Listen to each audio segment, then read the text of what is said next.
This is Cosmographia, the Randall Carlson podcast.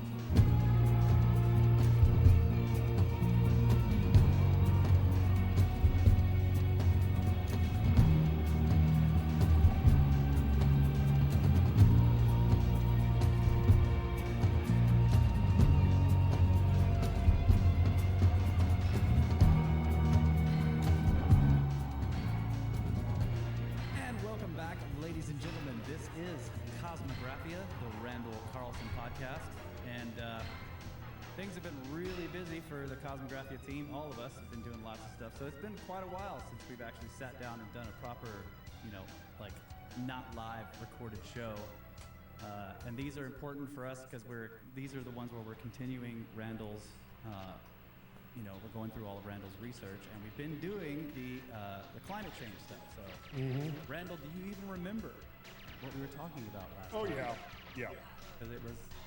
I would just like to interject one thought here, though, in reference to our sporadic posting of new Cosmographia clips. I just want everybody to know that we have been feeling quite burdened with guilt.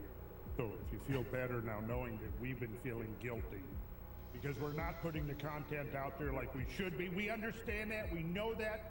We're going to strive to do better. That's right. But here's the thing. When we're out there doing this stuff, we're actually out there. We're not just out there idling, resting on the beach, getting suntan. We are actually out there gathering knowledge, getting information, getting photographs, video, drone. We're doing all of this stuff to bring it and put it right here and make it available to all of our friends, fans, and listeners to enjoy. Not as much as we probably did as we're out in the field. On the other hand, though, there have been some times where, it's been rather challenging, to say the least. So there's some of that, too. One of our... I was twiddling my thumbs, folks. That's what I've been doing. Very difficult work. Yes, and Kyle has, by the way, gotten very proficient at thumb twiddling. And I've noticed, you guys probably can't notice the musculature that's developing in his thumb. 1920 per minute.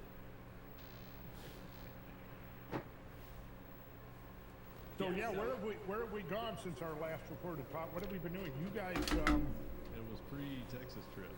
Yeah. it was pre-Texas. Yeah, I've been to Kentucky and back, which was great. But we can talk about all that stuff on the live stream. But I'm just saying it has been a while. We're trying to get back into the flow of at least recording 2 of these a month. That's the goal. I'm doing 2 live streams a month, so hopefully things will calm down here at the various Cosmographia headquarters, which they're scattered. Everything is scattered. We're going to be better at doing it while mobile. That's right. Yes, there we go. If we could solve that challenge, we could keep cranking it out. But we got stuff coming up. March, we've got to come. Hopefully this will come out before our Cumberland tour, because I see Brad sitting right there in front of the Middlesboro crater, and this is one of our sites on the trip that we're going to visit. And you can actually see the whole crater is behind it, and those are just not normal mountains behind them. Those are the upraised rim of the crater. And the town, you can 4 miles away, yeah. In the town, you can see the town right down there in the bottom of the crater. So the crater obviously takes its name from the town, Middlesboro Crater, the town of Middlesboro, Kentucky. So it sits right there on the border between, just inside of Kentucky. But it's a very interesting place, and we're going to be exploring it. I think Rowan... Yo, what up, Sayonara? What? Really? Dope, man. Dude, I was just thinking I gotta go back for 17, man. On Xbox. Decade and a half ago? I gotta go back for it. 2005, 2006 probably. So the crater's still there, right? I'm surprised that town survived. Happy stew, bro. Well, yeah, this was the Mirage. Yeah, dude, I do. I was gonna try 17 attempts today, but It's this outlet of the it's definitely on my list, man. I haven't not. so I gotta go back for 17. is an overlook called Pinnacle Rock. Dude, you're One direction appreciate that, man. crater bowl, and then other direction into But yeah, I appreciate that. Hell yeah, man. Join the rankings. Hell yeah, bro. bridge there. Yeah, so- did get to visit the Serpent Mound Disturbance, which is another asteroid. Yeah, excellent. 14 kilometers, something like that, 320 million years old. Well, Very tough to see standing on the ground. And you also have to wonder, like, how did the Serpent Mound, like, survive that impact? Right, yeah, the Elite, yeah, not Xbox, yeah. No, yeah, I know. I knew you were up to something. I didn't know what specific. But it just, I don't know why, it just reminded me of the Xbox. And it had to have been significant. When I saw the meteorite explode over Texas, I realized the cosmos was Nice, right. man. Yeah, dude, it's competitive. Well, now I know what Okay, you get me, yeah. Me returning. Sorry, I'm gonna face the camera. it was. It was a mistake. I'm just loading the vape one sec. My return was heralded by signs and portents in the sky. Yeah. Portents, yes. My phone is ringing. Could have turned it off, but Mr. M. I had a feeling. I had this I bet, man. Holy shit, 22. That's a serious time, dude. But I think you said that a lot of the I don't have 22. accessible. You couldn't get it. It's winter, you know, they're Are you doing the juggle? Are you looking up? Are you looking up or look down? closed. You can walk the grounds, but there's no one here, and you can't climb the observation tower. I wasn't able to get permission for drone footage. There's just nobody there. So anyway, I did get some contacts for that. So when I'm gonna go back and hopefully fly my drone. Yeah, that would be great. Get some drone footage of that. And you know. Yeah, so dude, far I the bet. drone footage and aerials I've seen don't really I set the hear context for Dogger what says you the see. juggle strat The is surface structure not ideal. of the astroglyph. Yeah, I would like to try that. He got 22 pretty quickly with look down. From the ground, it Going for juggles. would know this It's probably more from the ground. standardized methods for juggling. Grasp the serpent I don't know. Right. from the ground. Oh wow, nice, bro. The asteroid. Yeah. That's kind of it. Right. I think it's about 60 feet high. Yeah. 40 feet. That's pretty good overlook. Yeah. Well, it's Good luck, man. we're gonna have to put together big time. a monumental earthworks and mounds tour. It's a 95 pointer. Because there's the 10% that's massive. left is pretty damn impressive, and if you can see a sizable portion of that 10%, you can really get a sense of what was here pre-Columbian, before the arrival of Europeans. Fuck juggling. I don't know, dude. I have no idea. Interesting, you know, since one of the things we Look did down, you have to be- on our trip in Texas is we visited. Well, from what Dogger said, he said it's better to throw the grenade right at the door of the hut Not Elrod. to get an early boost in order to prime the grenade as early as possible. Down on the Probably a lot tighter with look down. Elwood. Was it Elwood? You know what I mean? It was He said the secret is to get the boost as early as you can by putting the grenade as close to the door of the hut in order to start priming as early as you can. Pretty genius. Pretty genius tip. There's 2 mounds I remembered it, but I haven't tried it. on the LSU campus, and they had never really been accurately dated. Yeah, He undertook in a theory. project to date the 2 mounds, and I think, and you know, we can circle back with more details on this because I'm going to try to get his papers and stuff.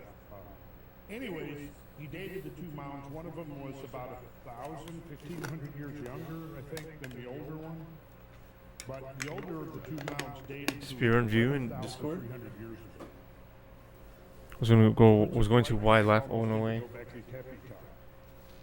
And of course, they want to, it seems like the reaction to it has been a couple of attacks, and then maybe it's better for Yo, what's up, Hideyoshi? Yeah, man. That's kind of what's gone down, is they've ignored, because otherwise, why haven't we, you know, heard, and this is back to our good friend George, that he had made the initial contact. Cosmic Summit, Cosmic Tusk. Yo, I'm not a runway expert at all. I'll check it out after. I don't like, cause I gotta. I'm not connected on Discord on my phone. Some of the controversy and But it's fine. things that he encountered, the resistance, Thanks, I appreciate that, dude. and the dismissal of his work. And of course, Pokemon Snap. I heard. because if somebody was building substantial Earth mounds 11,300 years ago, that sort of pokes holes within the conventional narrative of North American prehistory. I mean, who was doing that? Because this is right after, the Upper Younger Dryas boundary, within a few hundred years.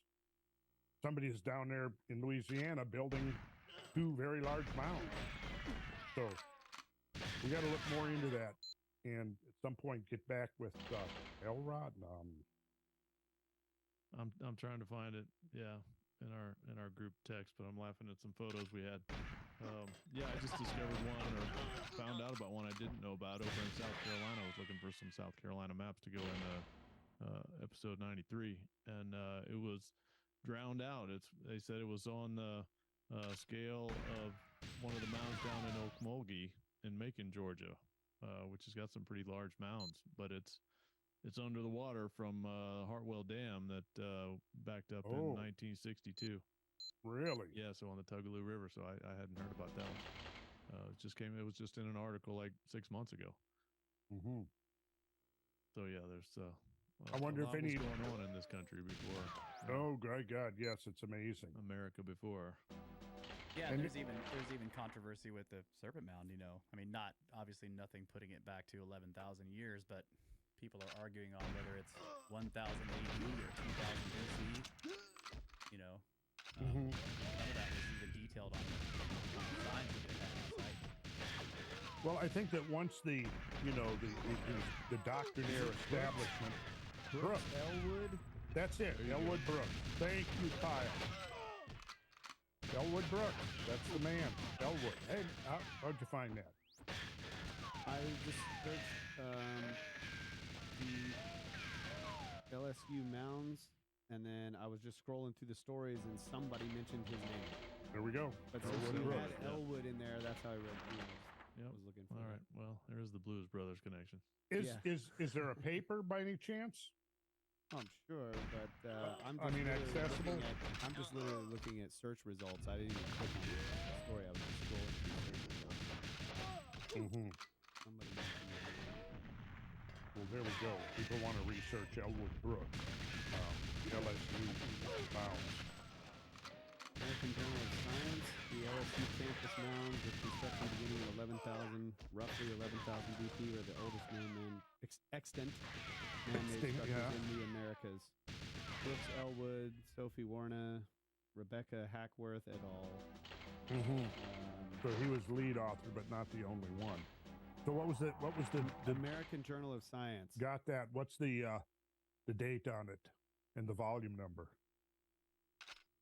Does it say? June 2022, 322. But However, back to the question: what were these people doing right then and there at that? Like you were saying, this is so. Well, yeah. What was it? Shortly after the end of the Younger Dryas, right? Yeah, within just a few centuries. Meltwater Pulse 1B, the upper Younger Dryas boundary, the sinking of Atlantis, according to Plato. I wonder if there's any Clovis artifacts associated with the bottom of this mound. That's a good question, because if there is, then that would show that some Clovis survived the Younger Dryas. Well, the Anzac 1 Clovis skeleton that was also dated to a couple of hundred years after, right? Yeah, that was the girl. Yes. Right? Wasn't it a girl, a young female? Yes. And she was obviously, like, I think, buried. Right. Yeah. In other words, she wasn't red just ochre painted on the bones and yeah. So, yeah, that was a very interesting trip. And the other one, we talked about this in the live stream, so people can record it and hear us talking about that. So we don't need to really go too much in there. But the bone bed we attempted to see in Texas at a kind of a private location, right? We're not supposed to disclose the exact area for the time being. We would have been able to get in to actually visit the bone bed, but we got flooded out. The roads accessing the site, I guess apparently what was it, 6 or 8 inches of rain had fallen. Yeah, six inches of rain.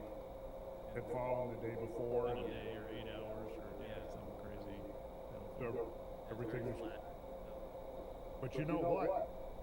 My thought is that it wouldn't really, give a few more days for things to dry out. You can get access, because that would probably be the ideal time, because it's during heavy rainfalls like this that that these things get exposed. They get washed out.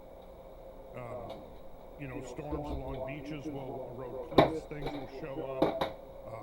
Floods along river valleys will erode banks, and things will wash out. And the same here. It's like, a lot of meteorite hunters and tektite hunters and stuff know that, where the horizon is, where these things are located, like south of here, just south of Macon, Georgia, is the Eocene, the Oligocene horizon. And there was the great impact roughly 35 million years ago that triggered the transition from the Eocene to the Oligocene. It was associated with a major mass extinction event, not one of the Great Five, but still nonetheless a significant mass extinction event. And it splayed the whole southeast United States with, melt byproducts of the impact, which consisted of a composition of both terrestrial target rock and the impactor itself, and that stuff rained down over the southeast.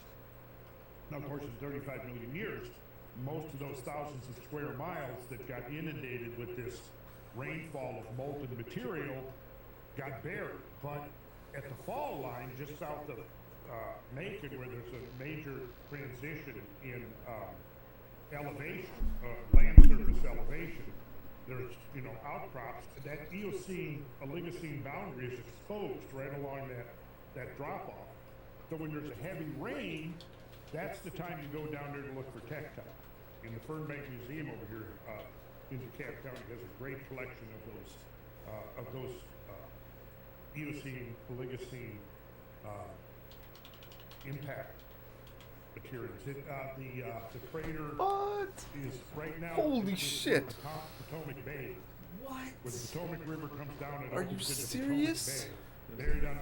Are you serious right now, Dick? Are you serious, dude? What? Are you serious, man? This is so fucking epic. Holy shit, dude. I'm screenshotting this. What? Bro. Holy shit, man. That's a lot of money, man. What? What a legend. Thank you, man. Are you serious? Thank you so much, Dick. Toronto Toad. Yo, Anomaly, the Toronto Frog coming through. Yo, Paul. Yo, some big. Yeah, man. Hell yeah. Yo, Toronto, you're the man, dude. You're the fucking man. Are you serious? Thank you so much, dude. Holy shit. What a fucking hero. Thank you so much. What? Thank you so much. Let me turn down fucking Randall. Randall's fucking loud as shit. The old days, yeah, man. But there are 2 craters on Earth that are dated to within a range that they could have been simultaneous. What? Holy shit, Dick. Thank you so much. One is on the bottom of the Chesapeake Bay, and the other one is up in Siberia. Anyhow, where was I going with that? Oh, so the point. Sorry, Toronto Toad. Holy shit, man. When you want to go out and hunt for, meteorites, you want to hunt for fossils. What? you know, if you know your outcrops. Yeah, Toronto Toad is dick, yeah. So I was like thinking about that the whole time we were there. Yeah, man, follow that man. Obviously you guys have follow him, but he does great outdoor streams. What? Thank you so much, man. I know you sent me a message, dude. I haven't replied to it. I'm sorry. I feel really bad now. I think you're asking me what cities I want to live in. Oh my god. Okay, it's good. It's good. We can make the oral reply. Please tell me if the mic cuts out again. Man, cities I want to live in Canada. I don't know. Like, actually? Yeah, Toronto, Ottawa. Vancouver's nice, but I don't know about living there. It's terrible.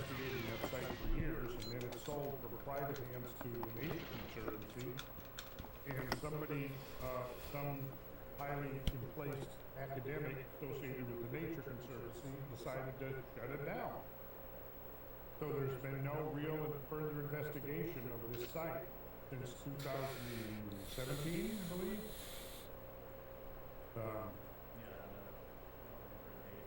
Yeah, it was right around there. Been, 5 or 6 years anyway. So, you know, it's the same old story. Holy shit, Dick. Thank you, man.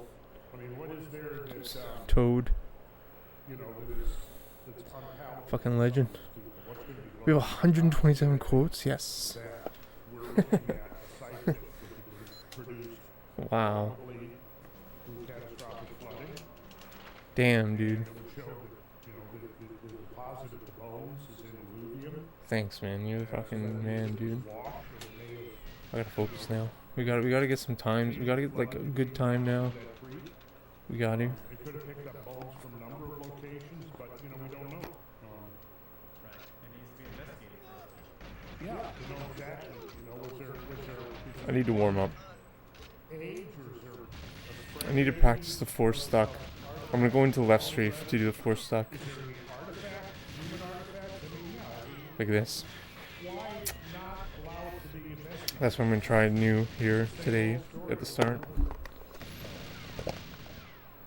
Anyhow, so yeah, we've been talking about climate change, and you know we've actually covered quite a bit of territory over the last 4 or 5 episodes, looking at. Yo, happy Easter to you, man. Holy shit. Paul tuning in at friggin' midnight. We know that we're constantly being told we're in the midst of a climate crisis. That's the word that's now being used. Nobody uses global warming anymore. It's climate crisis. And that has evolved because it seems more evocative than the term. Thanks, man. Climate disruption. The 5 gift and then the dip. There were several other terms. Climate change, of course, doesn't really invoke that. Guys, I'm not using a dot. Is that blasphemous? Sorry to be blasphemous. Sorry to say that on Easter.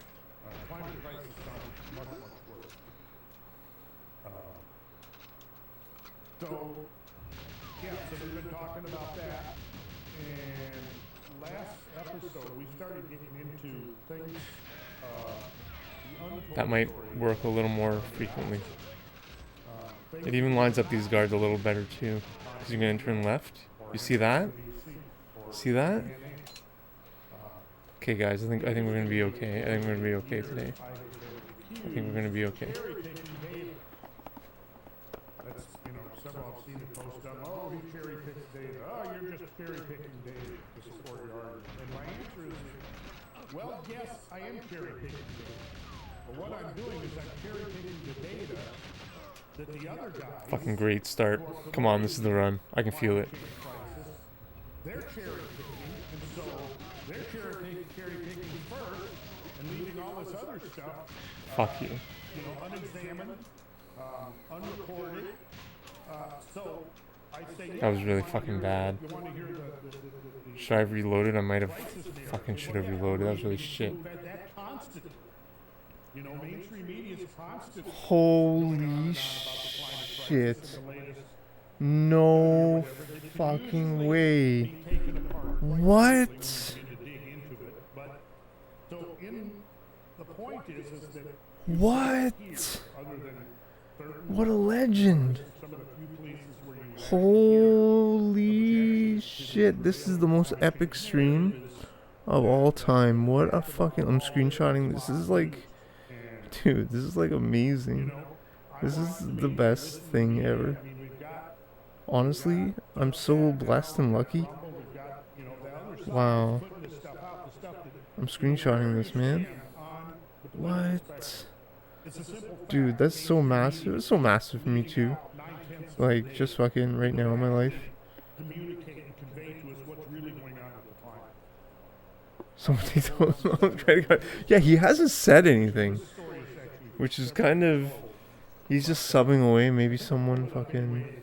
What a fucking legend, man. Look at this. I'm gonna add this quote again. What? Copied?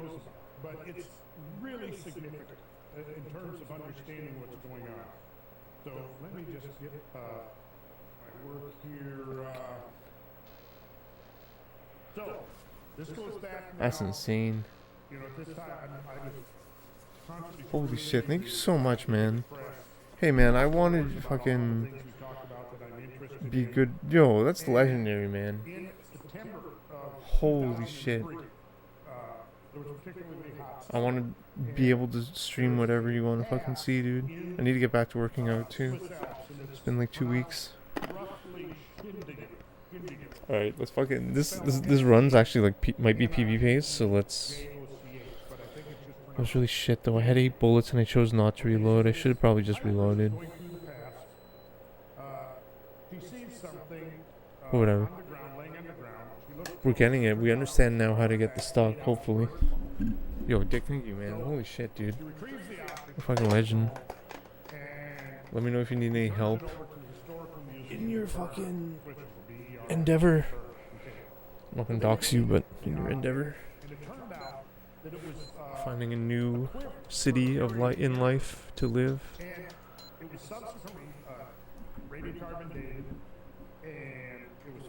What a fucking legend. Thank you, man. The quiver, so then aroused a great deal of interest amongst regional, local, regional archaeologists. So they wanted to, they obviously started wondering, are there other objects found? Fuck off. Like, fuck you. Like, fuck off. There were hundreds of other artifacts. Okay? Did that door seem like it took fucking forever to open? Like, fuck off. That's fucking retarded shit. It was just so dumb. Toronto. No, man, he's getting out of there. Sorry, Dick, I'm doxing you. He's getting out of there, man. I don't blame him. It's like the New York. Just, you know how people that live in Manhattan, they're just pretty much they're either super rich or they don't live there. It's like Toronto's become the new Manhattan. Which is like, I'm not saying, oh yeah, it's like New York. It's just like, it's too expensive. It's gentrified. Oh, I didn't change the settings, did I? Holy shit, Dick, thank you so much, man. Wow, man. I feel so honored as a streamer.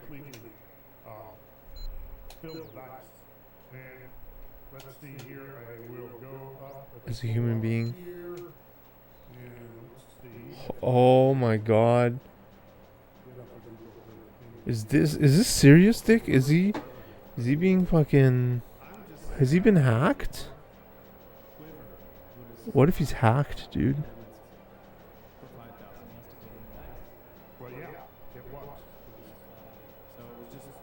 Because he's not in chat. If I write at Toronto Toad, his name doesn't come up. If you write at T, his name's not here. He's not in chat. Holy shit, fucking legend. Look at these names. I love them. Rev, FedEx Ninja. Hell yeah. Asparagus. He's in the chat list. Dick, you're a fucking legend. If this is fucking... Are you serious? 20 fucking subs? Dude. What? Dude, 20 subs?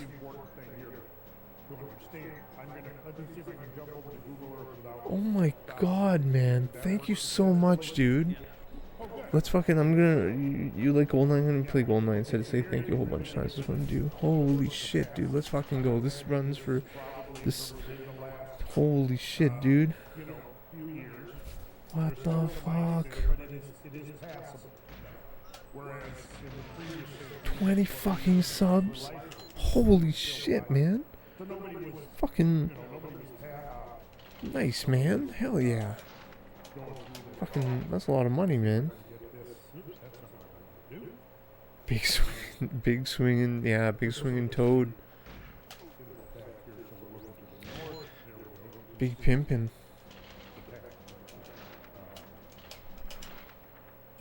What?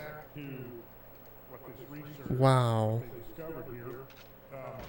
Thanks so much, man. Oh, that would have been such a swag start. What was that guy?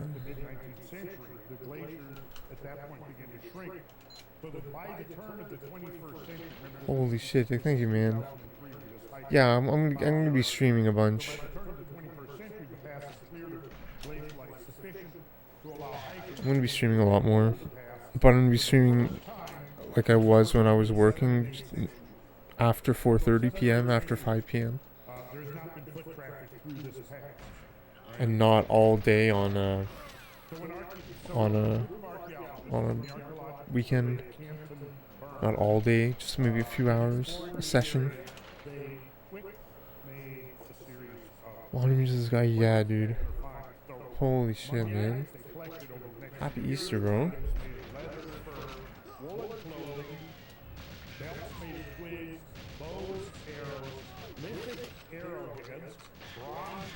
I gotta pass him away better.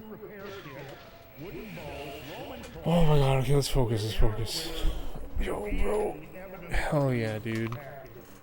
What an amazing...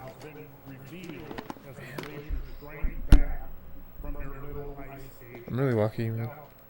For regular viewers and listeners of this podcast, we talked multiple times about how, and made reference to the fact that during the Little Ice Age, the glaciers worldwide grew to their greatest extent in over 10,000 years. Yo, Toronto Toad, they're looking for a PPC candidate in Montreal, downtown west. There's an obvious inference from this, right? For immediately. So if you're thinking of moving to Montreal, it's an unpaid position, right? But you could become the Montreal PPC candidate for this upcoming by-election. PPC is the Libertarian Party of Canada. It's that Toronto Toad that taught me the word libertarian many years ago.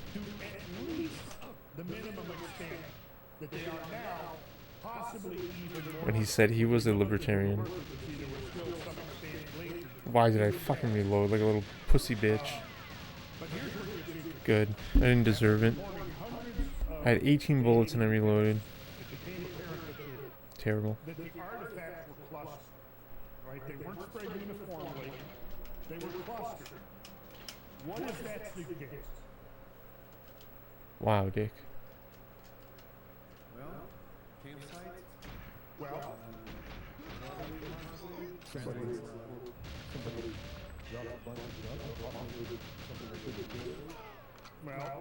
okay. Let's fucking go. It's for Toronto Toad. So, the earliest comes down to the earliest objects were left in the past during late Neolithic times and dated from roughly 5,000 to 4,450 years. No, well, 4,450 years ago, there was a hiatus of 400 years during which there were no. I think I guess we found each other online. That sounds really homo. Not there's anything wrong with that, being a homosexual. But yeah. There's Dynamics DJ. He's the one that saw me playing. I was streaming. I was trying to get the 2RCP90 cheat, Cavs 00. I was playing 1.1 on emulator.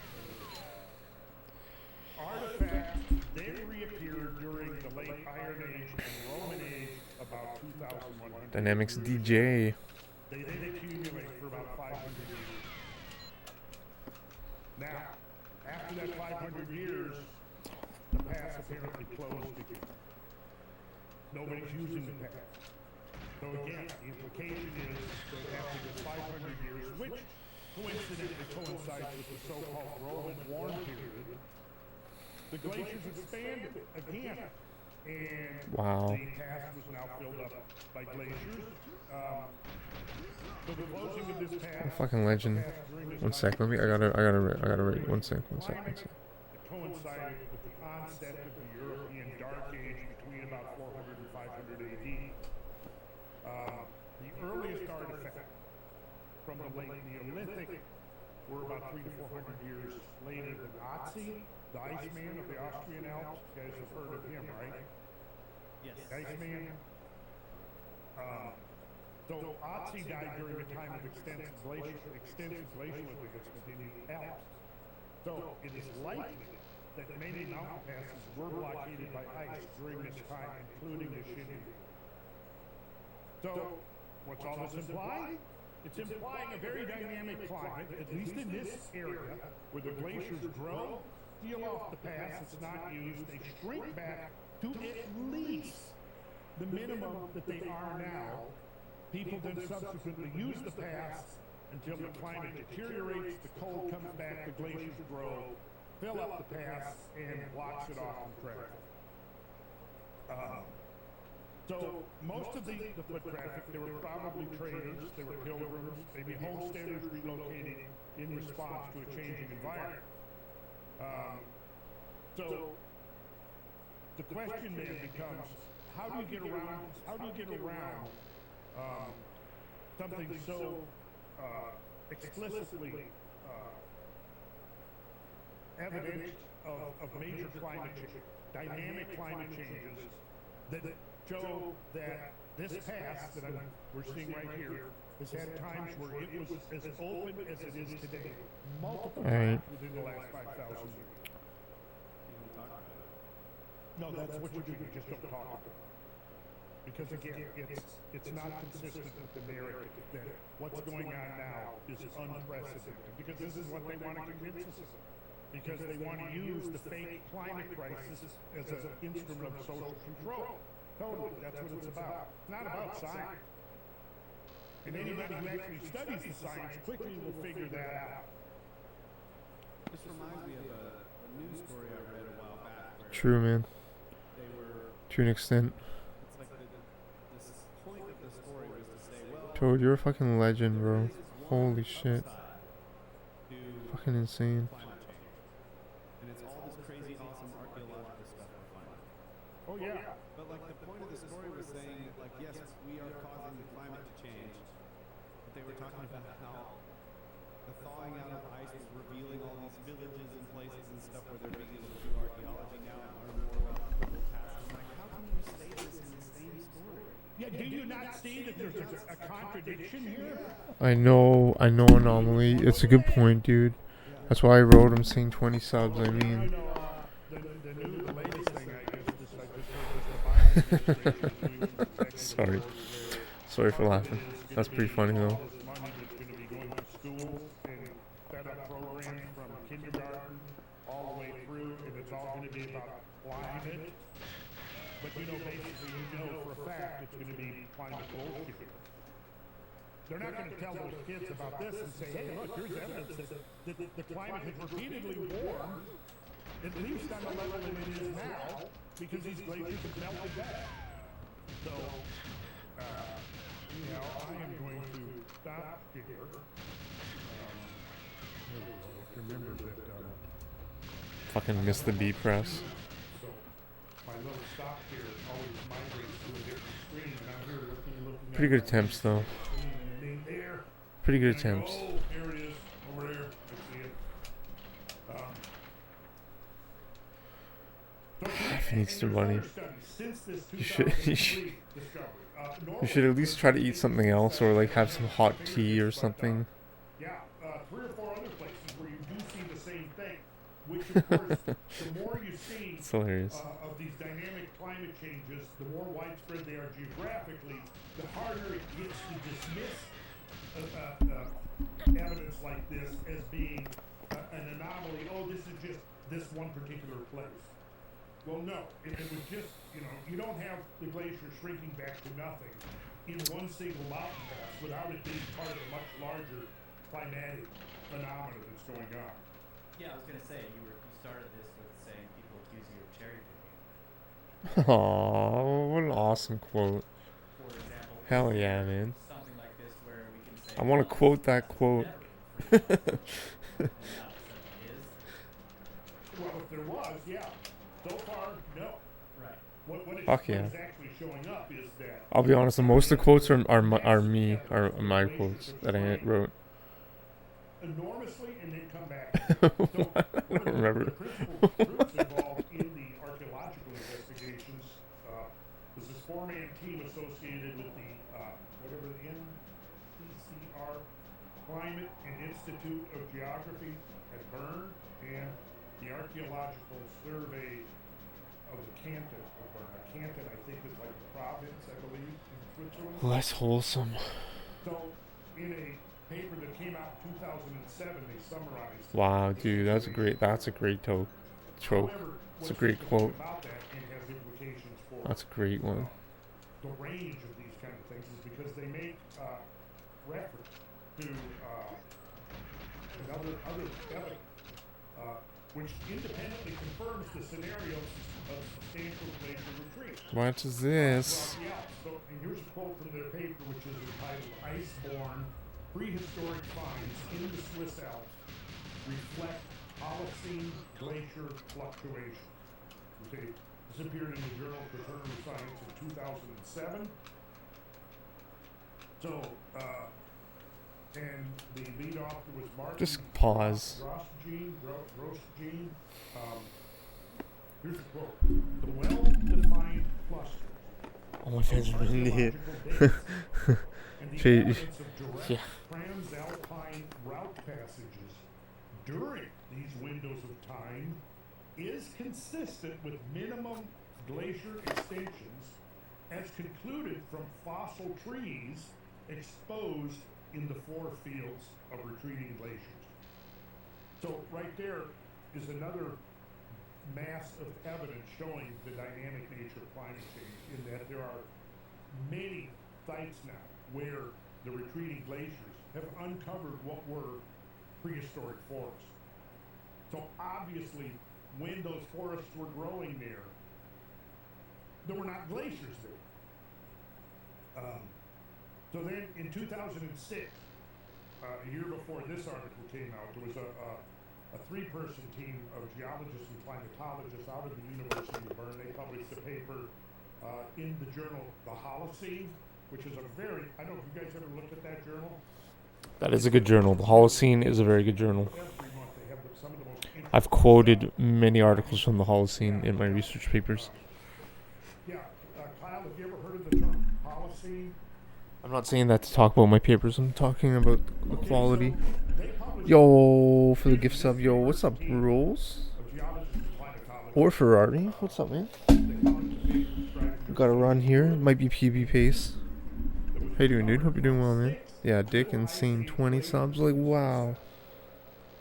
I'm so lucky, man. I'm so honored. I want to make it. I want to make it worth it. glacier fluctuations in the You know what I mean? Swiss Alps during the Holocene. When dynamics. From Hope you're doing well. Thanks, man. I'm doing good, buddy. When Dynamic subbed, I got 53 on Dam. Yeah, that was sick. by oxygen isotopes as a proxy of annual temperature in Greenland ice fields. I took a lot of streams though. Yeah, it wasn't one stream. It was many streams. Distinct periods of climate change Over 30 hours. Afraid I'm only on for a few minutes. No worries, buddy. It's all good, man. Oh, we have a good run. We have a good run. The analysis of lake sediments provided broad insights into the characteristics of Holocene environmental conditions. Several periods with pronounced warming were identified during the Holocene by studies based on pollen, pre-line positions, and chironomid assemblages. Now, chironomids, if I'm pronouncing that right, they're a type of species of lake flies. Why would it go so slow? What a scam. And there's many species of them around the world. So some of these flies, some species like cold weather, some or cold climate, some of them like a warmer climate. So if you find a particular species of I suck, guys. I suck. chironomid, you can then infer fairly detailed information about the temperature of the environment at the time that these particular insects live in that environment. And likewise, pollen, which depends upon the particular species of tree or plant, is also an indicator of climate change because the plant species vary from pollen.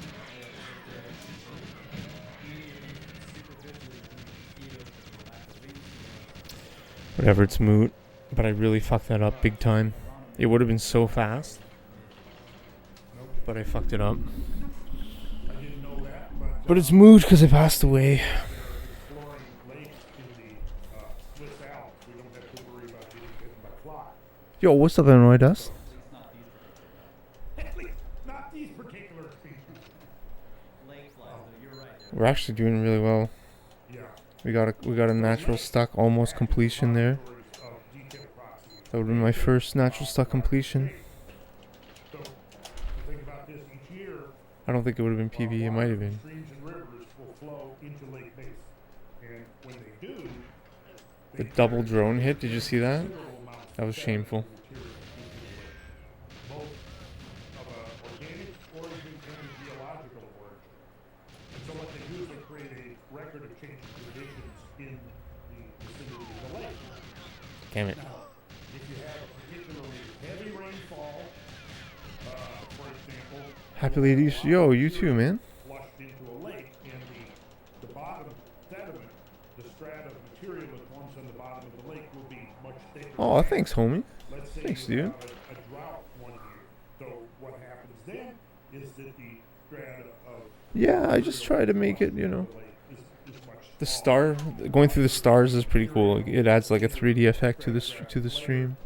And so right there, that tells you something. I mean, when you see a succession of Tell me if the podcast is too loud. layers, you know, well, there was Because last time Alex Jones was too loud. of course, you can, like, all these multiple proxies, like, organic material of all kinds that would be Your flushed camera. into the lake. Never broken Pollen that stream. would get in, the species that would get in, then when you do a geological analysis, you can find out. What is this? Why was he kneeling? Did you see that? So dumb. And if you have, It was just so unnecessary. that, you can say, well, there was a flood that was enough to, What's up, dude? submerge a big Thanks, man. area and erode this kind of rock type. So by making those kind of studies, you can recreate an event Oh, dude, you're quite effectively. NY Dust. So The turtle and the San Diego TwitchCon, the layers the trees very conspicuous and the water, it looks sick. thaw Your name? when the freezing out quality of glacier meltwater. That was Toronto Toad. Remember Toronto Toad? He said make sure you get the fucking And the snowpack. the code. Carry enormous amounts of force that Yo, what's up, Sandoval? settles down You too, man. the Nice. So, and as the season progresses, No homo. Nothing wrong with being homosexual. of meltwater But discharge, in a platonic way, in a Plato way, snowpack is melted off. in a friendship way. The flow of water into the lakes declines. I know I did right at this desk. Discharge of the rivers and streams diminishes, and this is reflected directly into the sediment regime that forms on the bottom of the lake. So this finer filament will then settle over a thicker spring layer. I'll be working. No worry, buddy. Thanks, bro. Thanks, man. Nice guy, dude. So you have thick, I appreciate it. of coarser material. Caring guy. On top of that, like icing is a thinner layer of much finer material. Dane Cook streams on here. That's funny. There'll be a cessation. What does he do? Comedy? Because once winter comes back on, there's not going to be any flow into the lake for whatever it may be, 6-7 months. Spring thaw comes, and now you have another layer deposit. So this is your barge couplet. So it's called couplet because it's the two parts. Coarse bottom layer, the finer top layer. And that's one seasonal deposition, and then on top of that, Oh, no scam. but then you have a direct deposition of another barge layer on top. And so you can count these barge layers really almost just like you do tree work. And you can tell, for example, how long that lake basin has been In July. Wow, man. That's okay, dude. That's a good idea, man. Thanks, man. I'm honored. That's a good time. That's a good. This is what happens. The thick layers can build up. That's a over good time. amount of time. I think it's a good time. It's the best time to come to Canada, That's the by far. powerful storms. I think August might be good too, but Rainfall, they will form very distinctively, it'll stand out it'll allow us to. very prominently. And so you can also get an idea if there are periods of storminess.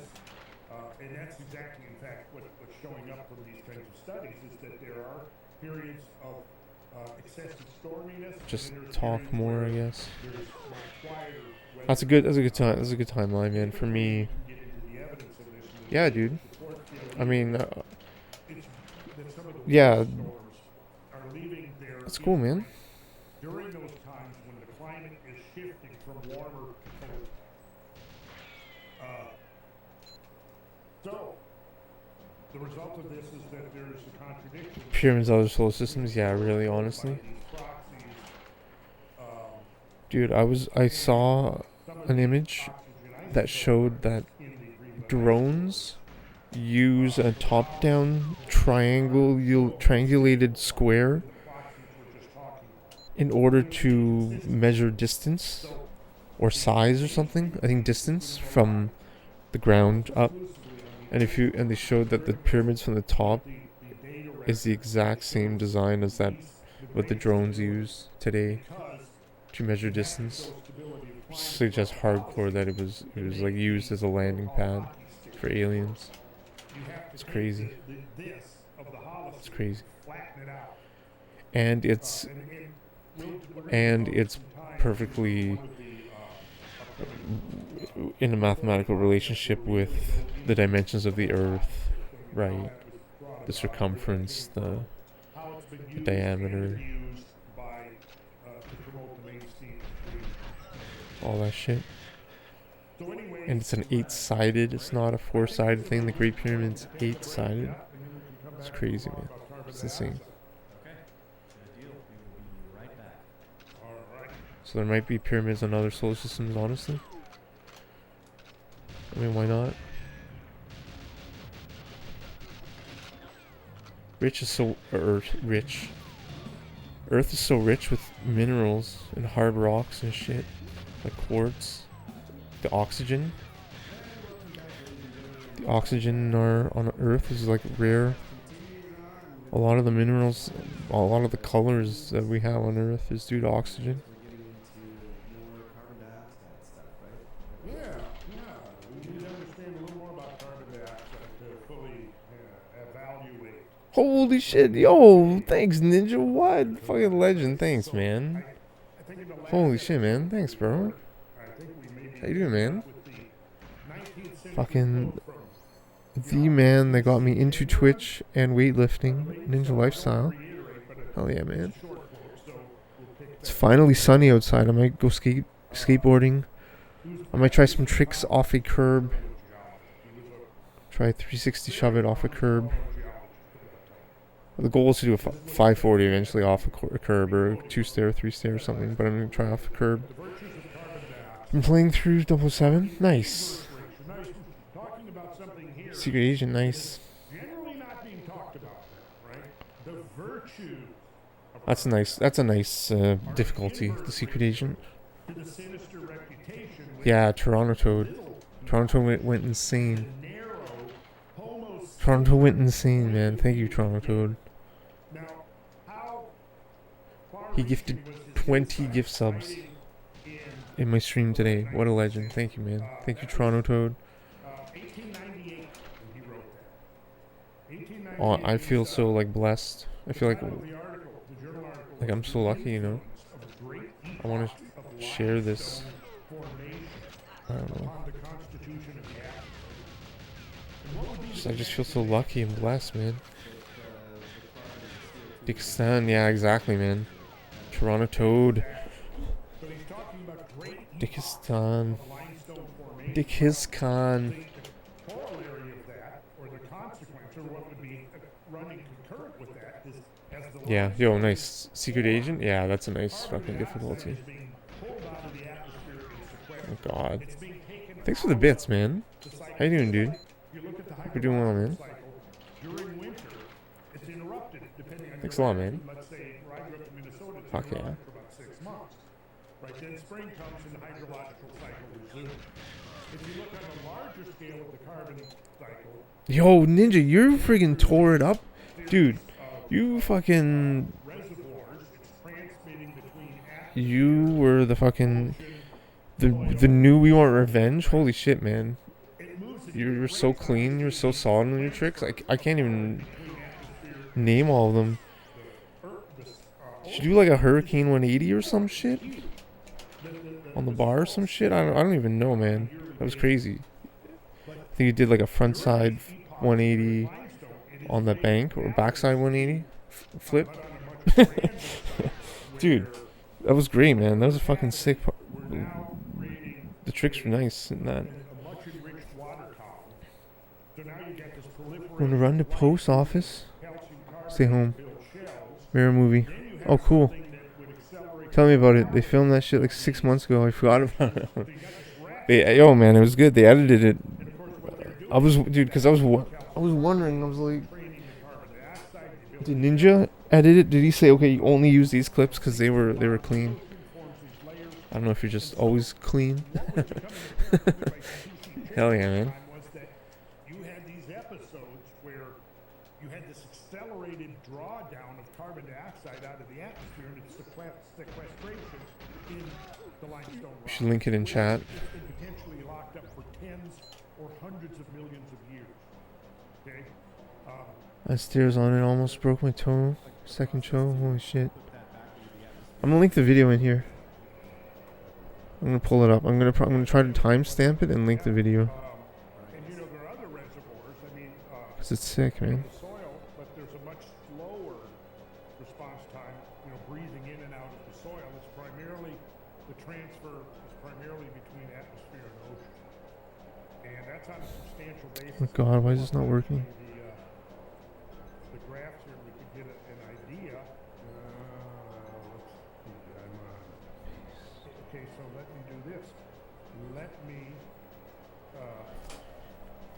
pull up this, and I'll do a share screen, and we'll just review quickly here these reservoirs. Here's a couple of slides. The increase. Oh my God, I don't know if I'm gonna be able to timestamp it. The amount of Let's see. fossil fuel introduced carbon dioxide has increased from this time, but these are still certainly within the orders of magnitude. So here you can see the routes and the various reservoirs. Whatever. It's more or less right. Animal and plant respiration, so that's a big part of what puts carbon dioxide Holy shit, we got it. atmosphere. Respiration, It's like 5 minutes in. natural process of the For fucking Ninja Lifestyle tearing it up. you've got soil and Check it out. microorganism respiration. But subscribe to Ninja Lifestyle. And subscribe to Andrew Shock too. But subscribe to Ninja Lifestyle. On YouTube. And on Twitch. Carbon dioxide saturation in the atmosphere. So here you've got 9 stair frontside flip? Holy shit, dude. That's insane. decomposition and then two Holy shit. pumping That's huge. carbon dioxide back into the atmosphere. What's 7 land? Nice. photosynthesis of land? Nice, man. Because they're using carbon dioxide. It's insane. Photosynthesis and then the You're out in California, right? In NY Dust? in ocean water. You're out near north of, you're in South LA, right? That's awesome, man. On an annual basis. So compare 38,000 to the total ambient amount in the atmosphere, right? So you got 38,000, and we divide that by Yeah, man. 750. That's hilarious emote.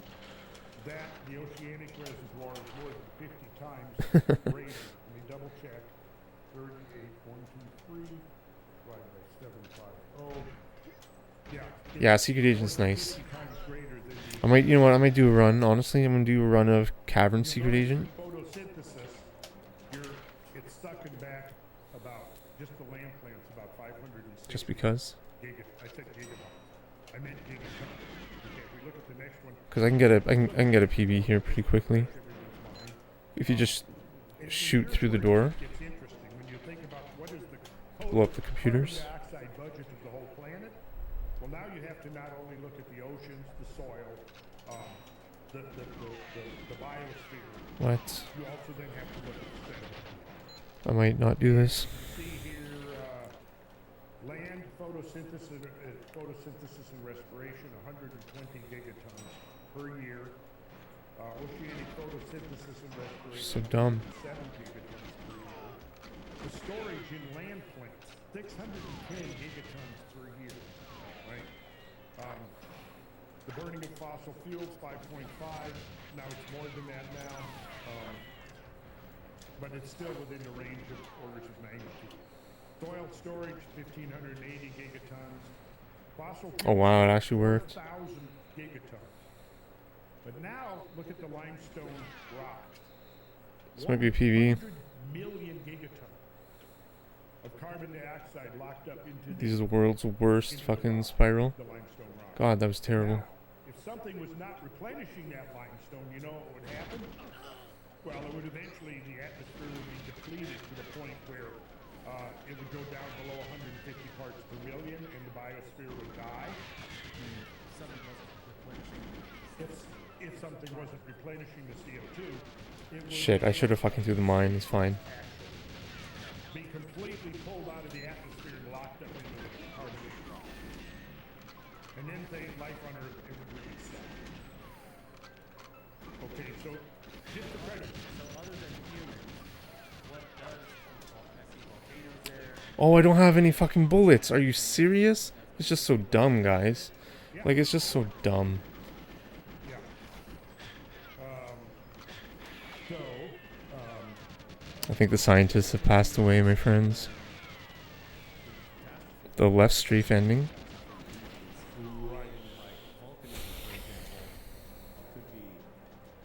It's terrible. So slow. and it certainly is. And you know why? Because for one thing, I've got studies showing that greater I gotta load B1 for the fucking shit again. carbon dioxide are being distorted Sky, I in the think. atmosphere as a result of Might have to reload or reset the game. process. Should be Earthquakes, for fine. example, will actually release a considerable amount of carbon dioxide into the atmosphere. Making super noise, man. Thanks, bro. The earthquake occurs in an area with carbonate bedrock. Okay, so it's some kind of grinding of the rocks. Yeah. Okay, so, So an impact into a bunch of limestone. oh yeah, it probably would, yeah. So, Dang, dude. here's what 9 stair. PC Chamberlain said, Front side flip. Again, to help put this in perspective, it is the least chemical constituent What- of a mixture. What do? You like catch it? Do you catch the flip like way up in the air and then just kind of fall down? Not fall down, but I mean fall to the ground, to the earth. Overall, the percentage of the You catch the flip high up, of that's the crazy. is a constituent. He goes on to help And the rollaway switch. a loss of nitrogen or oxygen equal to 0.000 To land hard of the switch. atmosphere. I guess if you That can was the wholly if you can land it fakey, Now he's using 0.003. He's writing at the end of you always land it fakey maybe. And we know that the figure you see over and over again in the literature is that at the dawn of the Industrial Revolution, the amount of carbon dioxide in the atmosphere was measured at 280 parts per million. 100 parts per million. I can't believe I didn't get any of those guns. Like, what? During the Lake Wisconsin ice. So fucking dumb. Late Pleistocene and going into the Younger Dryas. Right? So it went from 180 parts per million to 280 parts per million over the course of the Holocene. Now within there, I think we can show that there were fluctuations up and down. But the aggregate increase over the Holocene. Oh my God. 280 parts per million. So now we can assume that that was 200, that there was, before industrial activity, 280 parts per million carbon dioxide in the atmosphere that was not the result of human activity, or at least fossil fuel burn. Human activity as a result of agriculture, as a result of land clearing and things like that. That is going to add to the amount of ambient carbon dioxide in the atmosphere. What part of that 280 parts per million was anthropogenic? We don't know. Probably. Like what? Was natural, So right? dumb. Somehow we were able to get that extra 100 parts per million. Now the thing we pointed out repeatedly is that 180 parts per million, you're getting to the point now where you are getting seriously. Yo, Toad, thank you so much, my man. If it got lower, because once it goes from 180 down to 150 parts per million, boom, at 150 parts per million, the biosphere starves to death. I gotta make a call. I gotta make a call in like a minute or two. Look at through the record of life on Earth, almost the Be a good time to take a small little break. that life has been on Earth. Won't be a long haul. Carbon dioxide in the atmosphere has been many times higher than now, or at least, up to the eve of the Industrial Revolution. But let's assume, just for the sake of argument, that Oh, that was so bad. Damn it. it's not going to change the outcome much at That was all. so shit. The 280 parts per million was mostly natural, right? That humans weren't responsible. Because for one thing, yes, humans were adding. It's too bad. I thought that one would have worked. Agricultural activity through clearing land, through burning land, and so on. But at the same time, the ability of nature, of plants particularly, to take that excess carbon dioxide that's now been released, to take it back up, was probably fully competent to absorb or consume most of the carbon dioxide that was anthropogenically sourced throughout the Holocene. So I think it's safe to say that the 280 parts per million at the dawn of the Industrial Revolution was mostly natural. Now, it's right at a little over 400 parts per million. We'll round it off to 400 just for easy thinking about it in our brain. That means that since the Industrial Revolution, and since man's Wow, I was activity so lucky. would have been contributing to fossil carbon dioxide I'm so shit. which particularly accelerated, late 19th, early 20th century with the beginning of the fossil fuel industry, but didn't really achieve, the levels of enrichment that anybody would consider enough to actually produce a measurable signal of warming in the atmosphere. Did not occur until post-World War II. Like who? So Who? really what we have to do is, if we use World War II as our line of demarcation up till now, so how much It's just so dumb. carbon dioxide introduced into the atmosphere since World War II, and then how much of that is human, how much is natural. Yo, Toad, you're the fucking man. We assume that humans are contributing to that number, the increase, which let's just keep it simple, 120 parts per million. Right, going from 280 up to 400, 120 parts per million. The question we now have to ask is what percentage of that is anthropogenic and what percentage of it is natural? I think the argument can be made that at least half, conservatively, is natural. Probably a greater proportion of that extra 180 parts per million is natural than anthropogenic. But let's just stay conservative, half of it is anthropogenic. That means that the increase in carbon dioxide caused by human activity. Oh my god. About 60 parts per million. Got I it? think I got it. See how I Friggin' got that number? And assuming go for the half of headshots there. Since the Industrial Revolution was anthropogenic, that means we've contributed an increase of about 60 parts per million of carbon dioxide to the atmosphere. Now, let me go on here with the quote. We've got that context here. As T.C. Chamberlain says, it is the least chemical Oh my god, of a man. mixture that determines the amount of a reaction. Yes, he says, let me back up just a minute. As a constituent of the atmosphere, it is as necessary to the maintenance of life as oxygen because it is the food of plants, and they in turn are the food of animals. Its peculiar competency to retain the heat of the sun renders it a decisive factor in the maintenance of that measurable constancy and geniality of the temperature upon which the existence of life depends. It is a leading agency in the disintegration of crystalline rock and is a necessary factor in other geological changes. It is an essential link to the chain of vital processes. Yeah, I think shooting in the middle of the room is important there. And then he goes on to point out that the 0.0003 part of the atmosphere is the least chemical constituent of a mixture that determines the amount of reaction. A loss of nitrogen or oxygen equal to 0.0003 of the atmosphere would doubtless be wholly inconsequential. But that amount of loss of carbon dioxide, Bro, Dick, thanks, man. fatal to life.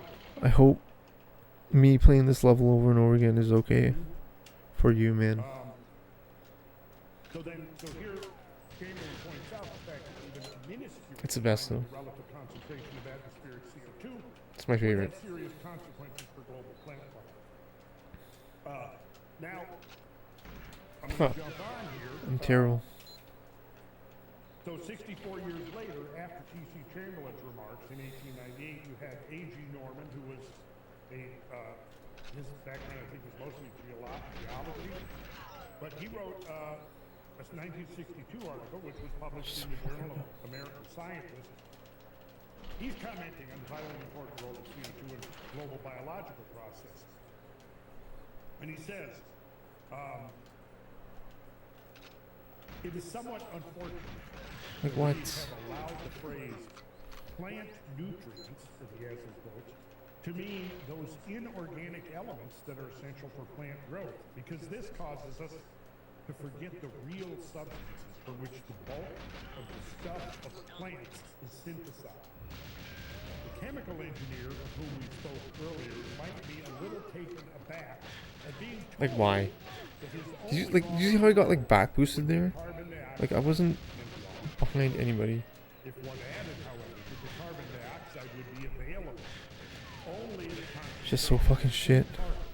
in 10,000 by volume, diluted with an excess of nitrogen and oxygen, he might appear troubled, because to him, that would mean the handling of vast quantities of air to extract the carbon dioxide needed. But the plant can do this. Let us not underestimate the stupendous quantities. Oh, I gotta call. I gotta make a call. I have to. Into vegetation. Figures of the order of 1.5 times 10 to the 10th ton. That's 15 billion tons annually have been quoted for incorporation into terrestrial plants, excluding the ocean. Perhaps 1/30th to 1/50th of this may be accounted for by economic crops, that is, plants used by man.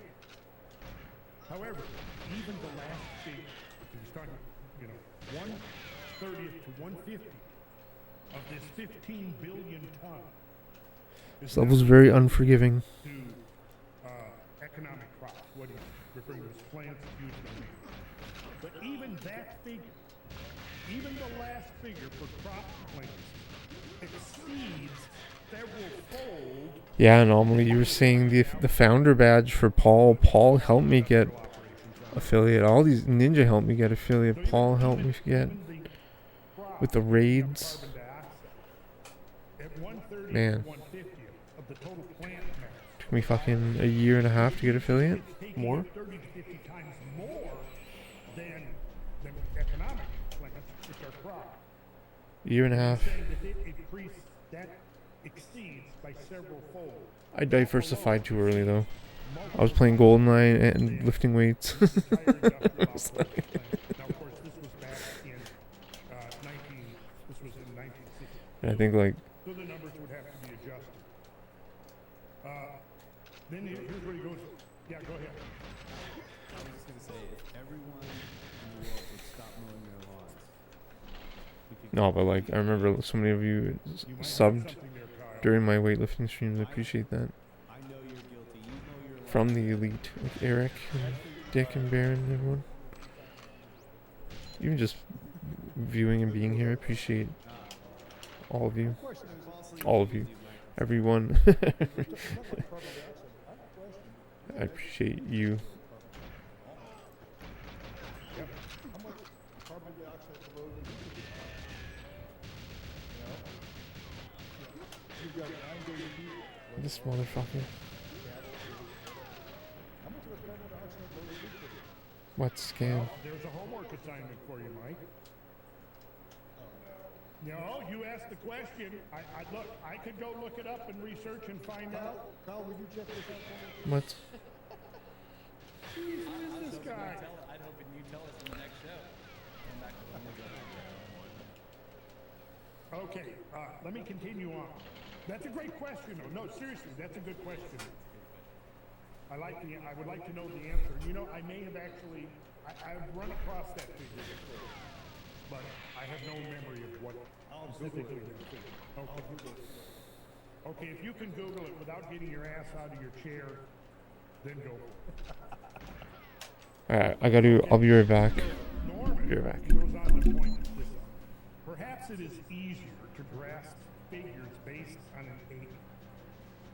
So if you're going to grow a good field of corn, which would yield about 100 bushels, you need about 20,000 pounds of carbon dioxide to provide 5,500 pounds for the organic structures of the crop. Remember now, the organic structures of the crop are being synthesized directly out of only 2 ingredients, water and carbon dioxide.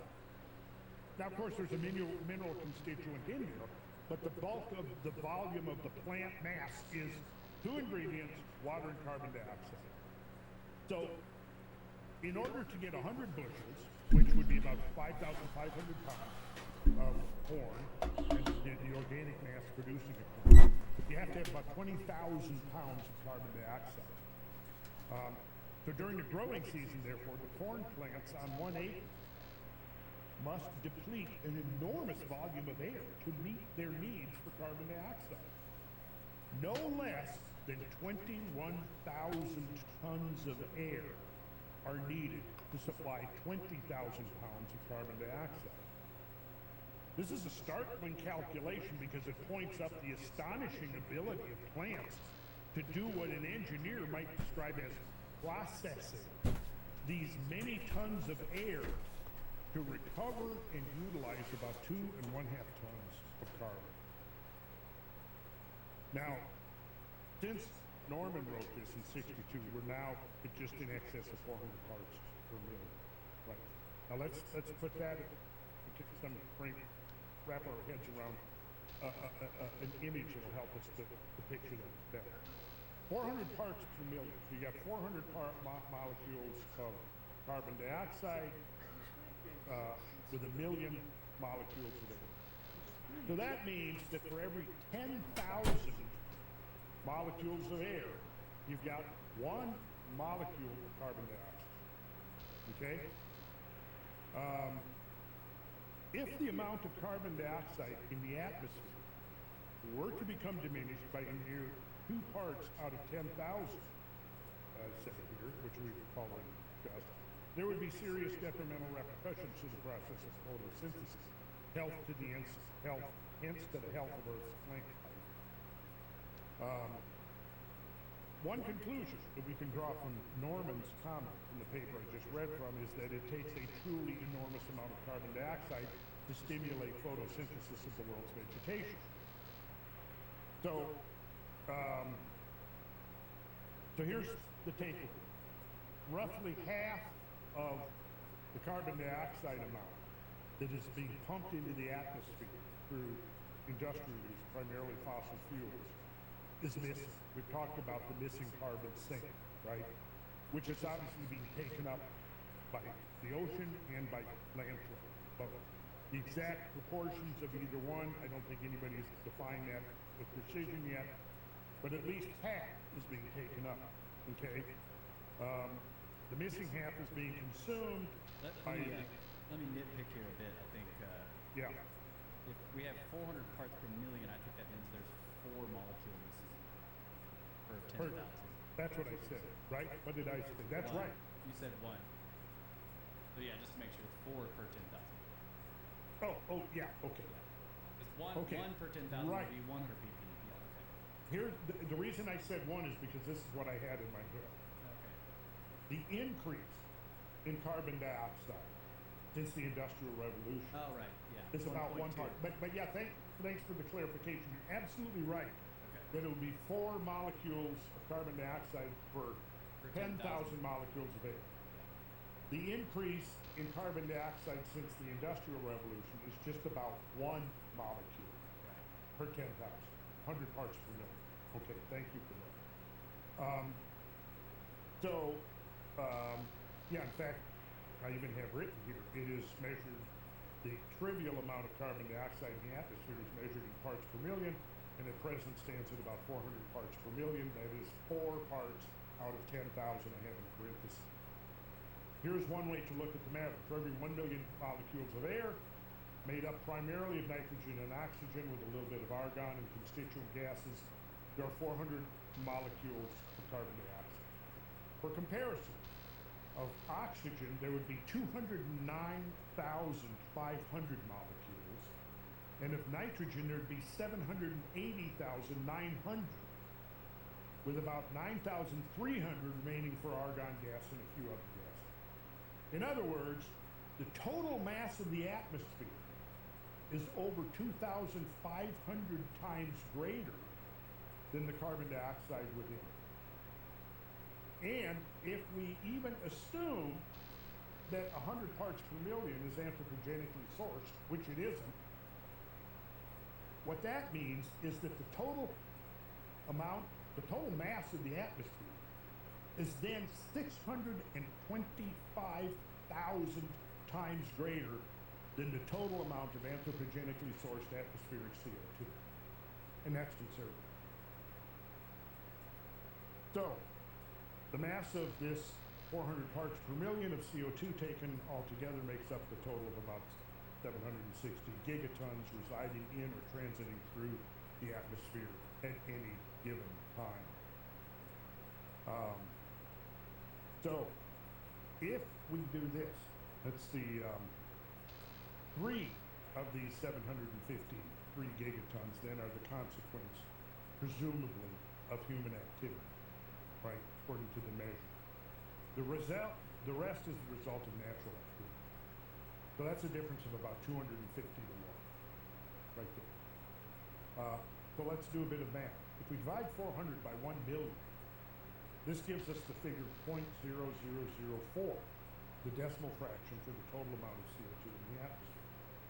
To see the amount of atmospheric CO2 resulting from human activity, you then divide that number in turn by 250. So what you then get as a result is the decimal fraction 0.000001. This is a very small number, not much greater than nothing at all when compared to the whole atmosphere.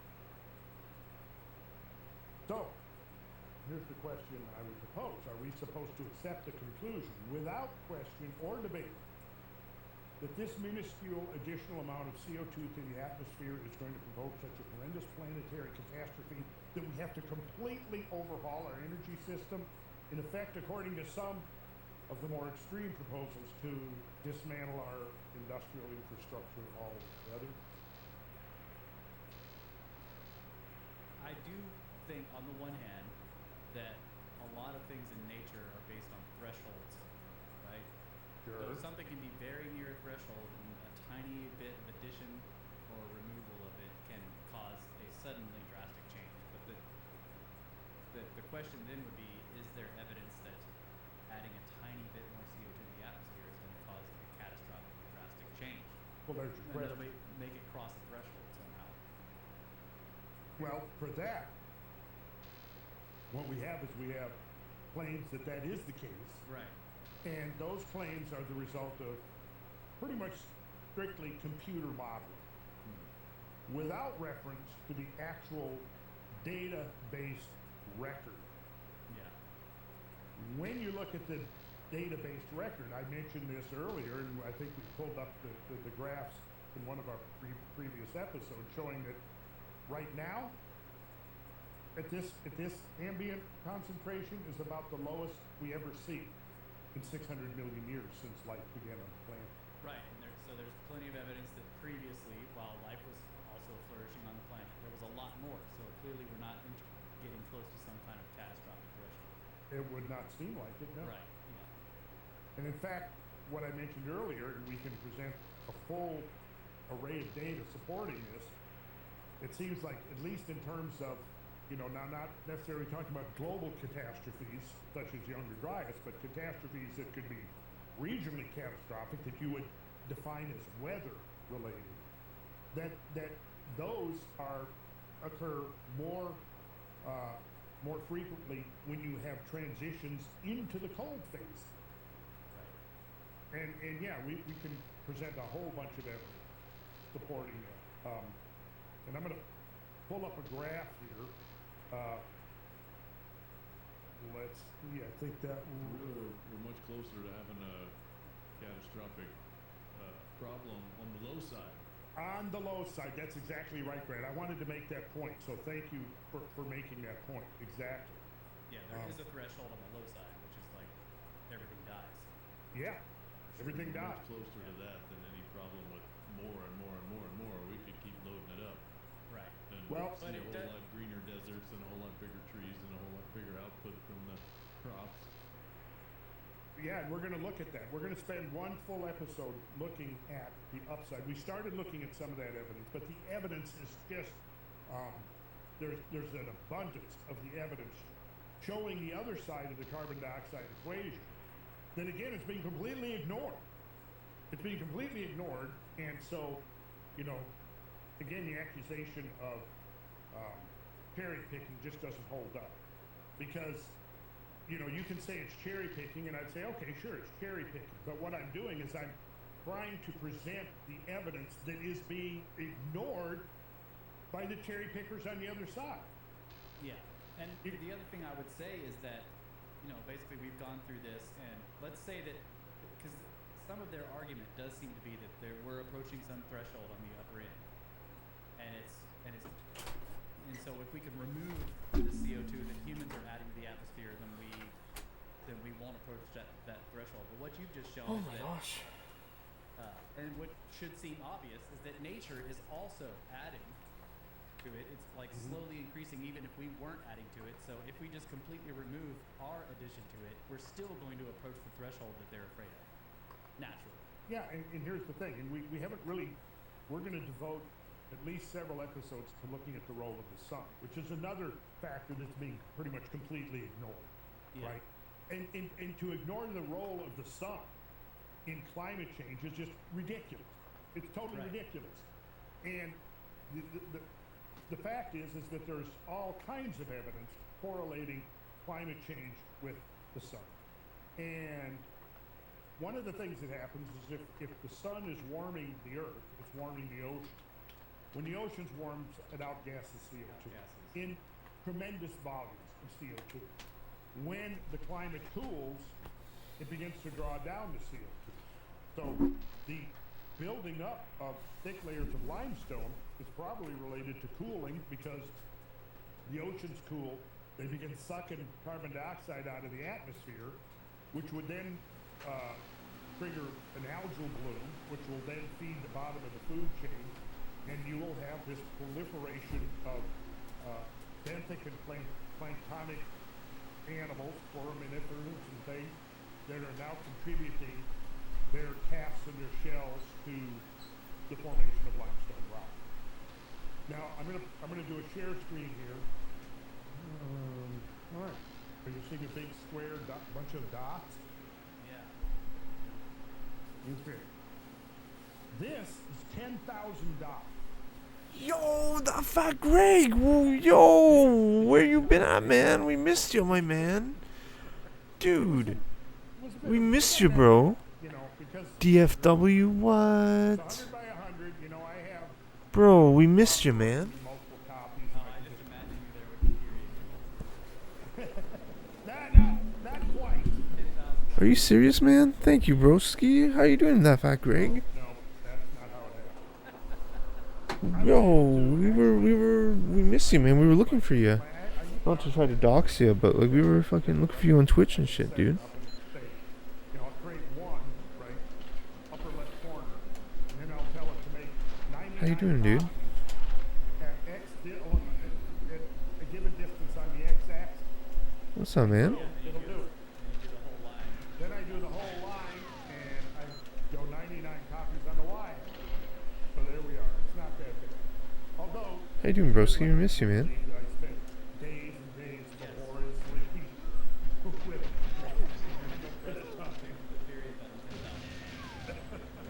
Okay, so I got my door open and it's messing with my depth perception. Notice down here in the lower right-hand corner.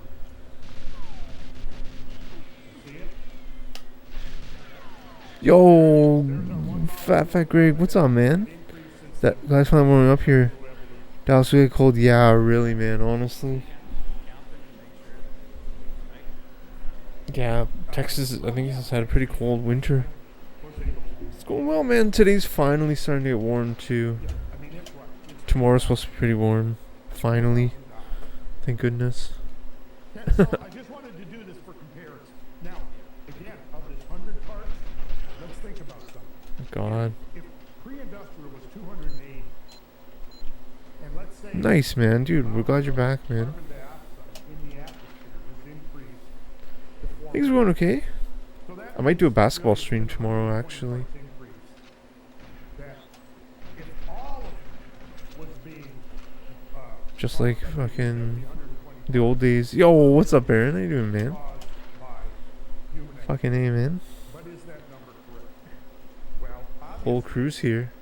nature had already created 280 parts per million. So the question then is, of that 100 parts per million, or 120 parts per million, what percentage is natural, and what percentage is Been a while since that was all the basketball stream. I know, man. Jeez. we're just standing in the dark. And guess what? They don't You saw friggin' hockey streams in between It's little assumptions and a lot of in the same basketball based court. on assumptions. But let's suppose that it's only half. Okay, so half of this dot, let's say, half of that dot of 100 parts per million is Let me just drink some water. anthropogenic. Yo, welcome back, motherfucker. What's up, Aaron? What, 50 parts per million? Or I mean 50. Yeah, 50 parts per million.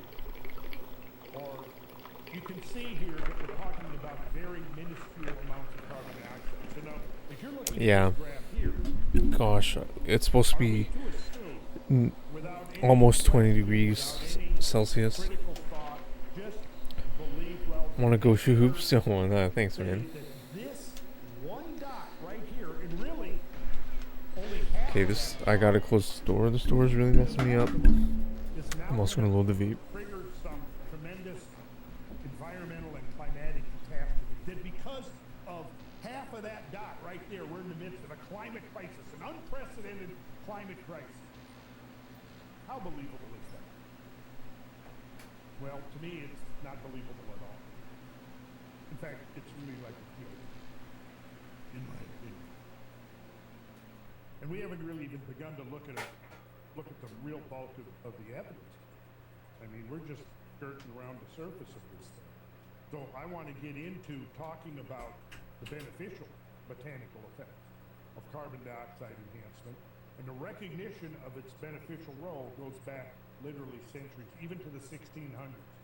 When you had in the early 1600s, Jean-Baptiste van Helmont, who was a citizen of Brussels, he planted a 5-pound willow tree in a container in which he placed 200 pounds of soil. Okay, got that? A 5-pound willow tree in a container that had 200 pounds of soil. For 5 years, Van Helmont carefully monitored the amount of water provided. And at the end of 5 years, the tree weighed over 169 pounds. So we'll call it 170 pounds. We'll divide that by 5. So it had increased its mass, its bulk mass, by 34 times from when he planted it within 5 years. But the soil itself was only diminished by 2 ounces. So while some of this Dust increase blown away off the top. Yeah. While some of this increased tree mass was the result of small quantities of mineral nutrients supplied by the soil, the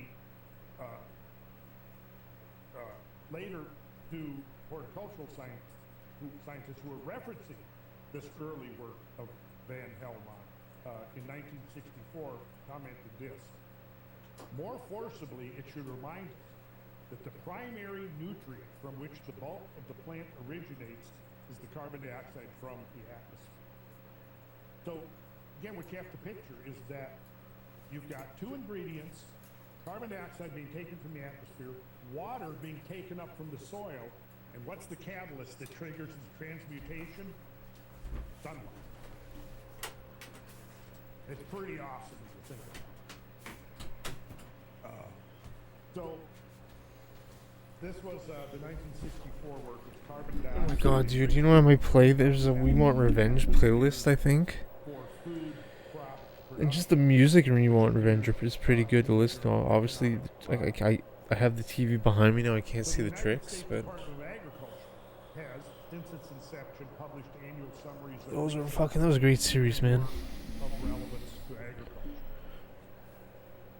In the experimentation record for the years 1904 through 1905, the department That's the new We Want Revenge released with Ninja Lifestyle, fucking carrying the weight, carrying the team, carrying his friend's team, putting them on his back. France demonstrating the effect of carbon dioxide on a variety of plants. These experiments were an early demonstration of the benefits of carbon dioxide enrichment. I'm gonna load the vape. I'm gonna load my, 1 sec, I gotta do it. I'm streaming for like longer, so I'm gonna just take my time to do it. Of plants in atmospheres enriched in carbon dioxide. And here's the translation from the print. The results of the author's investigations in growing lettuce in an atmosphere enriched in carbon dioxide has been questioned as being too limited to permit of generalizations.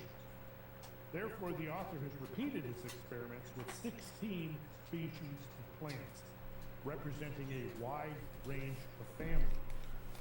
Duplicate series were grown, one in normal atmosphere containing about 3 parts of carbon dioxide in 10,000, and the other series in an atmosphere enriched daily by about 5 times the normal quantity of carbon dioxide. In other words, 1,500 parts per million. The experiments were continued for about 2 months, after which several portions of the plants were weighed.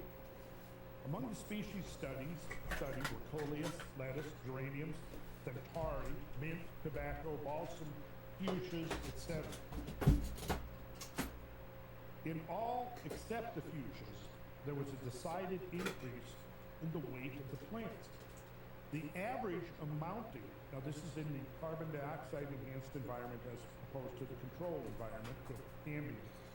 The average in 2 months, was over a 60% increase. In addition, the geraniums, begonias, mints, etc. hastened in their flowering and flowered more abundantly in the atmosphere enriched in carbon dioxide than was the case with the plants grown under normal conditions. And this was published by the U.S. Department of Agriculture back, when did I say, 1964. So let's ponder the results of this experiment over 100 years ago. The control group of plants was exposed to atmospheric CO2 concentration, at that time measuring about 300 parts per million. What a great The stream. experimental group was exposed to 5 And times that that fat amount. Greg is back. Dick is gone. The legend, the In 2 hero. months, the average increase Toronto in the Toad. weights of the various species of plants exposed to the CO2 enrichment as compared to the control group was over 60%. In other words, the plants responded exuberantly to the increase in their food supply and thrived strikingly. And we're going to go on, and I think maybe that's where we could pick it up at our next episode. So we can truly begin to understand the photosynthetic role of carbon, the absolutely important and indispensable photosynthetic role of carbon dioxide in the Earth's atmosphere. Now, we have talked about the thermal envelope somewhat, enough to show that, for example, the amount of heating of each incremental increase in carbon dioxide concentrations in the atmosphere only has a logarithmically declining effect. You remember that? That we went into? We might want to review that a little bit further down the line or rewatch that episode. Because there's 2 roles of carbon dioxide in nature. One, it's greenhouse, and I use that term loosely. It's thermal I'll hurry up, I capture promise. in the wavelength of concern, which is Absorption band. absorption band. Thank you, Kyle. Very good. That was the term I was fishing for. Absorption band. In the absorption band, 15, 16, 17 microns, right in there. Now there's some other smaller windows, but that's the main bulk of it. Which interestingly, as I mentioned before, is also the absorption band of water. And so right there, that creates a complication to say how much of the greenhouse, what exactly percentage of the greenhouse effect is water vapor and what percentage is carbon dioxide. And that's an interesting, very interesting question to ask, because what it amounts to, I think, is that the answer will turn out to be mostly water in that window. Most of that heat is being captured by water. But anyway, so that's the one side of it, and the other side is the photosynthesis. And you'll notice that in all the climate crisis narratives, nobody ever talks about photosynthesis. Nobody ever talks about the role of plants in catalyzing photosynthesis, or the extreme importance. And we're going to look into in the next episode. We'll look into that so we can really get a sense of the benefits and the value. Now, and I may even go so far as to say this. I think even at 400 parts per million, we're still in a carbon dioxide drought. And this goes completely opposite the narrative. You know, I think that we'd be better off with ambient concentrations between 500 parts and 1,000 parts per million. And I'll make that without necessarily endorsing it until we put out some more evidence. But as we do, we'll let people make up their own mind. I certainly think that there's no real downside, no thermal capture that's going to cause some kind of catastrophic increase in global temperature by adding another 100 or 200 parts per million CO2 to the atmosphere.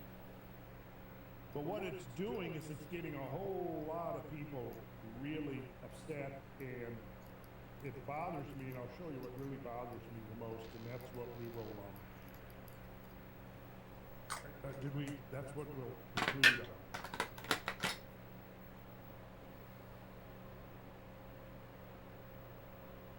So, you seeing this? My main criticism is that Randall Carlson is assuming that We deserve a future. plants are able to absorb all that carbon dioxide, but what we see is that at around This is what they're being told. 400, 420, 450 parts per million, we start to see a leveling off of plants' absorption with carbon dioxide. They're earmarking hundreds of millions of So dollars. the question is still out there, is there enough nutrients in the soil for plants to absorb it? I don't know, maybe. So, this to me is basically a crime against young people. It's a crime against our own future. It's a crime against the truth. But we go through, we can see here, the Green New Deal is promoted, and this is fact, the literal suicide of Western civilization to solve a non-existent and completely fraudulent climate crisis.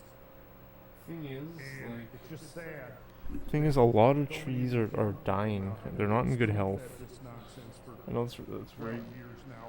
broad And claim then to me, but further being it's because a lot of them are not in their right proper ranges. Like, the range shifts are too fast for their migration, so a lot just end up dying. climate justice now. What is that? Somebody please define what we mean by climate justice. If the Western industrial civilization are introducing enough carbon dioxide into But yeah, the it's not like a atmosphere to trigger catastrophe yet. breathing, and Main issue is desertification, especially in the eastern Amazon. the evidence completely supporting the idea that the increase in carbon dioxide is causing food abundance. It's causing crops, just like forests and other plants, to proliferate. So it's like, really, this is completely backward, right? What's climate justice? Well, climate justice is that you take from the richer countries and you give to the poorer countries, right?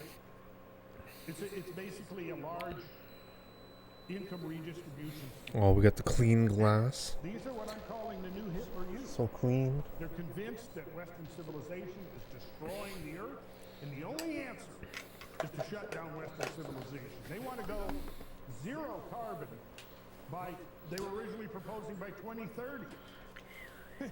Can you even imagine what that would mean? If we got to shut down all fossil fuel use in the next 7 years? Well, do you think, do you people not stop and really just take a time? Yeah, it's interesting. Randall Carlson, he really... So this is what disturbs me. I agree. Because Randall Carlson and I think we both are on the same page that yes, carbon dioxide is higher than it's been for the past million years right now, but it's not necessarily. Especially Canada. Canada represents 1.5% of emissions. For Canadians to be such fucking arrogant assholes and think that we're saving the world by farting less, like, they can go fuck themselves. It's like, the episode of South Park where they have the case of smug and they end up smelling their own farts. That's what it's like. So we'll close with this. Climate justice, first of all, what the left is talking about. Those are Canadians. The phrase climate justice has absolutely nothing to do with climate, and secondly, it has absolutely nothing to do with justice. That's an excellent quote. And you can quote me. The thing is, there's just so much uncertainty, and there could be a massive runaway effect. We're already seeing major desertification due to our malpractices. Because a lot of the rainfall comes from the forest, right? There's a lot of transpiration from within.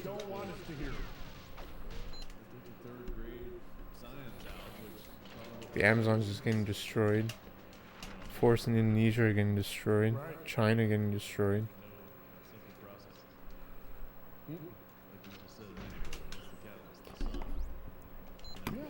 It's all together, man.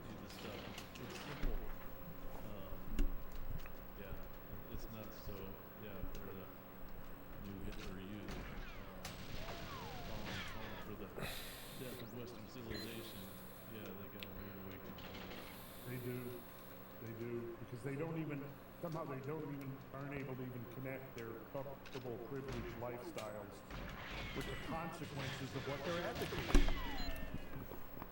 I mean, right? Okay, let's stop all fossil fuel use.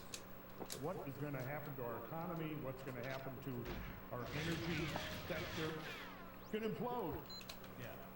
And how are we going to dig up the raw material? Are we going to use, solar-powered batteries to dig up the billions of tons of raw material to build solar collectors and windmills and backup batteries? The whole thing is crazy. It's crazy.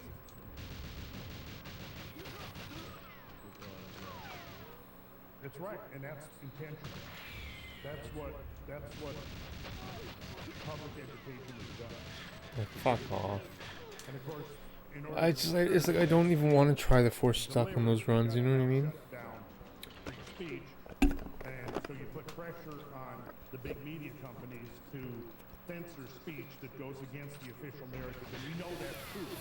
from Elon Musk exposing the whole corrupt system that the government agents, the FBI and all, is embedded with big media telling them what's acceptable. You know, the government is prohibited by law from doing anything to infringe upon our free speech.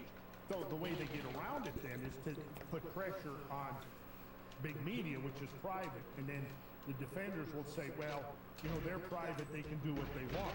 And I say, yes, that's absolutely true, and I would agree with that. But if the government is embedded and the government is putting pressure on them, well then no.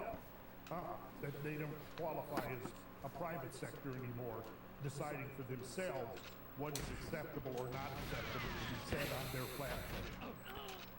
I just need to practice.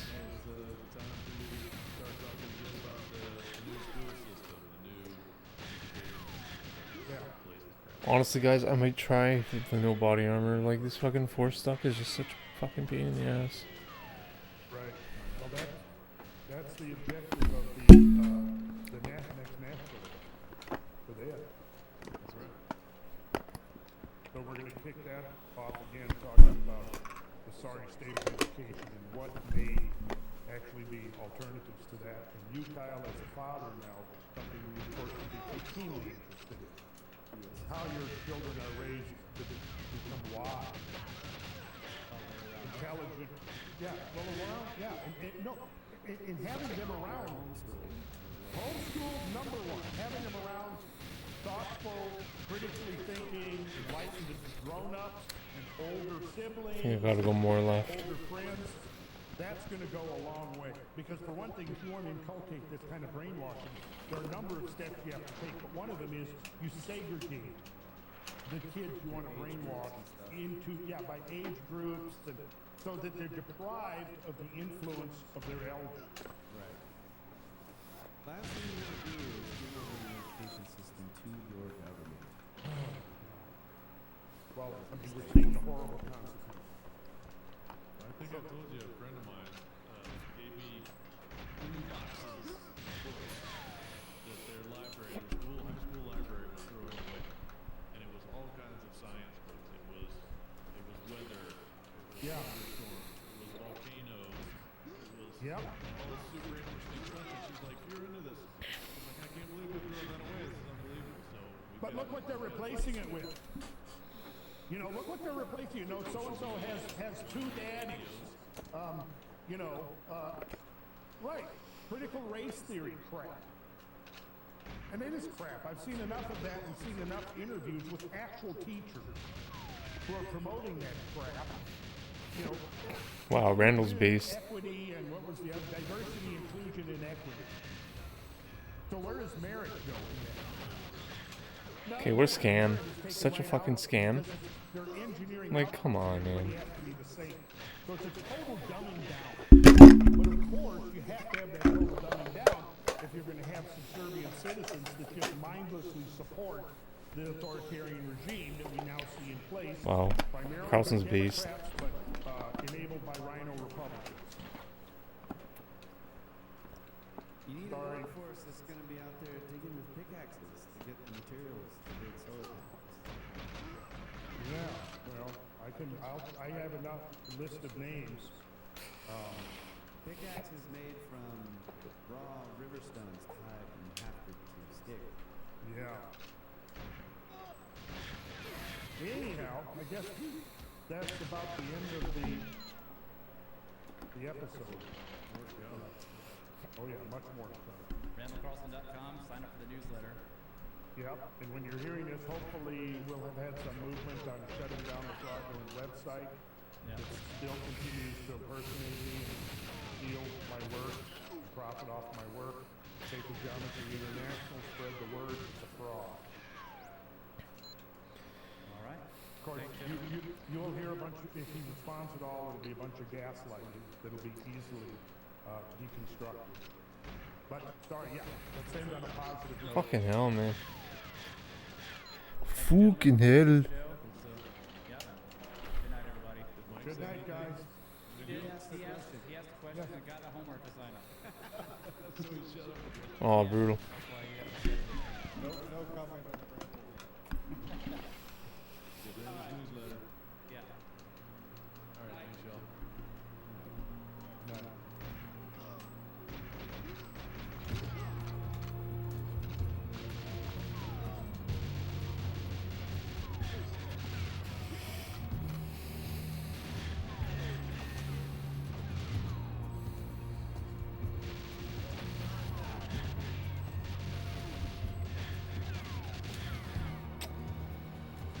Oh.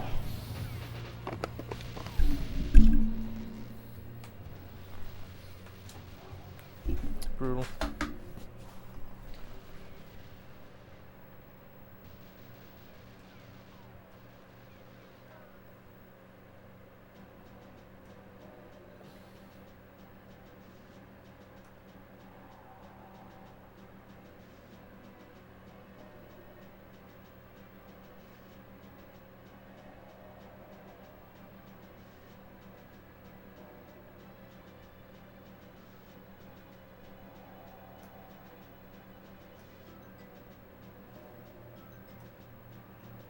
This is Cosmography, the Randall Carlson podcast.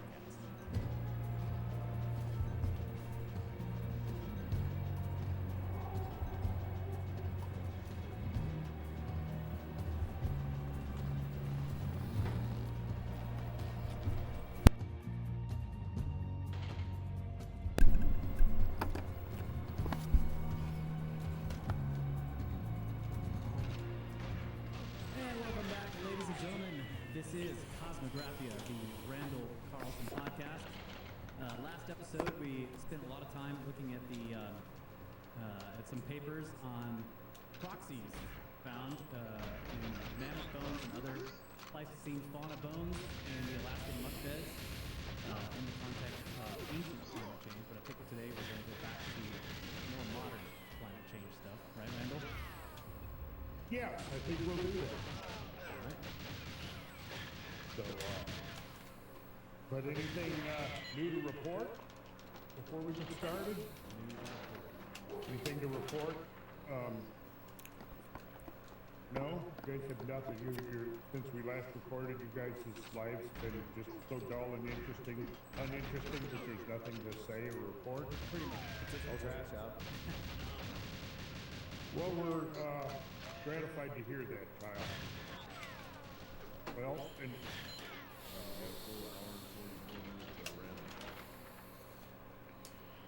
yeah, so I'd appreciate if you guys would just keep your mouth shut, not say anything this time. No, speak forth. Please. We're here to listen to you, man. Let's have it.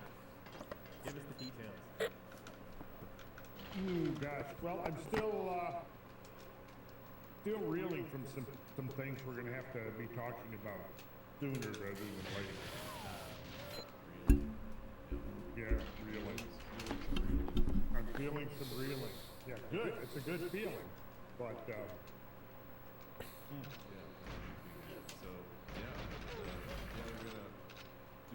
What? Like, come on, man.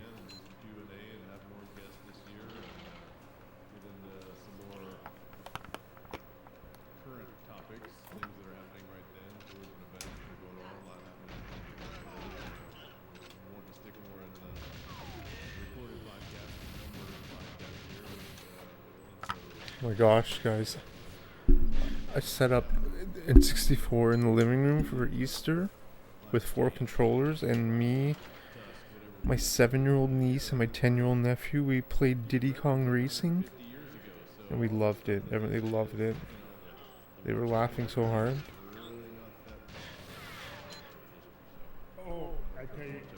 Diddy Kong Racing, the music, oh my god. And the colors, it's just so amazing. And you could choose to be so we were seeing which one was faster, a plane or a car. And she was like sliding all into the corners and getting stuck and shit. Dude, it was fucking hilarious. Such a wholesome experience. Highly recommend it. Like, fuck you, man. Like, fuck off. Especially when our technological abilities to monitor carbon dioxide in the atmosphere have improved. One of the things that kind of showed up there in the data was the fact that the amount of there was a discrepancy between the amount of carbon dioxide being generated through industrial activities and the amount of carbon dioxide being measured in the actual atmosphere. To the extent that about half that carbon dioxide was missing. So this came Oh wow. referred to as the I totally forgot he had 2 ARs, one in his left hand. quite sure where It's really dumb. Where is this, 3 or 4 or 5 billion tons of carbon going? Gigatons of carbon, not billions. I actually was Conquer. 1, because it's Conquer, and 2, because I like the whistling. His music, when you.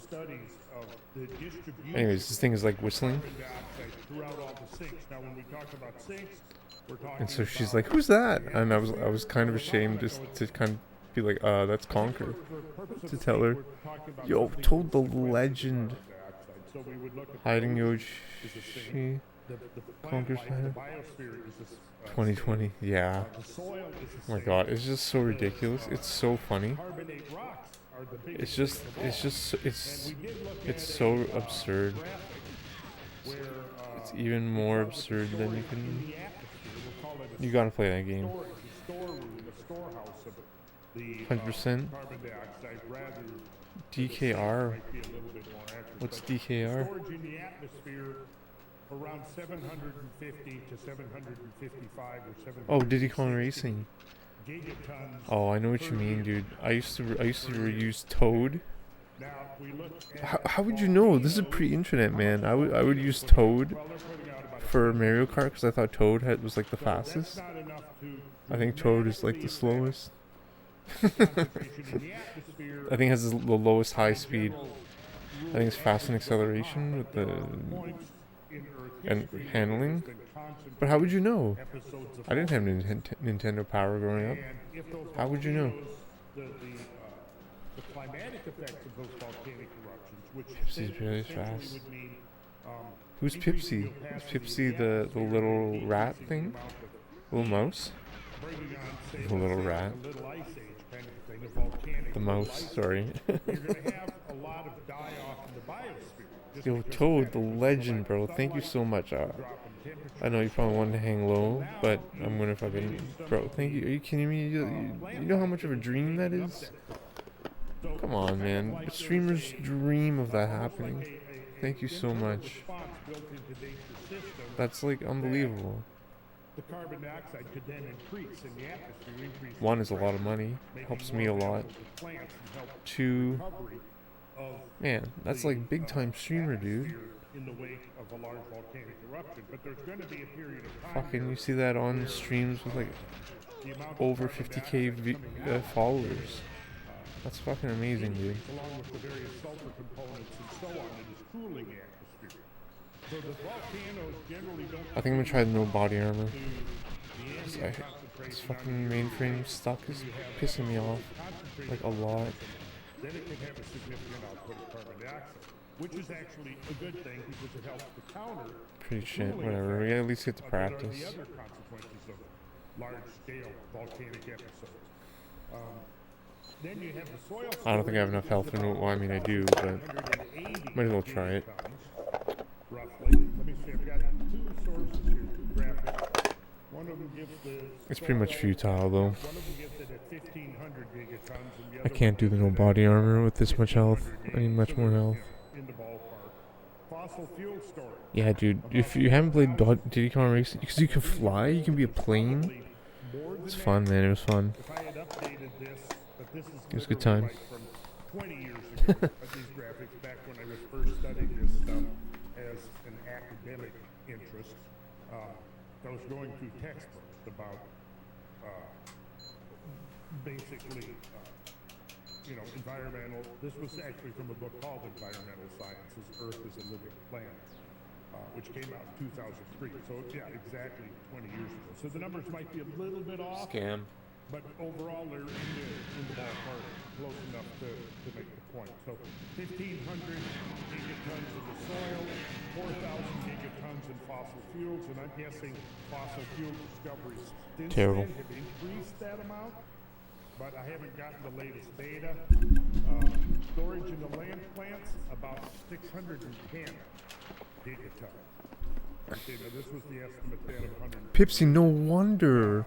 My niece was using Pipsy, Oceanic and storage in I thought she was just bad because I was, even on straightaways, I was always catching up to her. in the ocean.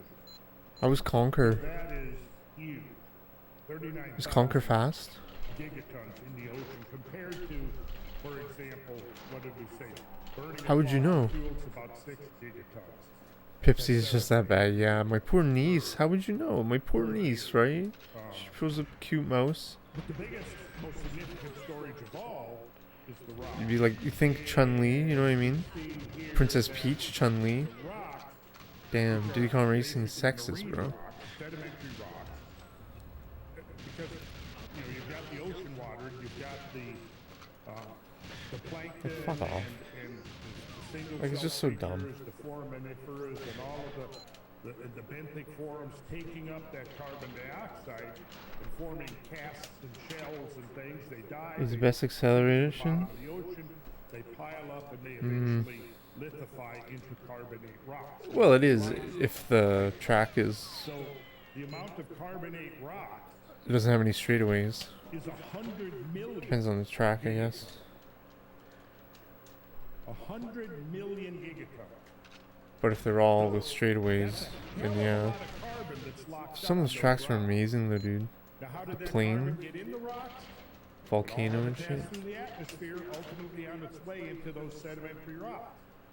It had to pass from the atmosphere into the ocean, from the ocean into the creatures, the living Yeah, the fucking creatures, Indian the elephant guy. creatures, into the limestone rock. But it all came through the atmosphere. Star Wars. Oh, dude, that game's amazing. I have it here. Gigatons I love that game. processed through the atmosphere. We streamed it a few years ago. But a significant amount of it taken up by the landfill. Now, due to That game is so good. erosion, it's getting here on one of the graphics 0.6 gigatons per It gets year. really hard. And the other one, let's see, it's not giving an exact amount. It is saying that photosynthesis of land. But it's amazing. It's estimated I love that game. taking up 560 gigatons per year. But the significant thing here is this. 100 million gigatons means just an incredible amount of carbon dioxide has been processed through. Now, I was gonna play some Mega Man after tonight. It's what Mega you Man gotta 5. understand here is that the plants are taking up the carbon dioxide in copious amounts. I'm gonna Might play Racer instead, but I might play Mega Man 5 though. It was very interesting about Might do like a level or two before in Racer. carbon dioxide became contaminated by all kinds of political agendas, okay? But when you think about it, that 100 million gigatons, that's an awful lot of carbon. If all that carbon is being taken up, it's being taken up into various states. There's a term of time in which it is sequestered in that state, right? Ocean, it's regurgitated because if the climate of the Earth warms up, oceans outgas and start dumping their carbon dioxide load back into the atmosphere. If the climate cools down, so does the ocean after a certain lag period. The cooling waters begin to suck out the carbon dioxide from the atmosphere. So now what will happen is the oceans will start sucking during these cool periods, and then the atmosphere so can become shitty. depleted, right?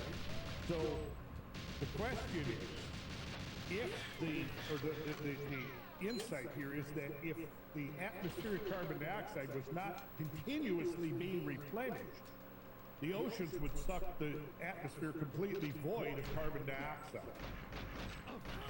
And there goes, that's the end of the biosphere. So there are processes that replenish that carbon dioxide in the atmosphere. And as long as they're in balance, the sequestering, the taking up of the carbon dioxide, and the replenishing of the carbon dioxide are in balance, we're okay.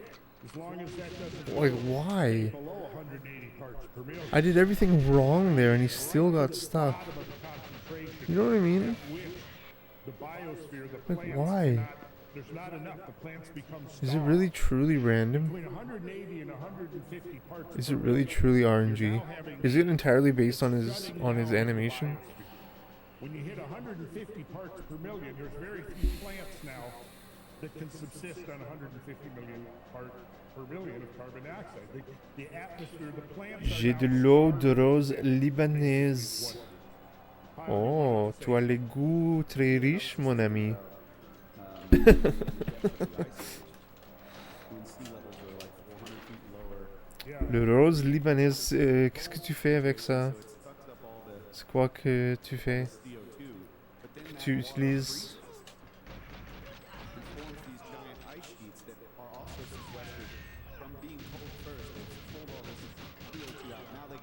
Il vient d'où? Il vient d'une fleur?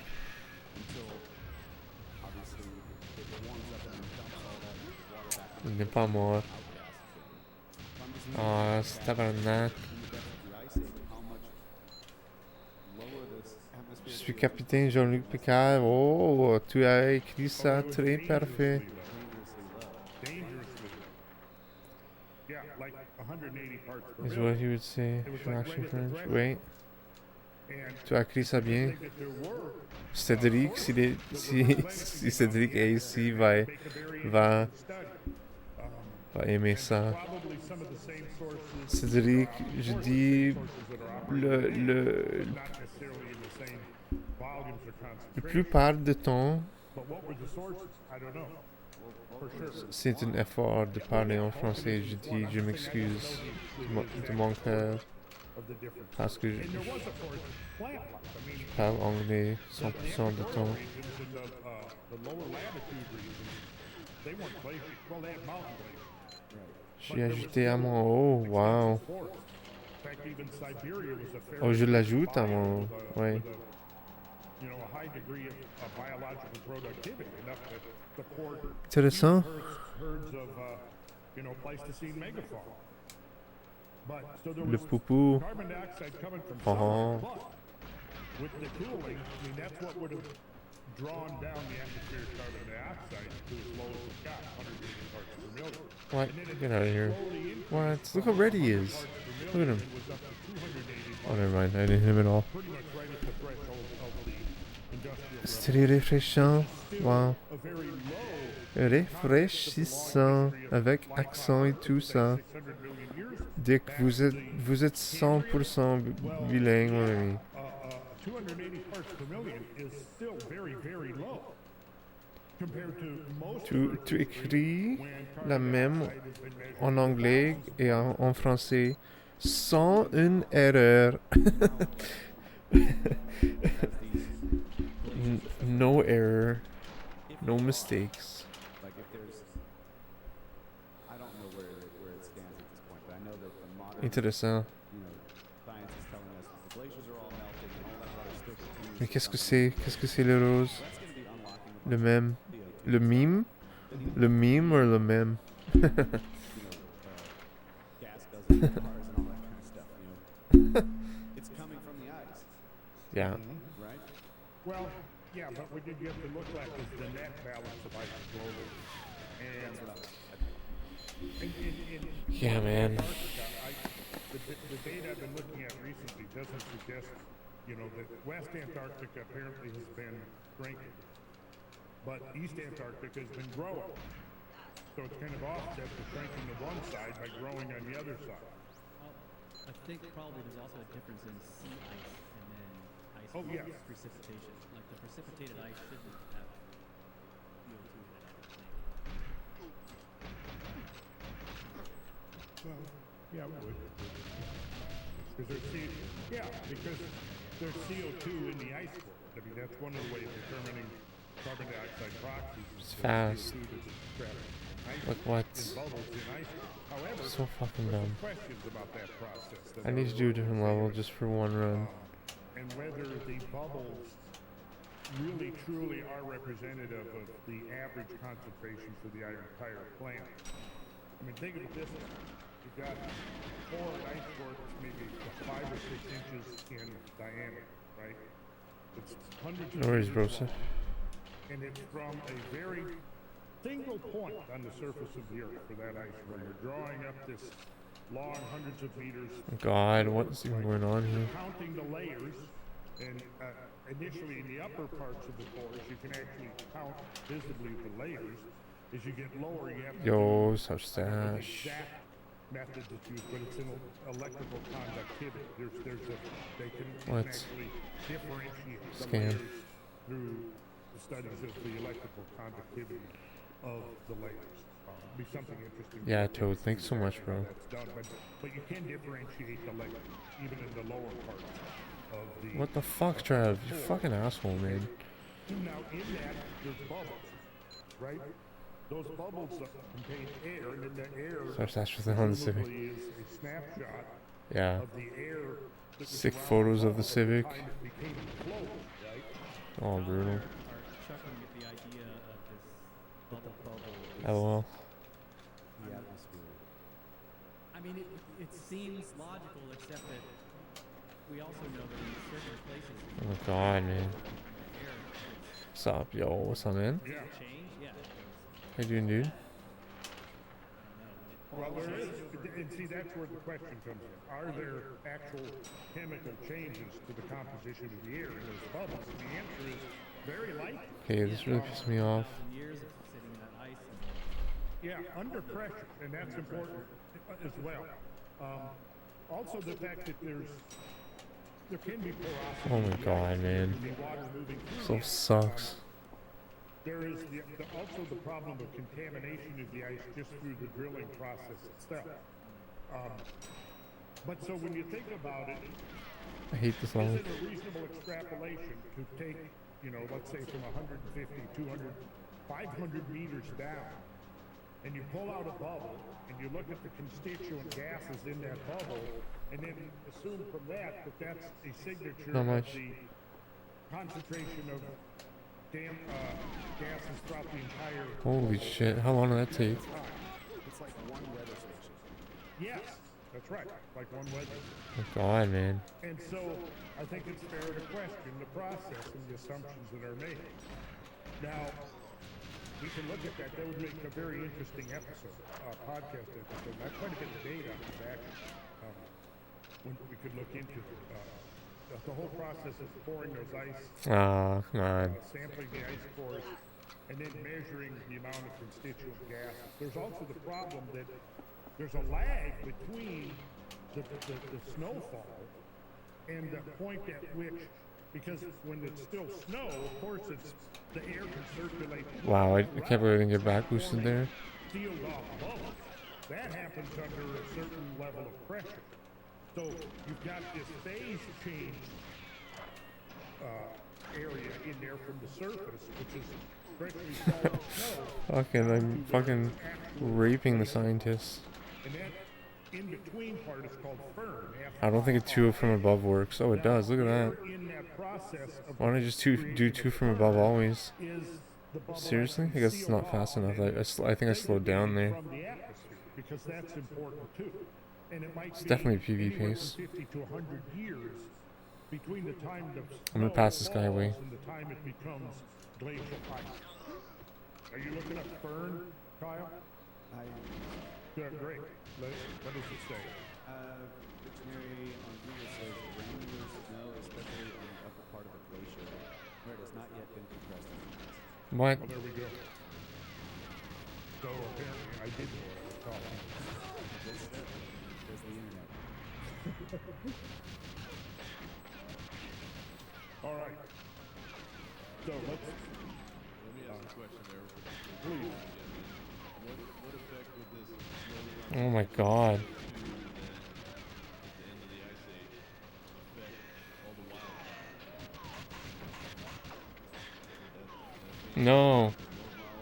Scientist died. Well, I think What are it the actually paces at depends on least? The amount of oxygen. Questionable left strafe ending. That's a good question. Sub 130 would be great. Wow, I'm terrible.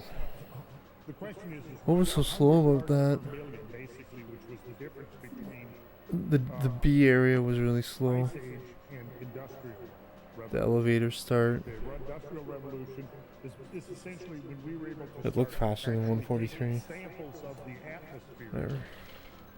and measuring direct the concentrations of gases in those samples that had been taken directly from the atmosphere. I don't know when we first were able to do that. Probably in the early 1800s, maybe earlier. But it would have been Gardening, somewhere modern around the Minecraft. dawn of the industrial Living revolution. work. So Minecraft looks pretty what cool. we have to do is, I guess, then rely I like the on idea of a new world every time. and then an RNG world. I love that idea. That we've got now, like the ones in Hawaii that we get all the data from. That's direct sampling of the atmosphere. Right? Earlier than that, we got to rely on the proxy. And basically, there's two proxies, which is, well, there's more than those, but the two primary proxies are ice cores and fossil leaves. Oh wow, he's gonna go after ice cores in this episode. This is gonna be awesome. Oh, this is gonna be interesting, because that's one of the strongest pieces of evidence. Is the ice cores in Antarctica and Greenland, and now Argentina in the Alps, in the mountains. They shrink down, right? In the Andes. Because of the Andes. I don't know if that's how they say Andes. That was just kind of really racist. Carbon dioxide diminishes into a more rarefied. The stomata open up to try to get more of that carbon dioxide. Wow, insane. Process more air to extract more carbon dioxide from that air. Wow. As you increase the concentration, So random. the stomata then slows down. That's so Swedish. The beneficial result In a good way. that evapotranspiration takes place through the stomata. So now when you close that down, what that does is it reduces the amount of moisture released to the atmosphere. So it has a really good effect in that now the plants are retaining more moisture as a result of the increase So wild. in carbon dioxide. We're going to get into that. So that was where I was going to go. Did that make the plants, the foliage, whatever, weaker or more combustible? Yeah, dude. Walmart, dude. I went to Food Basics, and I was impressed with the meat section. Then I went to Walmart, and I was like, Walmart had like a bigger meat section. Plants are going to It's like, damn. much more combustible fuel for fires. Absolutely. So that's So I think all stores are trying to become that's one of the best thoughts you've had during the whole series, I think, Brad. just super stores. To think more about that. Well, yeah, because it would Everything? make sense. It's okay, Brad. That's really gross, Hideyoshi. So the idea Oh, there's like a kid or something. Didn't he like French kiss some kid or some fucked up shit? in the early Was that photoshopped? I thought that was photoshopped. We don't have to talk about that. decades of air sampling, Sorry, we don't have to talk about it. No links, no fucking videos, program of no emotes. sampling, the very first one of atmospheric sampling. Yeah, Well, let's it's see. fucked up. Program of- Okay, in the scientific literature, well, Wow. actually earlier ones, but I think this is what It's terrible. basically what they're saying here is that NOAA, National Oceanic and Atmospheric Administration, actually began sampling programs that have been ongoing since. What does the Dalai Lama even fucking? sporadic sampling, What's his value? but they weren't really part of a huge What has the Dalai Lama contributed to this world things like other than sexually abusing children? But the first modern program by the National Oceanic and Atmospheric Administration was 68.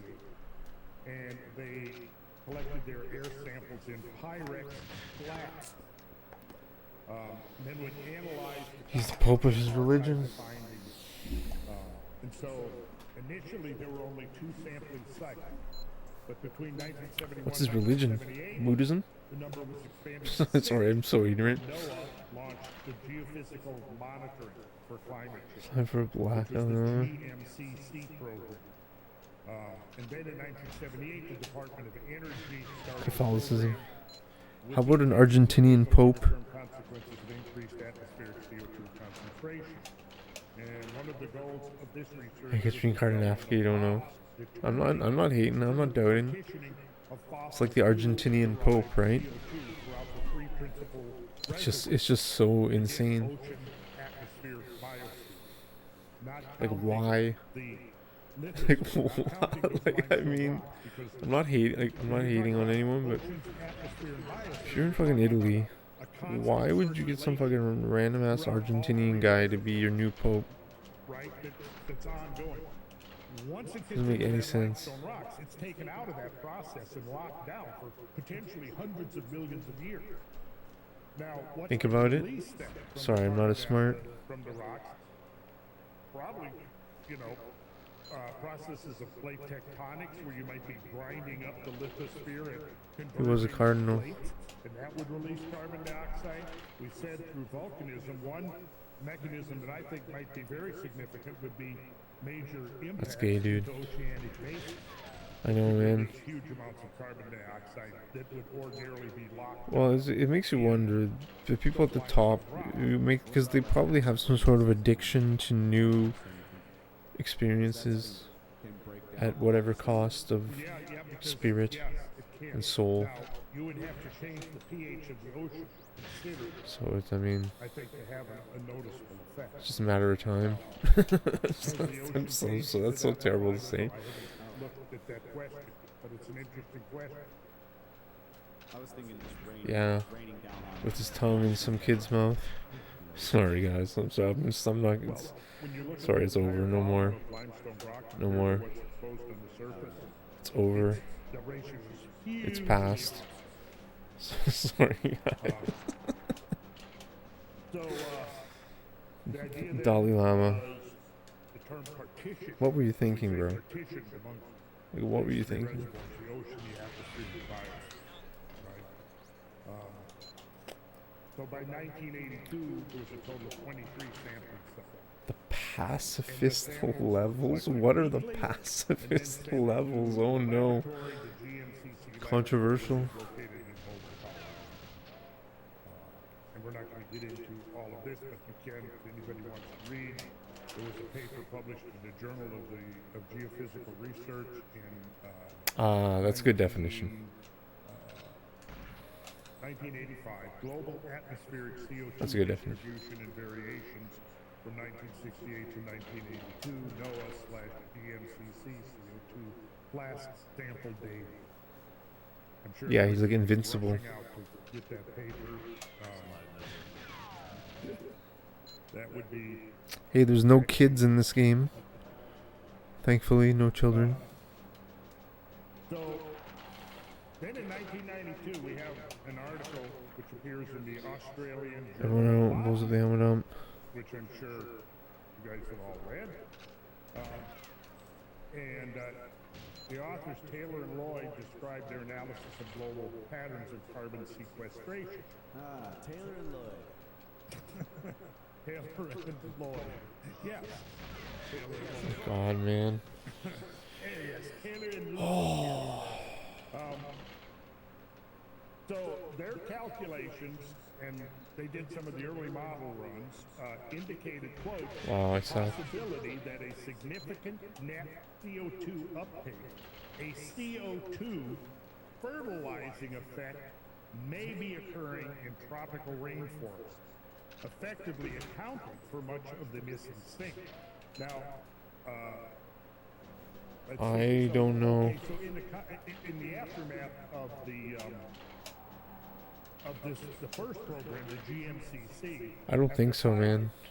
5 years of sampling, Because 3 scientists from NOAA, there's at least going to be 2 guards eventually. Geological I think. Observatory, Always, at least. formed an analysis on Unless the you get airspace amazing RNG where, 1981 through 1987. I don't know, I think there's always going to be guards shooting from 2 different locations. By Right. this time, it had become well established that the amount of CO2 in the atmosphere was increasing. However, as the authors of the paper comment, and I quote, after 30 years Passes of away measuring pretty quickly too. in the atmosphere and the oceans, the global atmosphere On agent even, budget is still surprisingly uncertain. as you know. Acknowledge the contribution of fossil fuel combustion on the observed increase in atmospheric concentrations, but point out that the measured rise was only about half of the fossil fuel-derived contribution.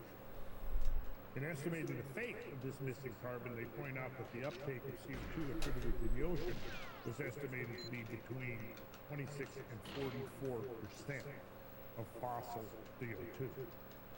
So disinclined to believe the ocean was consuming that much, they speculated that there must be a substantial, but as of yet unidentified terrestrial thing. Sorry guys, I'm not very consistent this session. Comment that, quote, our analysis thus suggests that there must be a terrestrial sink at temperate latitudes to balance the carbon budget. The mechanism of this carbon sink is unknown, its magnitude appears to be as large as 2.0 to 3.4 gigatons of carbon per year. Given that the total entropy... That's true. There is an unaccounted for carbon sink somewhere in this world. That is true. This was written, it is obvious that half of it is missing in action. So Everything he says is true, but his interpretation of it is questionable. And I think the couple of things now that we're going to see where it's going. Some of it's going into the ocean, but a whole lot of it is being taken up by the biosphere. And because of this increased amount of biosphere, Like, I think the carbon tax is the stupidest thing in the world. Carbon tax is retarded. It's just so dumb. That's why we segue into the 1992 article in the Australian Journal of Botany by Taylor and Lloyd. And it was they who pointed out the possibility of a significant net CO2 uptake causing a fertilization effect. And they're pointing out that it may be occurring in tropical rainforests. Fine with the carbon tax they impose on the military too, and make them drive electric vehicles. For the missing sink. So then in 1995, we've got 5 scientists with NOAA and the Department of Geological Science. That's risky, man. University of Colorado in Boulder. I guess you're saying they'll never do that. Or they will, for sure. Or they'll just for plebs. Yeah, like, it's insane. I went to Walmart today. This is gonna be such a small, silly thing, but there's a sign, big sign at the front that said, "Oh, no more plastic bags. You have to bring your own bags." And it's like, okay, I think there was even something like saving the planet or saving the world or some bullshit. And I'm like, okay. And in the grocery section, they have like the rolls of plastic bags where you can just take fucking an unlimited number of free bags. And like, my girlfriend took like a lot of bags. And it's just, it's like they're just, it's just like, I don't really care. I mean, I kind of care, but I mean, it's just don't like, just at least try a little bit. Try to not make us feel like just fucking assholes. And then I just started thinking, oh my gosh, I gotta start telling people there's all these bags here. There's these free bags. I gotta tell people. I gotta be the savior of these poor people. Not to get into a law.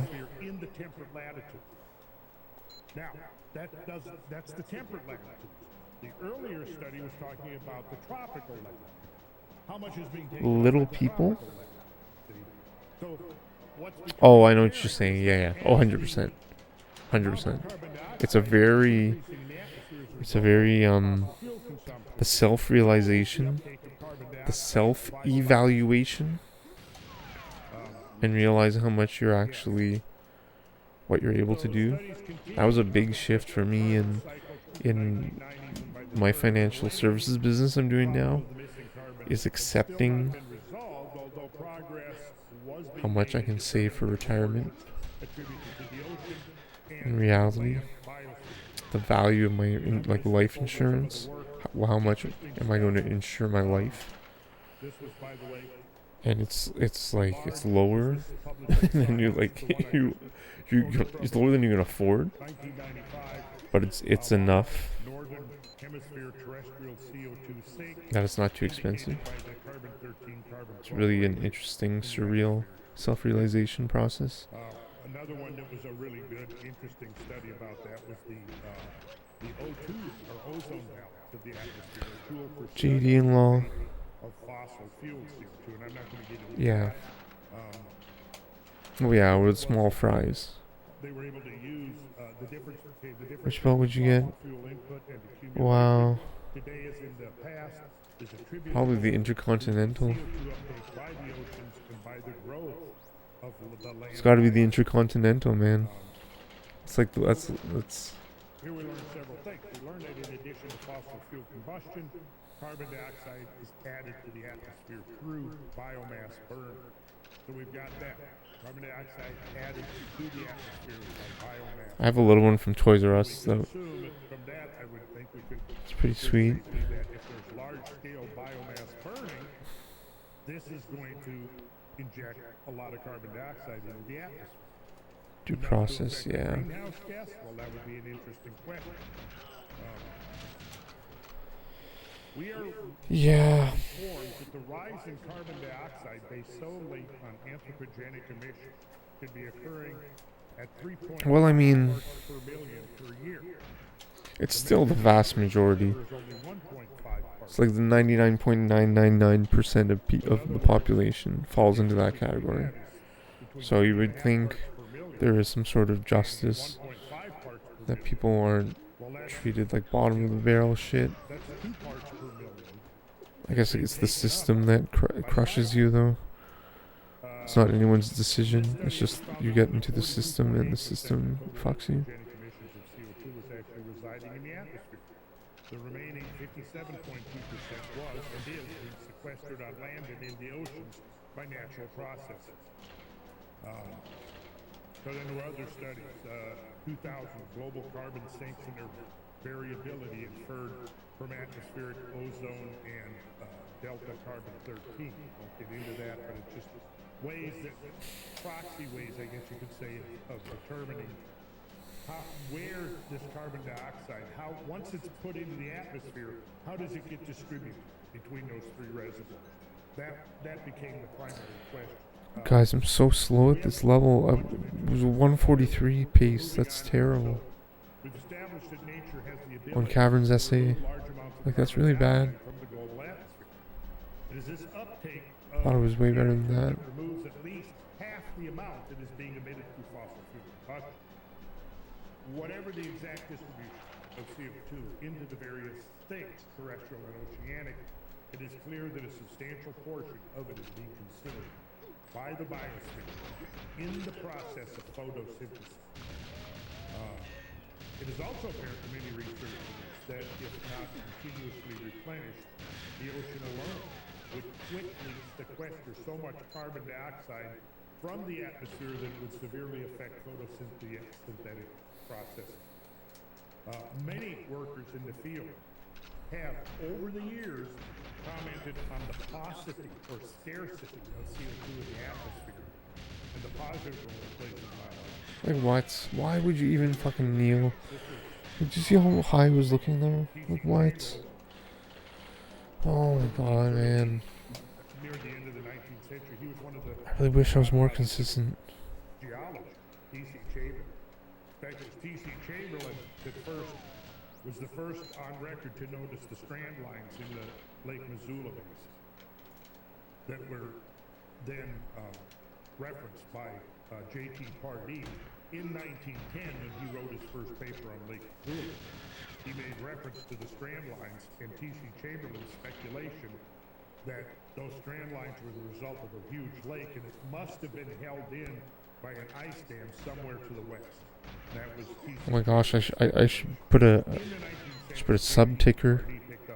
Not a sub ticker, but a number of subs. T.C. Chamberlain writing here that I think I have from this was in the Journal of Geology 23 subs now, 24. published in the year 1898. Pink Elephants, Baron Badcock, And Toronto the Toad. title of the article by You guys don't have to sub, but if you do, I appreciate it. influence of But great epochs just of saying. limestone formation upon the constitution of the atmosphere.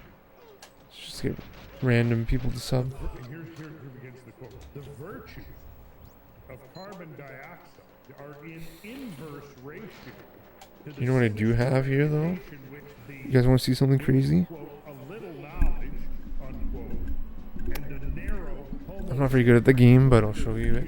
have given. That's an interesting, very insightful perspective, right? As a constituent of the atmosphere, it is as necessary to the maintenance of life as oxygen because it is the food of plants, and they in turn are the food of animals. Its peculiar competency to retain the heat of the sun renders it a decisive factor in the maintenance of that measurable Yeah, man. Japanese fucking Mario 64, bro.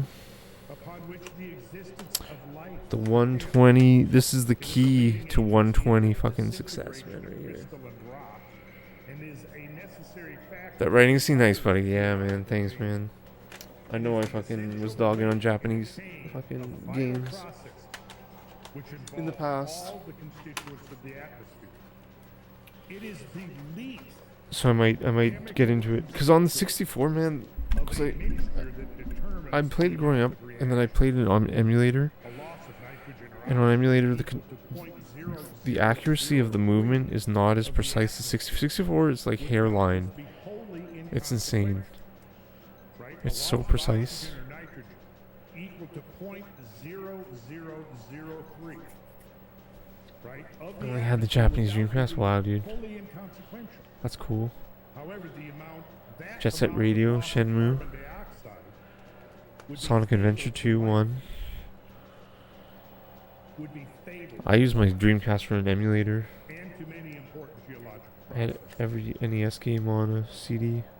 So here in this quote, Every SNES game on a CD. even a minuscule delivery decline My in the burned relative CD was concentration of amazing. atmospheric CO2 would have serious consequences for global plant life.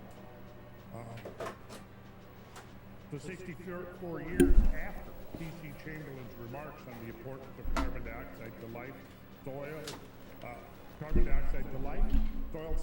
scientist A.G. Norman, who extensively studied the relationship between photosynthesis and carbon dioxide, published dozens of papers in the 1930s through the 1960s. Brutal. So in a 1962 article published in the journal American Scientist, he commented on the vitally important role of CO2 in global biological processes. That's what he said.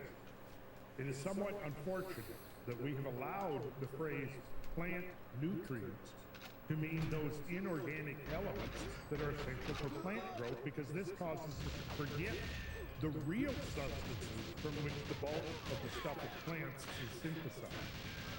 The chemical engineer of whom we spoke earlier might be a little taken aback at being told that his only raw materials would be carbon dioxide and water. If one added, however, that the carbon dioxide would be available only at concentrations of 3 parts in 10,000 by volume, What? diluted with an excess of nitrogen and oxygen, he Dumb. might appear troubled, because to him that would mean the handling of vast quantities of air to extract the carbon dioxide needed. But the plant can do this. Let us not underestimate the stupendous quantities of carbon dioxide that are incorporated into vegetation. Figures of the order of 15 billion tons annually have been quoted for incorporation into terrestrial plants, not counting the ocean.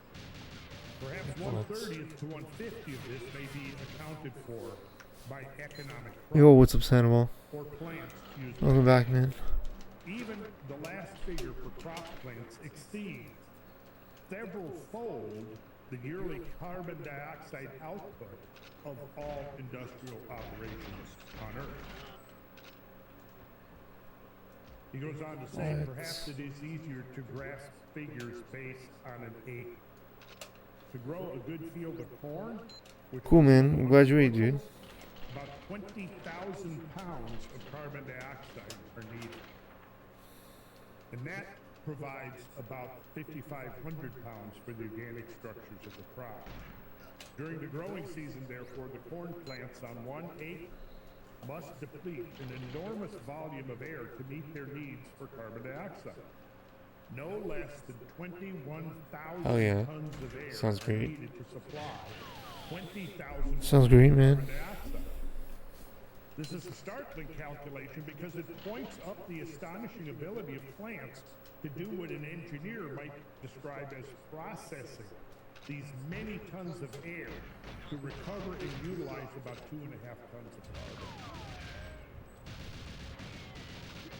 So, since he wrote this, the amount in the What? atmosphere Like, come on, man. from 3 to slightly over 4 parts per million in the air.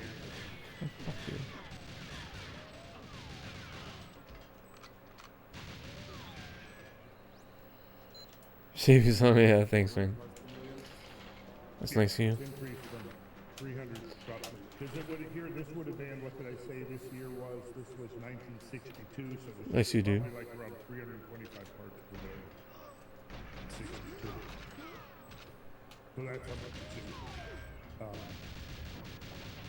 And do you think that entire increase is anthropogenic? Or I think some of it, certainly. I think there are other factors, yes, but I think that's It's fast, come on. least. Please. Okay. So, I thought the guy would run out. So the reason why I was like not shooting anywhere near that guard, one that manages to be I thought the guy was gonna run out, but he didn't. discussions of climate change, which is the positive effect of carbon Not the dioxide, far guard, the near guard. critical biological process. But I had leftovers. In the work of T.C. Chamberlain in Had 1801, leftovers, thanks, man. CO2 in the atmosphere is very low relative From to yesterday, turkey and the chicken. biosphere because of its fundamental role in photosynthesis. Reduce the Oh my amount of gosh, there's still some turkey and chicken in the fridge. I'm definitely gonna eat that later. Oh my god, this would be so good. against the entire chain of life. So, if we decrease, we know there's a negative effect. It begins to cause literal starvation of the biosphere. But what about the increase? Okay, so That was work. there are a lot of studies that would suggest the consequences. Today I took off today. Studies going back decades. I guess Easter Monday. Conclusively, that carbon dioxide is indispensable to a healthy So I took today off, I and guess. having remarkable effects on plants of all types. So How are you, man? going back to the 1600s, in the city of Brussels, Jean-Baptiste van Helmont planted a 5-pound willow tree in a container in which he Taking off, yeah. 200 pounds of soil. Yeah, you're on some vacation days, eh? Sour Stash. Carefully monitored the amount of water provided, and at Nice, the end man. of 5 years, the tree weighed over 169 pounds. But the Yeah, soil I'm trying doing. increased in weight by only 2 ounces. You want to start working with me? What? Are you serious, man? This increased tree weight What? result of small quantities of Hell yeah, dude. supplied by the soil. 2 horticultural scientists What? referencing the work of Van Helmont. Yeah, man. Let's set up the meeting. And I quote, Set it up. Andy Pham in California. He'll. the bulk Cause you know what, Sandal, you're a people person, and you talk with people. You're a people. You have that skill, so he planted this and you have a really warm heart, big heart, and you're a good talker with people. the air And I can see 5 years you being very successful in it. 169 pounds. For that, that's something I need to work on. That tree was built That's a big issue of mine. I have no patience. to build this tree by eating air and extracting the carbon dioxide from it. What? Hell yeah, man. So the United States Department of Agriculture has, since its inception, published annual summaries of We're Tuesday and Wednesday. research and Don't go back. relevant to agriculture. So My office, thanks, man. experiment station record for 1904. Yeah, well, there's an Ottawa office. In there was a translation of the Yeah, there's an Ottawa office. M.E. Debussy, originally published in France in 1904. There's an office in Ottawa. So in the early 20th century, Debussy performed Andy hasn't opened the Miami office yet. effects of carbon So dioxide Andy came on a variety of plants. in November to like scope out offices and to do training in Miami. In 1904. The results of the author's investigation But he does like all Zoom. He just did the special trip to Miami because he wants to grow in Florida. carbon dioxide have been questioned as being too limited to primitive generalizations. The author has For to be in an office, oh nice man, thanks man. 16 species We work mainly from home the majority of the time, and you can go to the office. duplicate if you want. series were grown. One in normal atmosphere containing about 3 parts carbon dioxide in 10,000. The other Yeah, series man. in atmosphere enriched So you would be 5 times so that's so sad. Well, that's the thing. carbon dioxide. I don't want to be Experiments were continued for again, I'm not an expert, but after which several portions of the plants were waived. as a Canadian, I couldn't get licensed in Florida because I'm not an American citizen. So I had to come back to Ontario to get my license, my investment license. In all except the futures, there was a So I decided think the same plants, maybe amount averaging to for you, where you might not be able to get the Ontario license because it's by state, control. That's at 1,500. which is fine. I mean, I think that's fine because, Yeah. well, I mean, depends what you want. I know you said you want to move to Canada and stuff, which is cool. It'd be awesome. But Enriched carbon dioxide has added over I think you have to be a Canadian percent citizen or a permanent resident. Maybe you can get it as a permanent resident. Who knows? Really, in my experience, too low. But so your network is also in Florida. That's another thing I found for me. I wanted to get my license in Florida, but I didn't know anyone in Florida. My network is not in Florida. Published by the U.S. Department of Agriculture. So training from home, yeah, exactly, man. Exactly.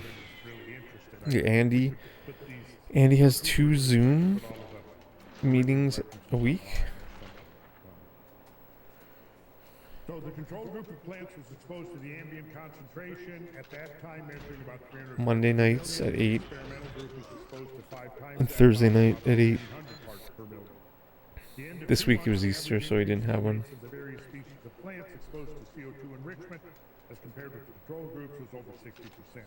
In other words, the Yeah, man. responded exuberantly to the increase in their food Hell yeah. supply and thrived. Yeah, nice, dude. Yeah, man, I think you'd be good at it. So there are I think many, you, many that's what, like, because you have it's not, I'm good at, like, technical information, increase but I'm not good at, mass productivity I don't have that skill that you have of to disease. going out, not instigating, starting conversations. I mean, I can do kind of, but Makes you more drought resistant, cold at a very superficial level, you're at a fucking So turning to the experimental meaningful work level, of heart-filled level, like truthful level. consider their seminal 1964 study, carbon dioxide enrichment of greenhouse atmospheres for food crop production. So this report describes a series of experiments that went from 1962 to 1963 at the plant science greenhouses at No, man, University that's the beauty of it. with a variety of So like there's no salary, right? It's not a salary job, right? of green plants for We have to find our own clients. Like I haven't made any money in this business yet. heavy crops, It's been a year and a half. particularly in enclosed greenhouse So, atmospheres, but it's also one of the hardest sufficiently depleted things to like learn. I'm not being discouraging, but it takes time to learn. It takes a lot of fucking time to learn. carbon dioxide levels in plant growing atmospheres So, maintained substantially above the normal should face I mean, to join. and so it was So what you can do is you can like join for, I think it's $100 to join concentration of carbon dioxide up to 1,000. with me, under me. An office here, dude. That's fucking, dude. That sounds amazing. Experiments in the tank culture of algae. Yeah, man. I think you should talk with it. I think we can get on an appointment, talk with Andy, Quote, it is possible because that he wants to grow the Florida as team. much as 50 to 100% or I'm actually still the rate of photosynthesis the under natural conditions Telegram Miami team fertilization.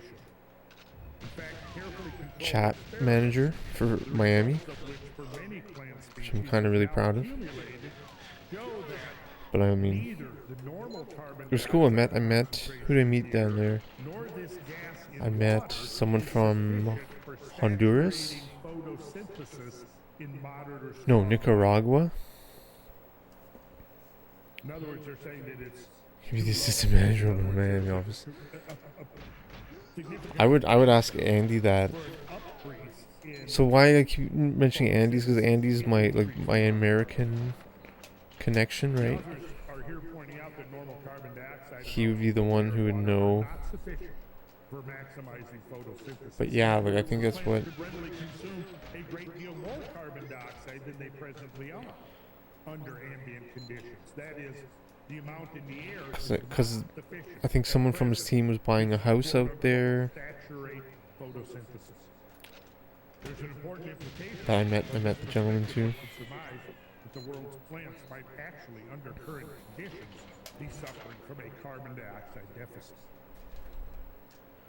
And then Yeah, what we're man. gonna do here, I'm gonna do some That'd be amazing, bro. share screen here to show some of the experiments that they did on food crops. So, what you can do, or what we can do, start doing something like practicing tomorrow. Okay, sounds good. What does that mean? I didn't understand, sorry. Start doing something like practicing tomorrow?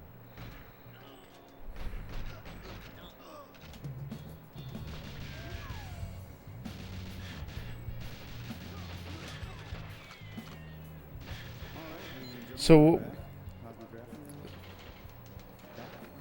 to start, I think it's like $100 to sign up, but it's only one payment of $100, and then there's no further payments until you start to study to get your license. So that's not too far off.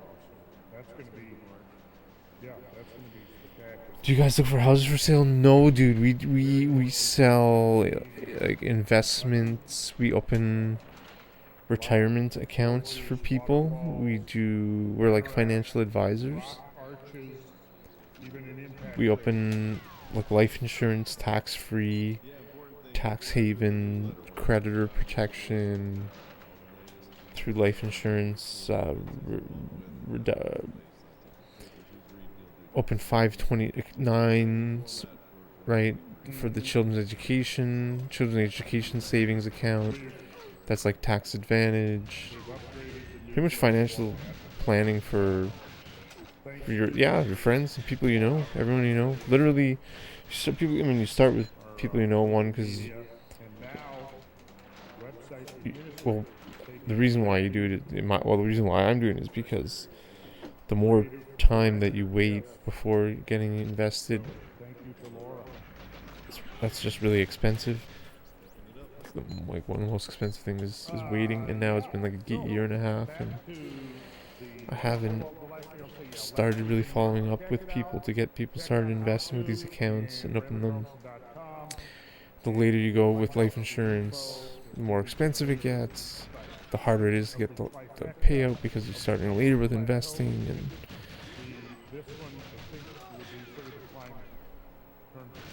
but what I think, the education is amazing. I think that's why I really encourage people to get into it. Like $100 to get into this pipeline of information and education is insane. It's really crazy. This company's cool because it provides everybody the ability to have top rate and level financial advice. Instead, if you go to a bank, you need a large sum of money in order for banks to really start to reach out and ask to talk about financial planning and stuff. Because banks, they want to just make money. That's what they do. So it's like a revolution. It's like a financial revolution. I know it sounds a little ridiculous, but it really is like a financial revolution because it's the trickle down effect. It's the micro lenders, the micromanagement of all the small people that becomes one big massive. Like World Financial Group is the #1 provider of Trans-America investments in the United States. Like that's insane. Like that's amazing. Just because of the sheer numbers. It's like a revolution, man.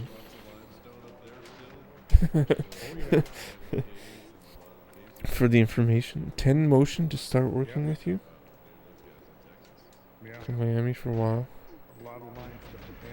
going to be seeing evidence of some serious catastrophes Start finding office open here. that are not directly Oh man, from glacial melt. dude, that sounds like an amazing dream, man. Let's how about let's set an appointment with Andy on Zoom. One thing to see So in a mega flood that there's $100 to join, water discharges and then what you can do if you, I mean, if you want, you if you don't want to spend any more money, you can start by tuning into the Zoom meetings, and just learning. Like Andy's fucking, he gives 1 hour presentation. It's him live presenting, or he has product salespeople. He brings in Transamerica investments and insurance, and they talks about the plans and the tax advantaged plans, like the Index Universal Life and the Roth IRA, individual retirement account.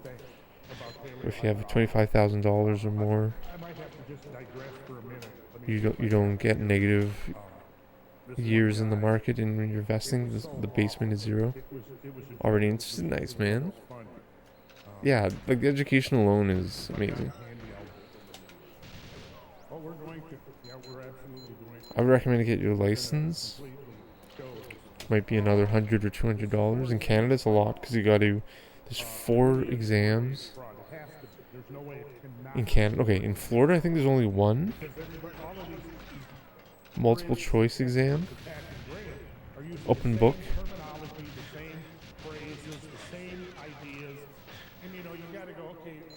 But that can be later on, man. It's up to you, though. Yeah, man. Apparently, you can make good money here, but I'm in it for the long haul, man. I know I'm just getting smarter every day. Like, I'm not being arrogant. Like, I'm acquiring a lot of knowledge, and I'm trying to share it as much as I can. And I feel like it's the right thing to do. I'm getting much more confident in my understanding of it. And the time, the issue of the time is the most valuable thing. To get started early. Going past exam? Yeah, man. Nice, dude.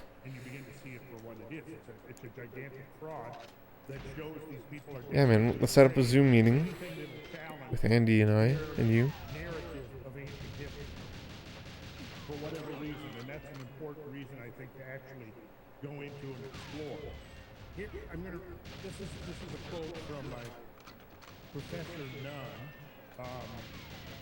who's one of the people. Oh God, I suck. Graham here over this. Yeah, man. No, I think it's. Yeah, it is opening your own business, pretty much.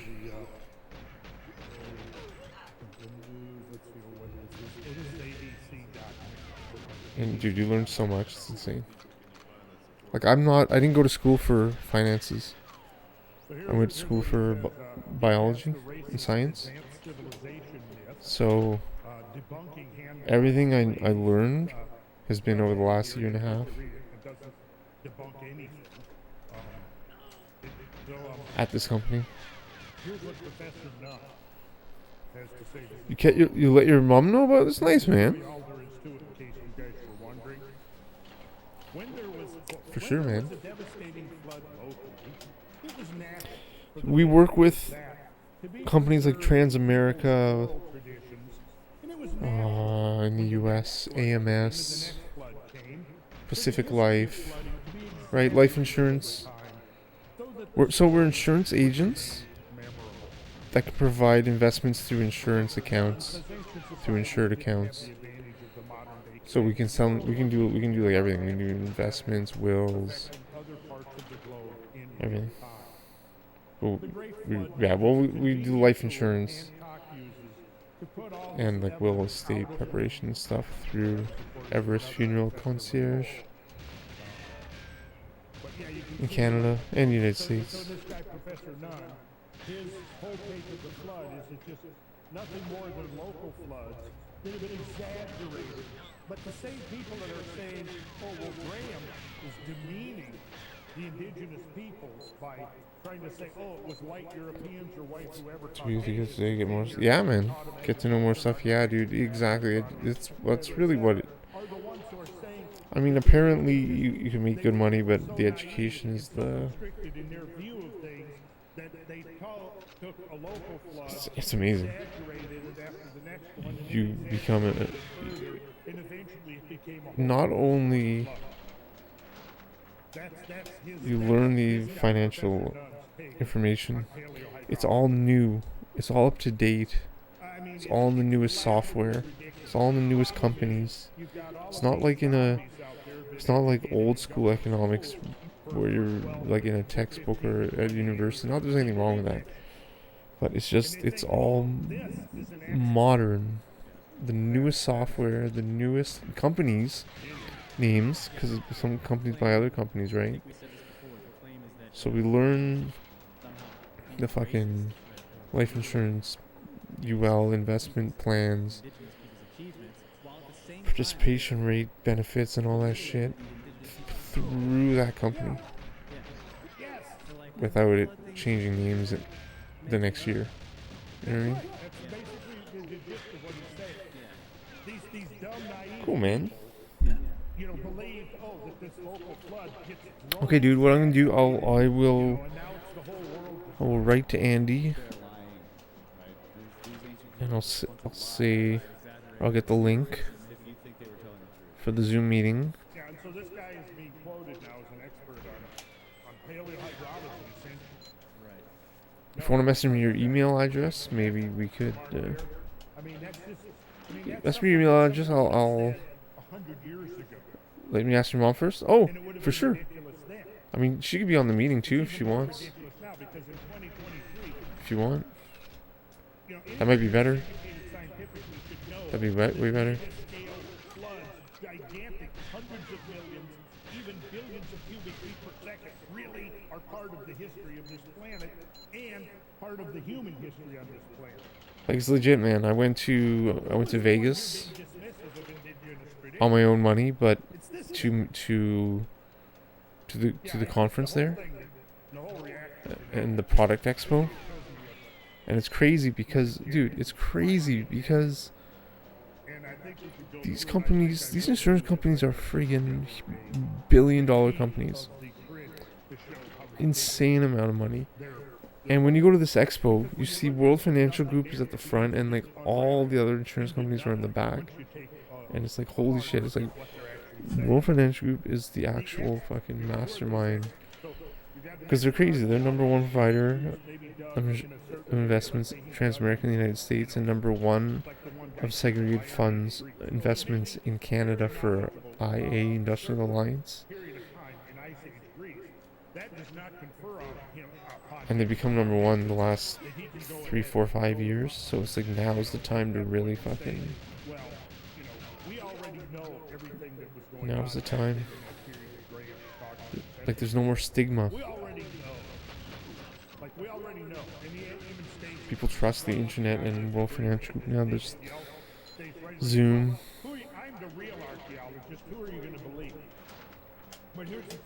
Open their offices. Yeah, dude. There's people in Houston, my man. There's people in Houston too. I mean, it's up to Andy though, right? Like I don't know what his plans are still for the Miami or Houston office. He came to Miami to scope the office, and he was talking about the office. He said he wanted to get it open. It wasn't just hot air. From archaeological sites to paleontological sites to geological sites, he's visited ancient ruins. He's visited remains. He's written. And I know the structure is like, and he's just in the company. You can't just fake your way. Senior marketing director. He's definitely making over $100,000 a year. He's probably making more than $200,000 a year right now. Probably more than that. Now, biologists, geologists, astronomers, etc., to collect this information together. He's been in it for 13 years now. The younger Gyges, who's been focused upon those things that occurred during that transition from Pleistocene to Holocene. Yo, you too, bro. In a platonic way. Now, here's what these idiots from the illiberal left, because all of this criticism, let's be clear, it's coming from the left. It's coming from the Democrats. Sorry to have given you a hard time when you first came into chat. Just I have just the way you're saying this fucking shit. the way you were saying this stuff, and I had no idea. Like, if you don't have to see a face to a name, but when you say when anyone says like some pretty intense stuff, I fucking wonder. so sorry. No hard feelings, I hope. The divisions are lining up according to the political agenda of the affiliation, which raises to me enormous questions. Yeah, man. Send me your email address, and I will send it to Andy. Andy will send you the Zoom meeting link. You can't tell me that any of these guys, when you say, oh, the experts have debunked Graham's theory, and they constantly call it a theory, he does not present it as a theory. You know the difference between a theory and an hypothesis. Fucked. Right? Slow. Explored, investigated, and For which we need more data. I've read his works. I've watched enough of the series now to say, he says, well, maybe this happened. You know, perhaps. He uses the word perhaps quite a bit. This is not a theory. Why is everybody consistently using the word theory, when if they're trained in science, they should know damn good and well it's not a theory, unless it's a talking point. Use the word theory. Use the terminology white supremacy. Why did he run forward? Did you see that? Like, what? It's just so dumb. Like, it's just so dumb. I was playing a game. What? That was what she said. I was playing a game while I was watching. So dumb, guys. So then she goes on to say, but you know, it's the white supremacist, it's racist, it's conspiracy mongering. And I'm like, okay, now how the hell do you know that? You didn't even watch it. Where do you come up with it's white supremacy? Show me an example. What they do is they invoke a game. Oh yeah, and I paused in the wrong spot. Tonight, I'll pull up the quote to show how they completely twist and pervert. You gotta pause To try to paint after looking out into the hallway. the source of Graham's ideas, and that Donnelly was clearly a racist, never mind when he lived and the entire society of that time, because that's what they do. They'll always take it out of context. It's, what do they call it, presentism? That we look at the lens of the past. Your brother's streaming, right? Read my brother. And yeah, I mean, there's so much we could get into there. The difference between now I'm and when Donnelly published I think I'm gonna stream for a bit longer, my man. when he was doing the research. But Donnelly was one of the first people who If he's still on, I'll read him in like an hour or two, maybe, or less. But own stories and myths indicated that they had interactions with people, that's cool. not only Caucasian, but What's he black streaming? as well, in the New World. Okay? And he quotes that. He has quotes showing the evidence of that. That's conveniently ignored because I don't think any of these people have actually read Ignatius Donnelly. They're just being told Rachel Donnelly was a racist, so, you know, use Donnelly as your reference. Don't say a word because you don't find almost... Oh man, that was perfect. That's fucking perfect. When they did, Overwatch is cool, man. you know, dismissing Atlantis. Oh, that was debunked. Atlantis was debunked. They say that over and over. Where was it debunked? Show me. Show me where it was debunked. I spent 8 hours putting together That's cool, man. a video series about that. Showing Yeah, dude. no, nothing is The best part is just learning about the finances, becoming a financial expert yourself. It's crazy. You know, we've got this I highly recommend it. appears to be talking Your back is cool. that these people are reading from because they're all using the same terminology. So my question is what's the source of this? And why are they so afraid of an alternate view of prehistory? Well, as long as you keep in mind that You know, it's always the same. When you get fascist, totalitarian, Marxist controls, the first thing they want to do is they want to seize the narrative of history. You see that over and over again, whether it's Mao or Stalin or Hitler, Pol Pot, whoever it is, you take control of the narrative of history. That's very important. And that's what they're attempting to do. And they see what Graham is doing as a threat to that, their ability to take over, to take control of the narrative of history. And yeah, but it's not going to work. It's backfire. For one, the fact that they're so afraid of Graham's ideas is Sucks. evidence. The fact that they know somewhere on some level that they're just pushing a bunch of bullshit, that they built a house of cards. And if Graham's ideas of what happened 12,000, 13,000 years ago are so dangerous, to use their terminology, it means it's dangerous to their concocted narrative of history that they're trying to push off on the rest of it. That's how I see it. Anyhow. All right. After all that. Well said. Well said. All right, as the only Democrat in this crowd, I have to speak up. No, you don't have to say anything because we're going to go on to this, but let me say this. I'll say one last thing. The Democrat that you became years ago, that's not the Democratic Party anymore, Mike. It's not. It's just like, you know, my mother-in-law realized that just before she passed away. She'd been a lifelong Democrat. She even made the comment, you know, well, the Democrats aren't the Democratic Party that I was part of 30 and 40 years ago, 50 years ago. They're not the Democratic Party when I voted for George McGovern and Jimmy Carter. They're not that Democratic Party anymore. No. So we can come back to this discussion sometime. I don't think you're a true Democrat, Mike. You are not these posturing Democrats that we have today. Randall Carson's so based. Trump or not. Because disliking Trump is not the measure of your liberalism. Anyhow, organisms. Let's get back to organisms. We can cut that out close out of the random rant. Well, But it is a fact, Mike. It is a fact. I will retract my statement that we have no announcements. Announcements done. Well, how we got into that is because I was talking about mega flood sculpted landscapes on the Cumberland Plateau. Right. So from there I went over and I quoted that ridiculous comment from Professor Nunn about ancient beliefs about mega floods, as if there weren't real mega floods that were preserved in their memories and traditions. Mega floods that could. Well, we have the quote recently in one of our episodes about planetary scale movement of water. Yeah. Yeah. Apparently, Professor Nunn is completely oblivious to that planetary scale movement of water and what that Jeez. implies for cultural history of the human species on Earth. So, anyway, I'm gonna look up more. but it is a fact, Mike, that the critics, to every extent that I have researched, the critics, it's all 100% been from left-wing media.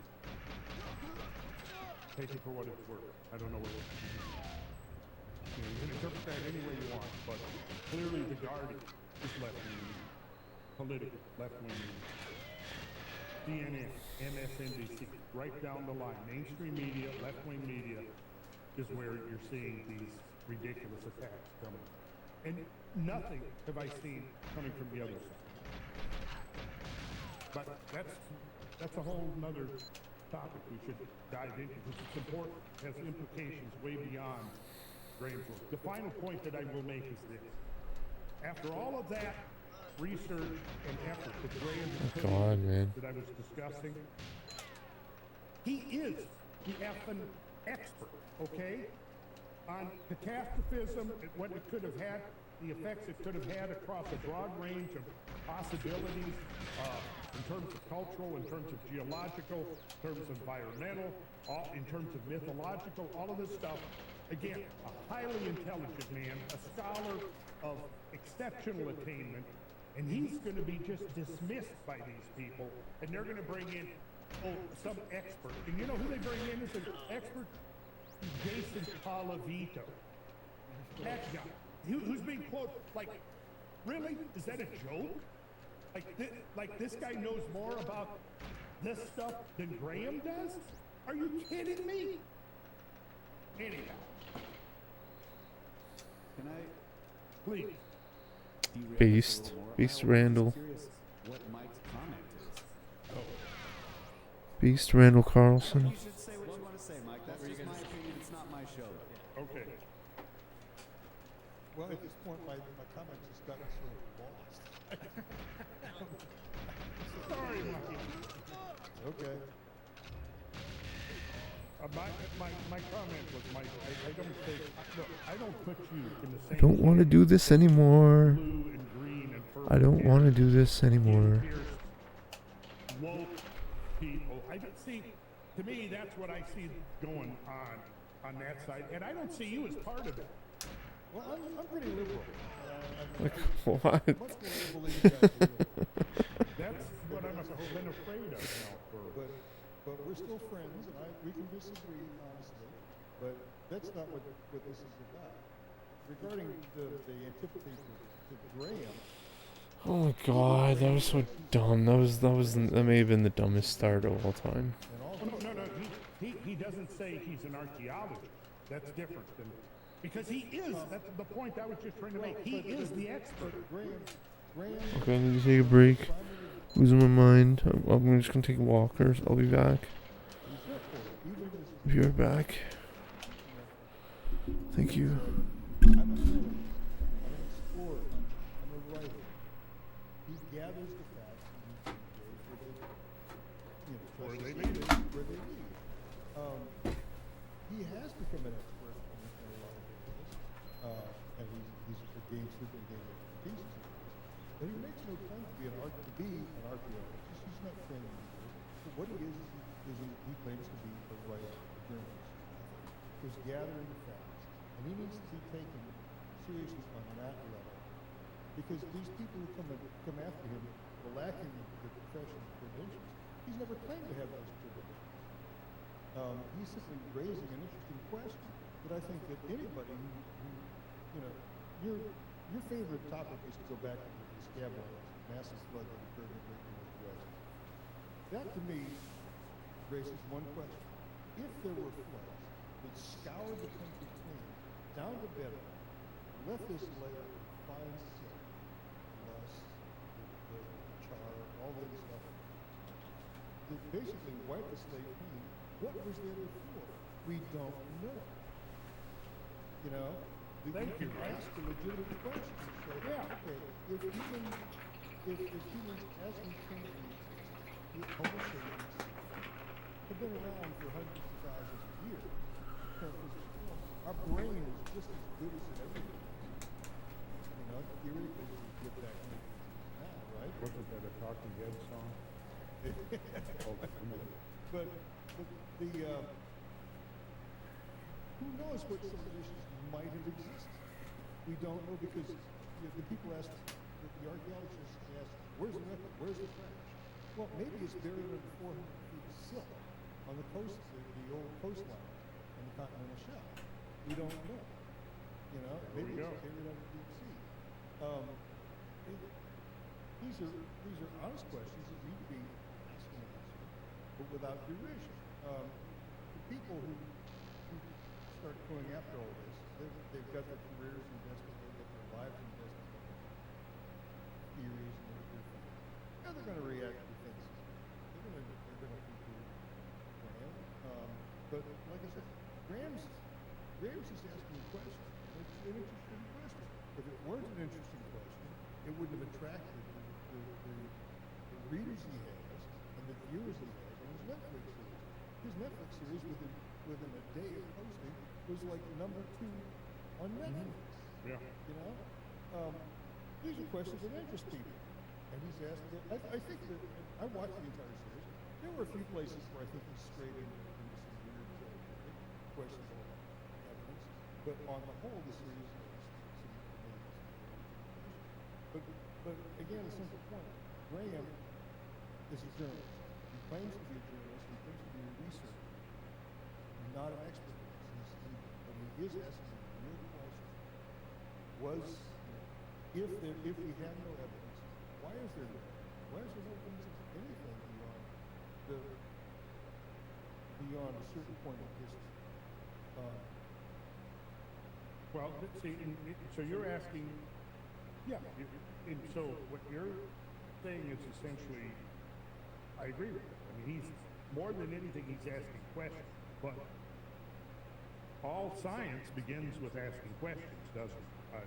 And, you know, the point I was trying to make is that you know, you could, the way you partition science, I mean, look, you might have somebody who's very, very, very knowledgeable about, look, there are, for example, you know, in North Georgia around here, there are archaeologists that have devoted decades to excavating and reconstructing Civil War battles. Now, who's going to, obviously, yeah, these guys are going to be the expert on figuring out, you know, what kind of ammunition they were using, what they were eating, you know, during all of this, how long they occupied a particular, right? That doesn't necessarily confer upon them the authority to make, you know, broad-based sweeping statements about what may or may not have been going on in a completely different environment, in a completely different time.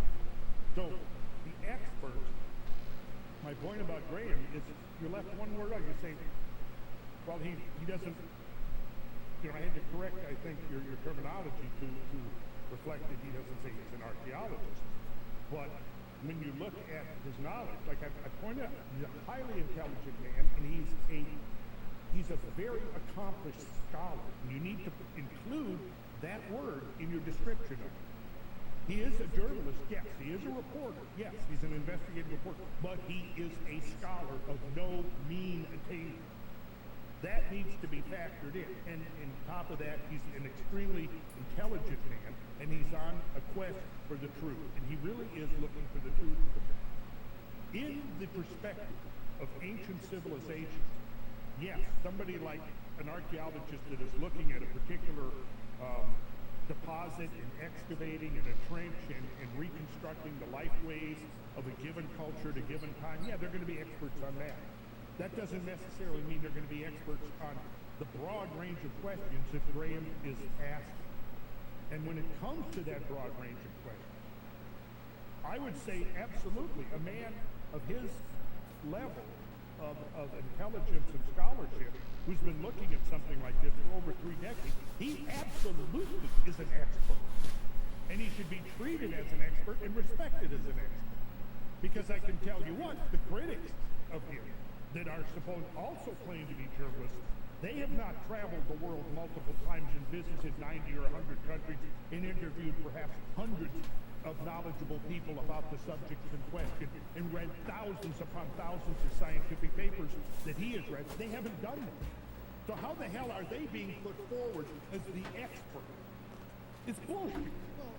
Just call it for what it is. It's bullshit. We've discussed this before. The whole credential academia and the credential world, the pros, versus guys like me who are not credentialed, who don't come from that. Well, credentials just means you've gone through an academic program. But basically what you talk about is establishment versus upstarts like me raising people. Now, you know, you've overlaid politics on top of this. As a Democrat, God, man. I can tell you there are probably a lot of liberals out there, Democrats who watch that series on the Red they're not all fire-breathing right Oh, I agree. And by having read commentary, I know some of them are. I think it's wrong that everybody talks. Wait, Yeah. who's breathing I'm not the one overlaying politics. It's these clowns. They're the ones who are dragging in racism, conspiracy theories, and white supremacy. They're the ones who are dragging in politics. When there are people who drag racism into everything. Stop being a liberal for a minute Well, and just realize that this is not something You brought it up. I think those publications that you brought up, Randall, sought that kind of person out for these articles. That's really what. They went mass reaction. Yeah. They They wanted that. Yeah. They wanted that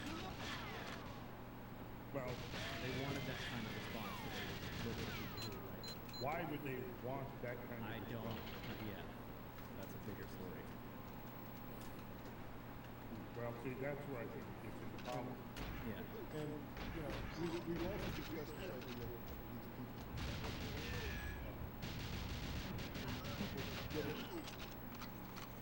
Some time ago, I mentioned that in journalism in particular,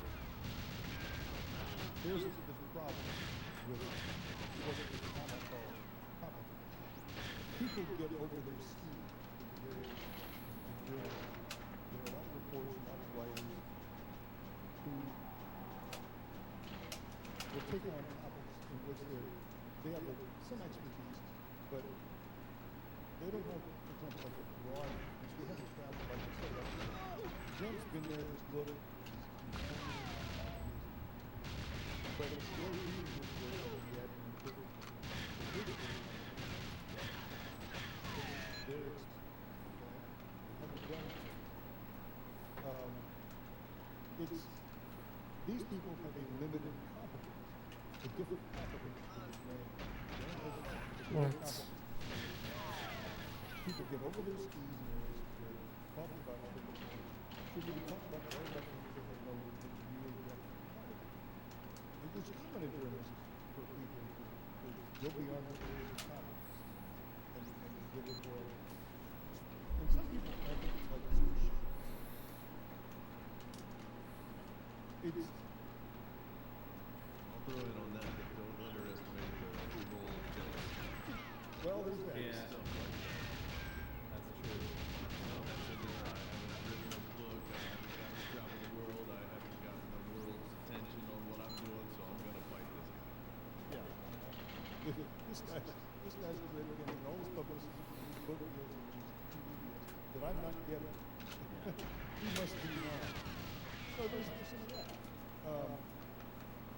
Yeah, but my point is, and I agree with that, but there's a third thing that I think you're maybe downplaying the significance, and that is the thing that I've seen now, and I'm guessing you have got read 10 or 12 of the critiques, line by line.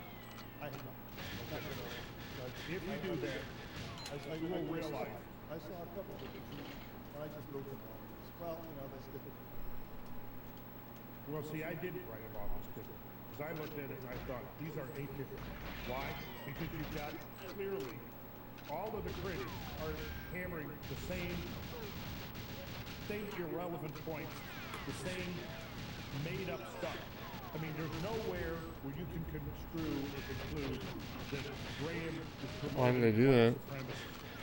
Look, what was the wrong button? Nowhere. There's nothing to indicate that he's secretly or on any other level promoting white supremacy. But then why is every single critic bringing that up invariably? Because it's No, because they're all reading from the same fucking script, and you've got to ask why. There's no master conspiracy. There's no master script. See, there we go. There's no. There's a mean. There is, however, a mean. What happens in journalism, like everything else, there are means. There are facts. There are trends that come and go. Once a mean gets started, people latch on. And So, okay, that's my point. Where does it get started? Where did that get started? Where did it get started that Graham? Okay, you don't. I'm asking that question. You're saying you don't know, and you're dismissing me. And I'm saying that that is the most relevant factor here. The fact that somewhere that meme got started, and everybody gratuitously buying into it and perpetrating it. Even though it's total bullshit, it's a fraud and it's lie. It sounds to me like you're trying to sugarcoat what they're doing by saying, oh, well, that's typical. what I'm saying, it doesn't matter. It doesn't matter. You know, with all the naysaying, Graham's work will stand on its own. I'm gonna put in Perfect Dark and just play some Villa SA just for a little bit. I'm losing my mind. I told you when you started doing posting stuff on the web page, whatever. I said, don't read the comments. You know, just do not do it because you'll get in these internet fights. The flamers do it just for the aggravation. And these people are the same kind of thing. They just get paid more than them. So you're saying in essentially that these representatives of mainstream media really are no better or different than playing Everybody's got an their phone. asshole, and like every asshole, everybody's entitled to their opinion. Okay? Everybody's got opinions are like assholes. Everybody's got an asshole. Graham is also on the left. It's weird that he's being, it's interesting that he's being attacked on the left. He's definitely a liberal himself. He's a lefty. He's being attacked by some people. He's a liberal with strong libertarian leanings. Yeah, he's very libertarian. Oh my God. Interesting how it's playing out. I wonder what he thinks about it. Well, I could actually see his evolution from that side of the spectrum over as well. Because the people who are defending him, if you go, Yeah. Tucker Carlson Yeah. didn't defend him. Yeah. So, I'm not sure. See, that's it. The one guy who will speak more truth on mainstream media is the guy that liberals don't want to listen to. How bizarre is it that the people who Please, like, now are please. driving along the road with the Oh, like that was so fucking we fast. don't want to hear anything that conflicts with our manufactured worldview. We're the same people back in the 80s driving around with question authority bumper stickers on their car. What happened to that? I don't see anybody in liberal Atlanta here driving around with question authority bumper stickers anymore. Where are they? You remember that, right? Yes, I remember that. Okay, you probably have one, right? I didn't keep up. We should go back to question time. All I'm saying is you can't take everything like, Can't believe that happened. So fucking Well, I bullshit. agree with that. Yeah, I agree with those.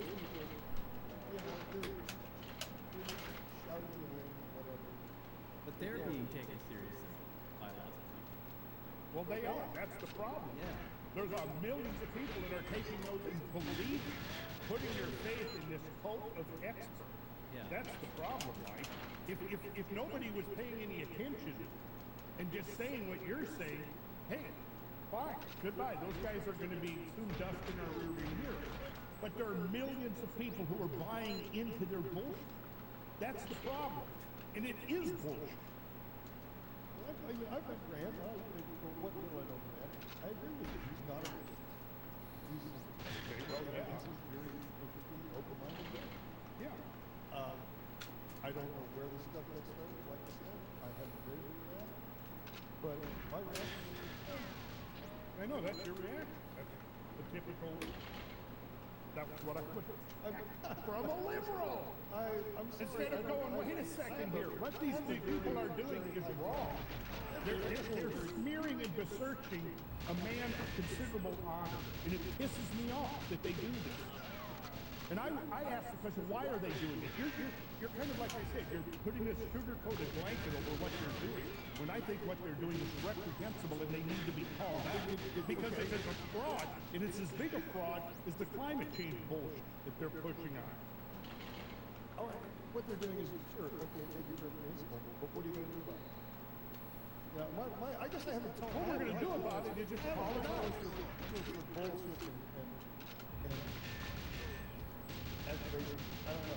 I just accept that when you're a guy like Graham, you're making claims like this, you're writing books, making TV series, you're going to open yourself to criticism. You got to be able to take it. Look, there is legitimate criticism that could be leveled at Graham's ideas and speculations, and absolutely there is. That's how science works. Legitimate, honest critiques. They're coming from a place of authenticity. The bullshit that they're putting out is not that.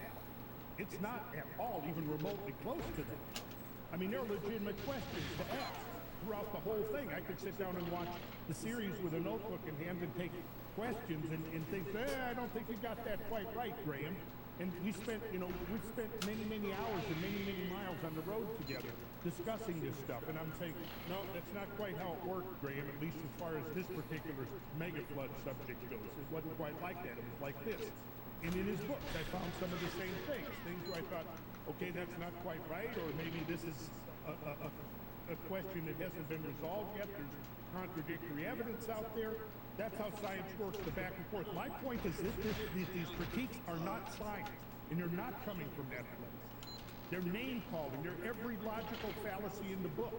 They're straw men. They're red herrings. They're arguments from authority. They're every logical fallacy in the book.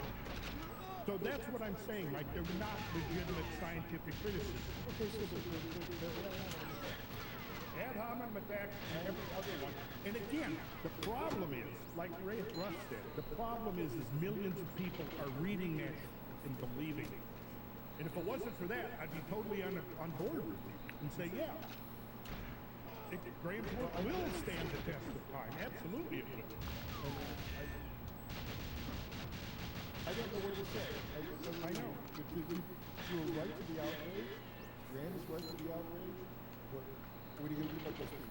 And all I'm saying is there's not a master script. There's not a master conspiracy. There is simply, there may be a meme now. What are we playing semantics? What is a meme? A meme. You said there was a meme. I asked, where did that meme start? Where did it originate? Because one person decides, well, what? There we go. One person. One person probably, I don't know what happened, but I'm theorizing the problem. One person said, this is racist. And somebody else picks it up and what do you do about that?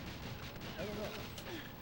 Well, in my suggestion. so, but in this case, it's not just one person said it and somebody else picked it up and ran with it. This level sucks. Everybody ran with white supremacy. I love this level. With dangerous, it's a dangerous series. Everybody ran with racism. Everybody ran with conspiracy theories, dangerous conspiracy theories, over and over and over and over again. Do you get that, Mike?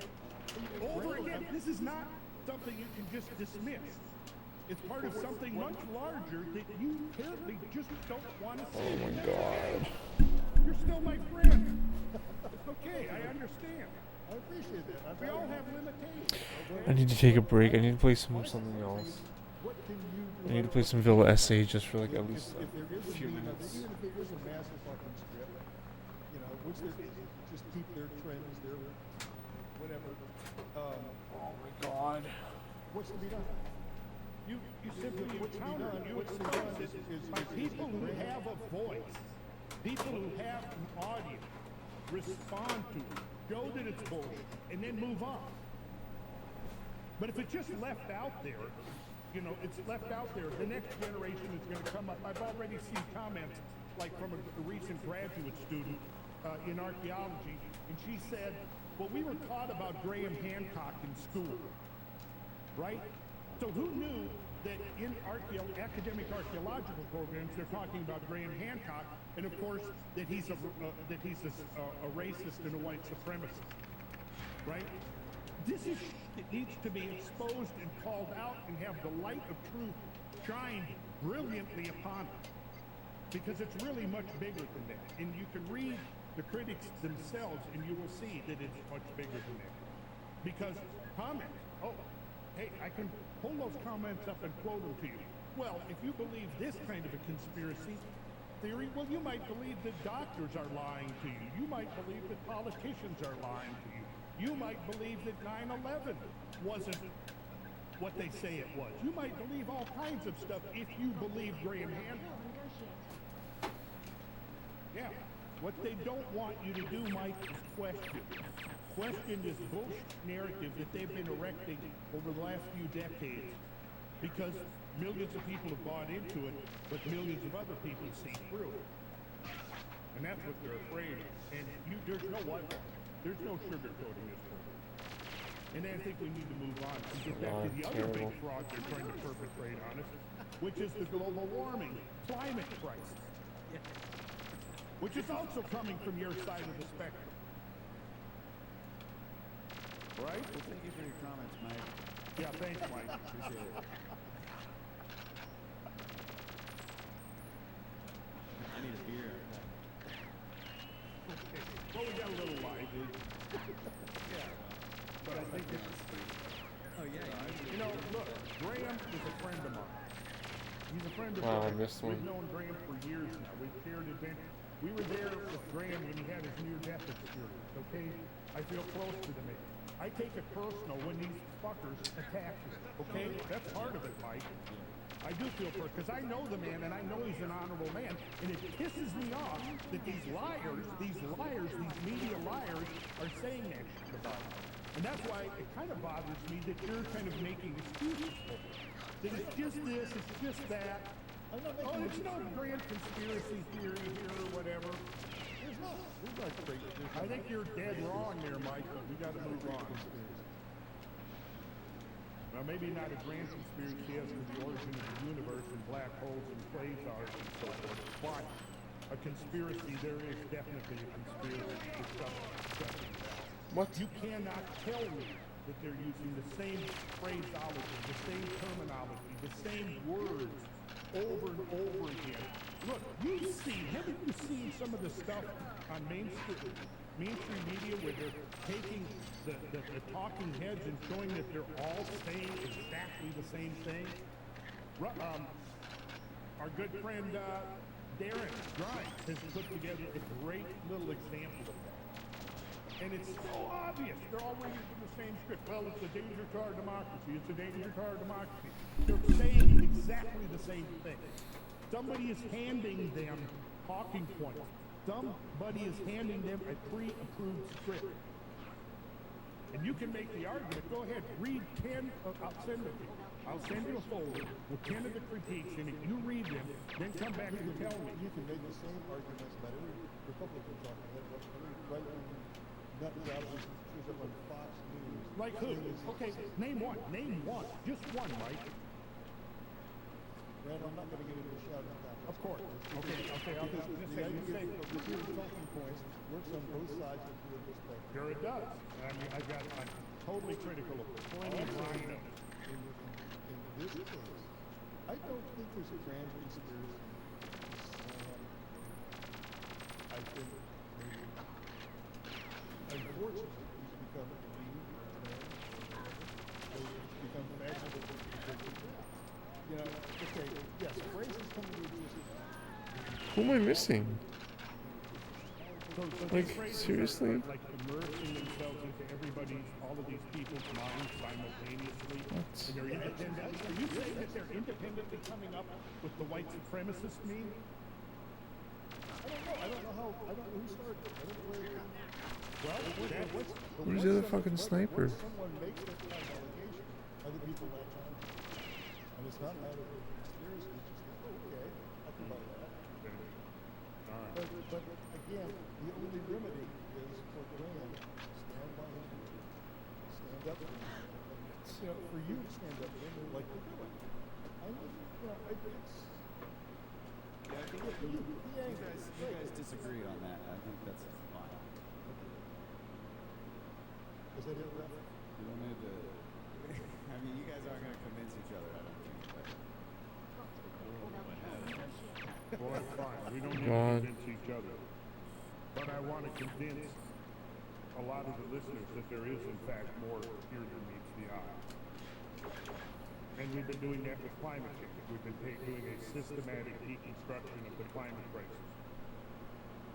And when you go through that, you're confronted with a lot of facts and too many opinions that are not actually based upon the facts.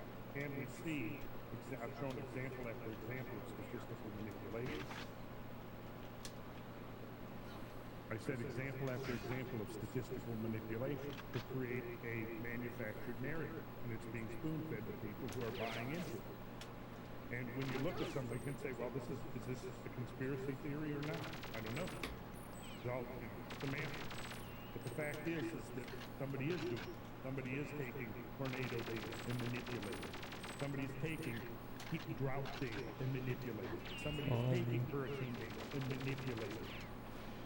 And then you can say, oh, there's no grand conspiracy, but everybody is independently doing it. Oh, well, we have to downplay What is the this? actual number of tornadoes and the So intensity dumb. of tornadoes. To what end? How do you look at this? To me, it's an extremely naive view of history to think that there's not conspiracy. Because those who attain power, those who covet power, those who have power, history is a history of conspiracies. Look at both world wars in the 20th century. You cannot deny that there were conspiracies involved. right? If you look at the history, there's all kinds of conspiracies that weave their way throughout history, and it would be naive to think that there aren't also conspiracies going on. What? Especially with the media that we've got, which is obviously, if it's not controlled, it's so highly influenced that may as well be controlled. Like what? What is this nonsense, man? To get back into, I really want to get into this. Yeah, you can show some graphics. I mean, we need to wrap up something, but Yeah, let's look at a couple What? graphics. Cause they didn't kill the snipers? What? Oh, so dumb. Twitter Inc. becomes X-Core? What does that mean? Dick, what sniper am I missing, man? I don't know if you're watching these runs. I don't know what sniper I'm missing. Twitter no longer exists? Wow, are you serious?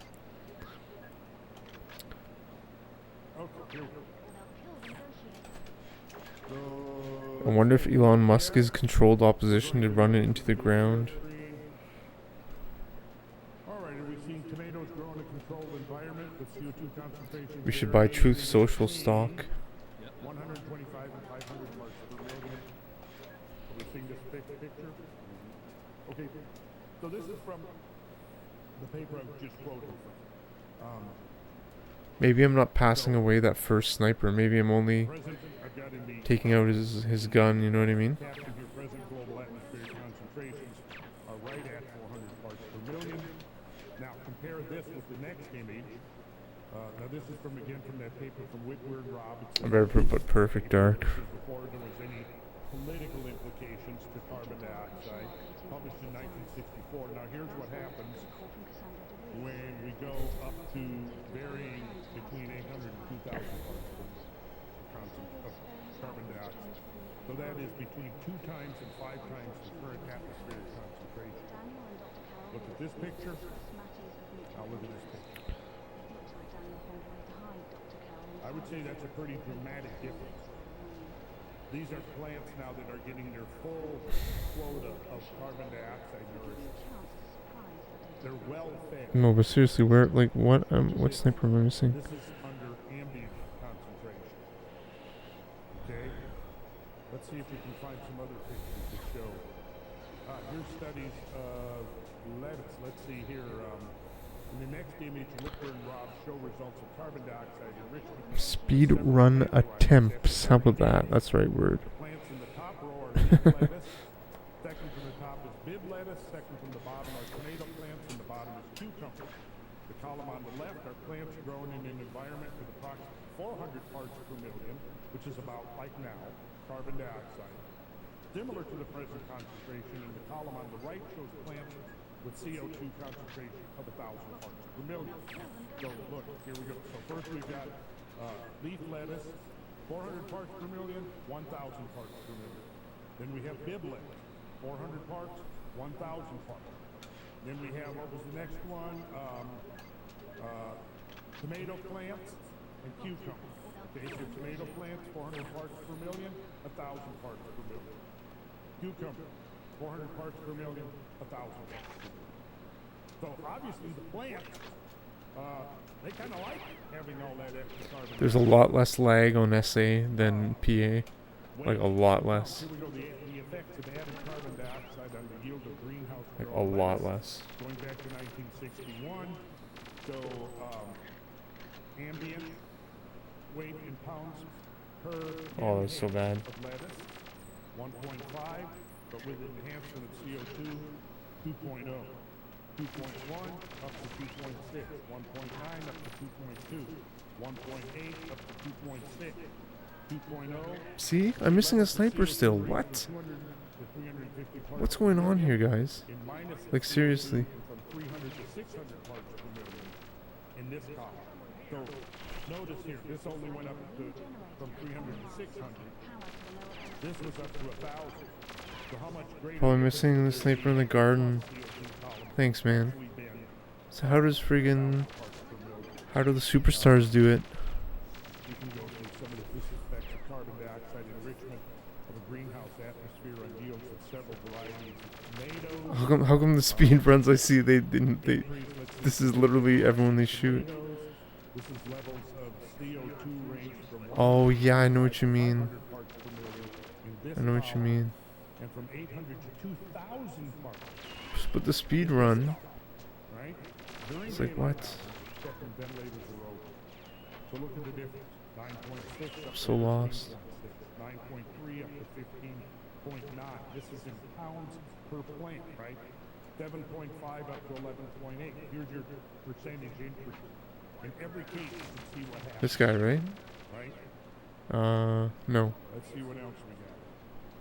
This No. is running out of time. the other one. Let's skip some of this for now, although it's super interesting stuff.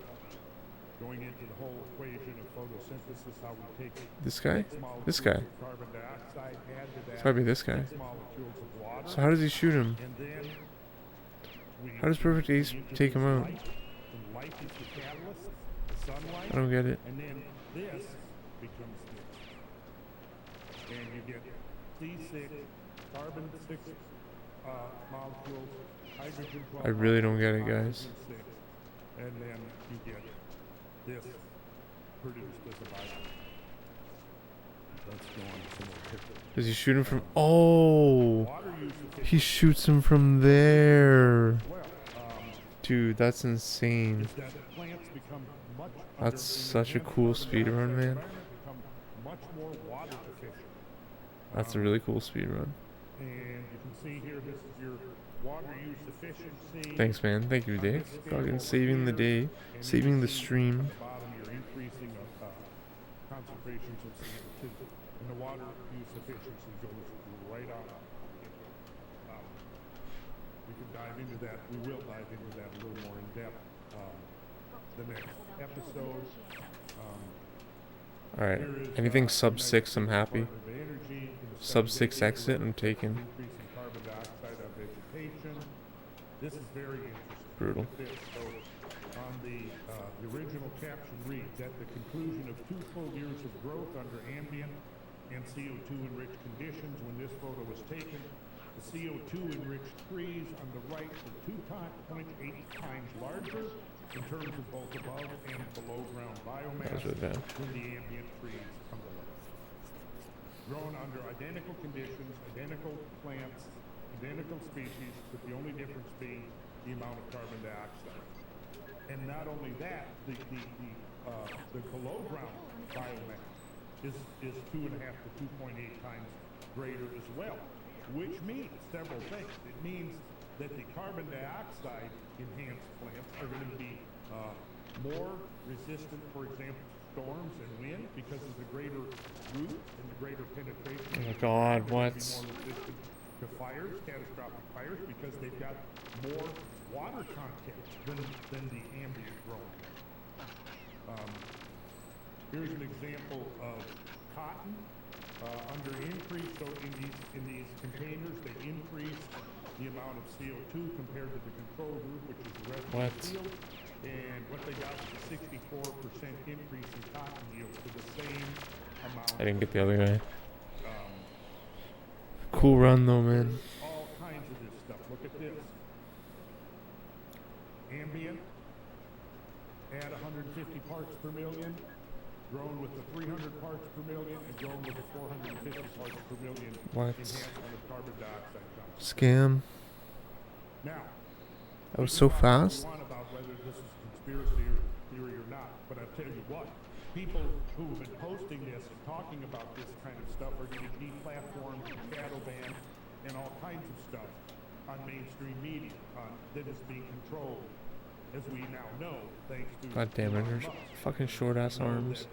that, there have been embedded government agents all across social media spectrum, and this kind of stuff. Now, let me ask you this. You can go, if I go into mainstream media in the last few months, I could dig up dozens and Oh, man, that was dozens so and bad. dozens of articles about the climate crisis and all of the things that are being caused by the climate So crisis. terrible. How many articles I did the wrong guys, reporting on wrong this order. scene right here? I gotta watch the video to see which order to do it. There's no conspiracy. Look at this. So here's another factor. One more benefit: carbon dioxide and ozone. There's another benefit to carbon dioxide enrichment that needs to be discussed. It relates to the effects of ozone pollution on plants. Ozone, which is O3, is a molecule composed of 3 oxygen atoms that normally makes up only about 0.6 parts per million of the atmosphere. But what happens is that, as it says here, ozone is the most damaging air pollutant to Oh my plants. god. The What? action of sunlight or ultraviolet radiation on molecular oxygen and oxides of nitrogen spontaneously generate ozone. Ozone can move across great distances to cause damage to plants far from its origin and is therefore classed as a non-point source pollutant. The extent of damage depends on the concentration of ozone, the duration of exposure, and plant sensitivity. Acute damage to deciduous trees causes marginal leaf burn and dot-like irregular shaped lesions or spots that may be tan, white, or dark brown. Symptoms may spread over entire leaves. Another common system is bleaching of the upper leaf surface. Acute damage to conifers causes browning at the same point on all needles in a bundle or a needle cluster. So, ozone damage on leaves. Let's take a look at the serration of the edge of it. You see this? This is these holes in the leaves. Look at this. Look at the edges here. Look at the holes in the leaves. Look at the brown, the curling. This is ozone damage on leaves of American linden or I'm jasmine. terrible. I'm so bad at this fucking level. Look at this. This is I'm so bad. melon leaves showing damage from ozone pollution. So, due to the known damage effect of ozone on plants and knowing that atmospheric levels of CO2 were rising and will probably continue to rise, and that many of the same industrial practices that add to the growing carbon pool also contributed ozone to the atmosphere, a number of scientists have looked at the interactive effects of carbon dioxide enrichment and high levels of ozone, and what do you suppose they found? Let's see, what they found here is that examination of the interactive effects of CO2 and O3 revealed that elevated CO2 reduced the deleterious effects of high ozone on both photosynthesis and growth. So we could go on, and we are going to go on to explore a lot of this in detail in one more episode at least, because this is important stuff that is not being reported in mainstream media, because it contradicts the narrative. Because what if you go to show, look, I think it's the other guy first. No. Yeah, that's the right order. Far beyond the predictions of 30 years ago, attributable to carbon dioxide fertilization. Well, if you even So slow. to frame the argument, say, hey, there's some Oh really my god, I'm so bad. to an increased concentration of carbon dioxide, you're now I don't think I even passed him away. Absolutely, you are labeled a climate change denier. So where is this coming from? What? Who's deciding the things like I just showed you is Fucking not shit. going to be reported in mainstream media, but you're going to get climate crisis over and over and over again. Don't tell me there's no conspiracy. Anyway, and if we needed to, we could go on for hours and hours and hours, and I'd be laying this evidence out that contradicts the narrative. We've been doing it. We've been doing that over, what, 4 or 5 episodes now? And you probably didn't realize the extent, but once you see it, you can't unsee it. Once you've seen how they manipulate the statistics and the data, you can't unsee it. And that's what I'm showing. You can go back and look at it over and over again, and you'll see how clearly, once it's shown, once it's revealed, then it stands out glaringly. It's obvious. Yo, what's up, Sandoval? How you doing, man? But by whom and why? Welcome back, my dude. And if we don't ask that question at this point, I mean, we might as well just go ahead and say, yeah, we're going to be slaves. And we're going to just willingly eat whatever we're spoon-fed. We're going to drink the Kool-Aid and believe whatever they pass out to us, whatever they're spoon-feeding. Have a good night. Yo, thanks, man. I'm going to sign off pretty soon, too. In a little bit. Thanks, buddy. Appreciate that. You have a good night, too, buddy. Thanks, man. Appreciate that, man. Think that there was anything more in ancient history than what you've been told Thanks, by guy. mainstream academia and mainstream media. Well, you're a conspiracy theorist. And those conspiracy theories, you're peddling disinformation. Oh, that's another thing they're saying. Oh, Graham Hancock is out there peddling dangerous misinformation and disinformation. Literally, they're saying that. You want to see the quotes? Next time I'll show you. Why are they saying it? Who? I mean, you can't tell me that. Oh, that's Nice. One clip pass away? Maybe. No, there's something Maybe. more going on there. When you tell No, me I didn't pass him away. that over and over and over again, That's what I gotta work on, the one clip pass away. peddling dangerous conspiracy. Can we talk more about it on screen? Yeah, buddy, for sure, man. Here, like, we can set up the appointment. What we can do, my man, we can set up the appointment, and then we can be best to talk at the appointment with Andy. But for sure, man. It's just better than like a lot of the back and forth talking. But for sure, man. Good one, Brad.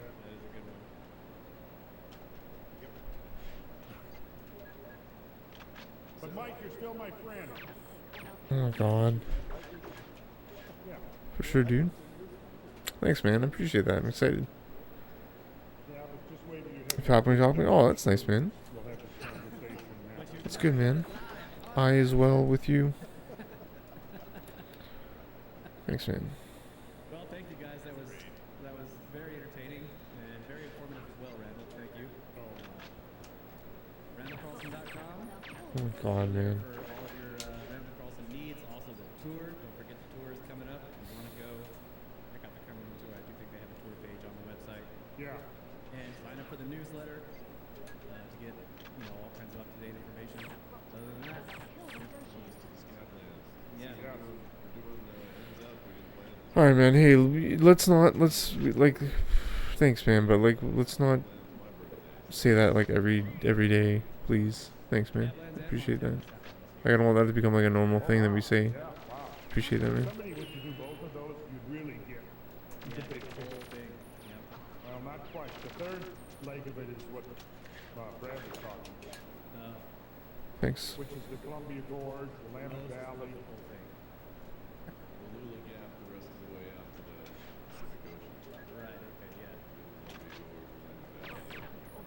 Well, if we added a few, if we added a few Okay, yeah, man. Yeah, please. Thanks, man. Appreciate it. establishments, we could possibly do it in one. What about all the stuff in Canada? Like, you need to add 5 weeks. Yeah. Stay there for 2 months. Well, yeah, there's the British Columbia leg, the tour really is because, yeah. There's like 4 or 5 lakes. Oh, yeah. Oh, fuck off. Fuck off, game. All right, guys. Great show. The game.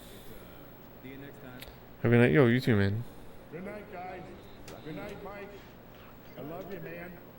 That's why I want to hear you if you're... No. Oh, it's a fast start. You see that? Fucking 3.5 exit. Insane. All right, guys. Good night. Oh, Randall said good night too.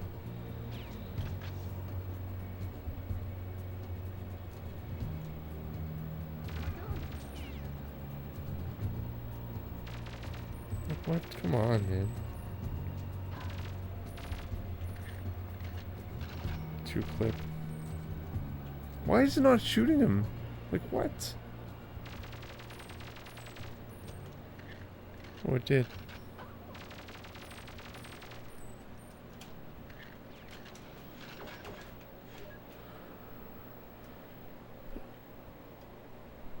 Dubai right now is so sketchy. Forget to go check out my brother. It's all good, man. Sorry, dude. I'm midstream though, my man.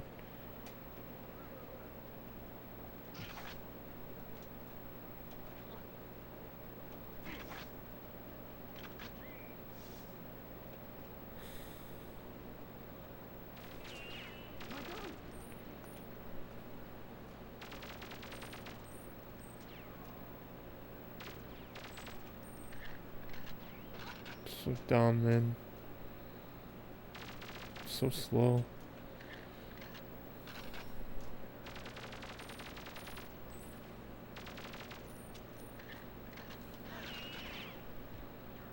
I'm so bad.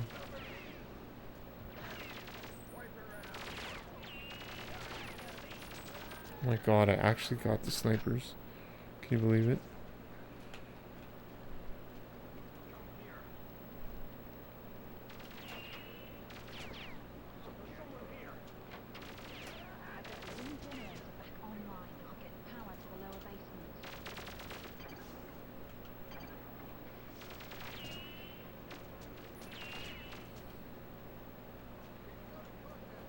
What the fuck? What is this? Like, come on, man.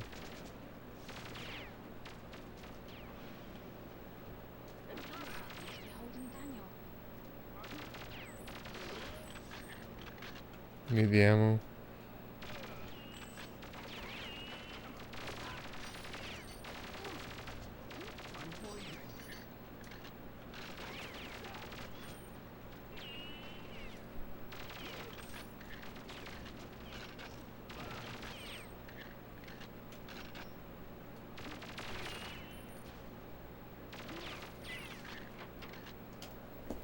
Terrible.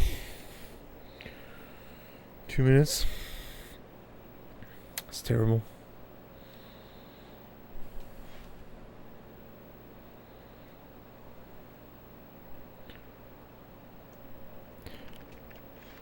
Send me his Twitch handles, Christian, and I will check him out sometime.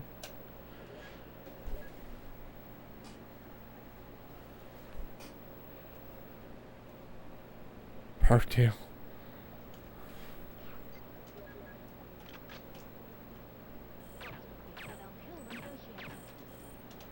Legend, man, you're out. You're out and about, and you friggin' donated 20 subs to me. You're fucking legend, bro. Thank you, man. Thank you so much, dude.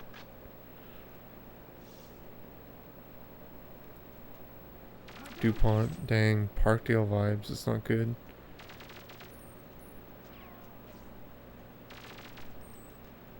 Well, it's actually kind of fast for me. Oh my gosh, it's actually kind of fast, guys.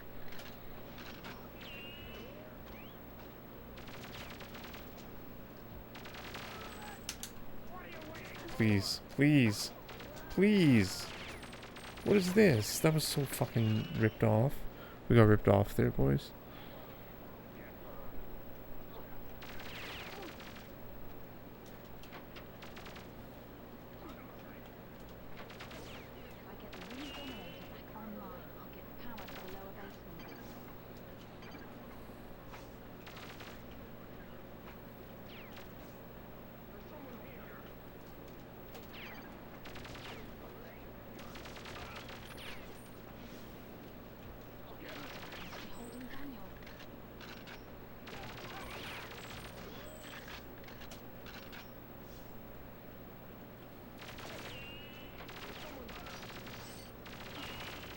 Oh no! Oh my god! No! I may pass away, boys. I think it's over. Gonna clutch it. No, I died right at the fucking end. It's pretty shit though. It's faster than before. Wow, was that slow still?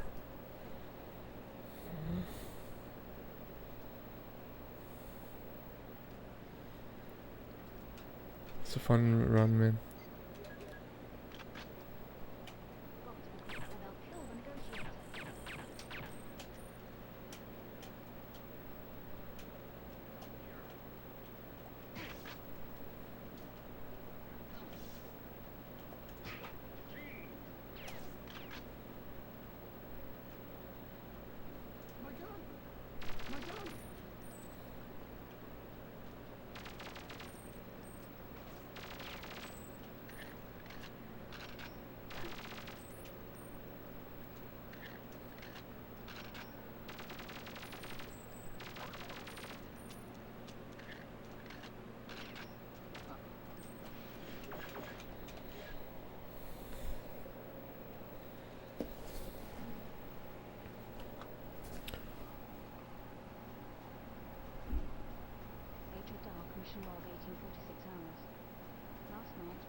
Dude, that guard at the end messed me up, dude. Ladies and gentlemen, this is Cosmographia, the Randall Carlson podcast. And I think we're going to be diving into more climate change stuff. Like extreme what? Climate. We're looking at the urban heat island. We're looking at extreme storms, and we're going to continue forward with some of that. Meanwhile, Kyle and I are sitting here in our fully revamped studio. You guys can tell. We got a table. It's a nice one. I see. Kyle and Laura completely tore everything out of here and redid it in the past week or so. Yep. It's amazing. Impressive. Very nice. It is. I didn't have to do anything. Thank you. 10 You- by 10. You supervised, didn't you? I didn't. No. I wasn't. I was Didn't not even supervise. nearby. No. Okay. But Kyle, you just run your older brother off when you need to get a job done. I told him. When I need to get things done. Yeah. I told him. I was like, hey, call me when you're gonna work on it. I never got a call. He just let me know, and he was like, that's what happened. he was like, I'm done. I thought you were going to say, call me when you're ready to work on it so I can find something else to do for a while. Yeah, you're right. I didn't call. I just texted and said I'm working on the studio. There it is, yeah. It's a different setup. I'm kind of feeling a little disoriented here. There's not much of a shelf for the beer in the background, though. I'm worried about that. Well, we do have shelves. We do have shelves off to the side here. You can't see. Trust me, bro. When you get here, there's plenty of room for beers. You're all good, bro. I'm coming. Welcome to 2023, people. Heck yeah. Okay, New orbit. it is 2023 now? You will confirm that? Okay. It is, yeah. You haven't partied for New Year's yet, Randall? No, in fact, I'm behind. I don't think I've got to still go back and party for 2012. I kind of, somewhere in there, I've got like 8 years, no, what, 13 years of partying to catch up on? Like what? I can help you out with that. Oh.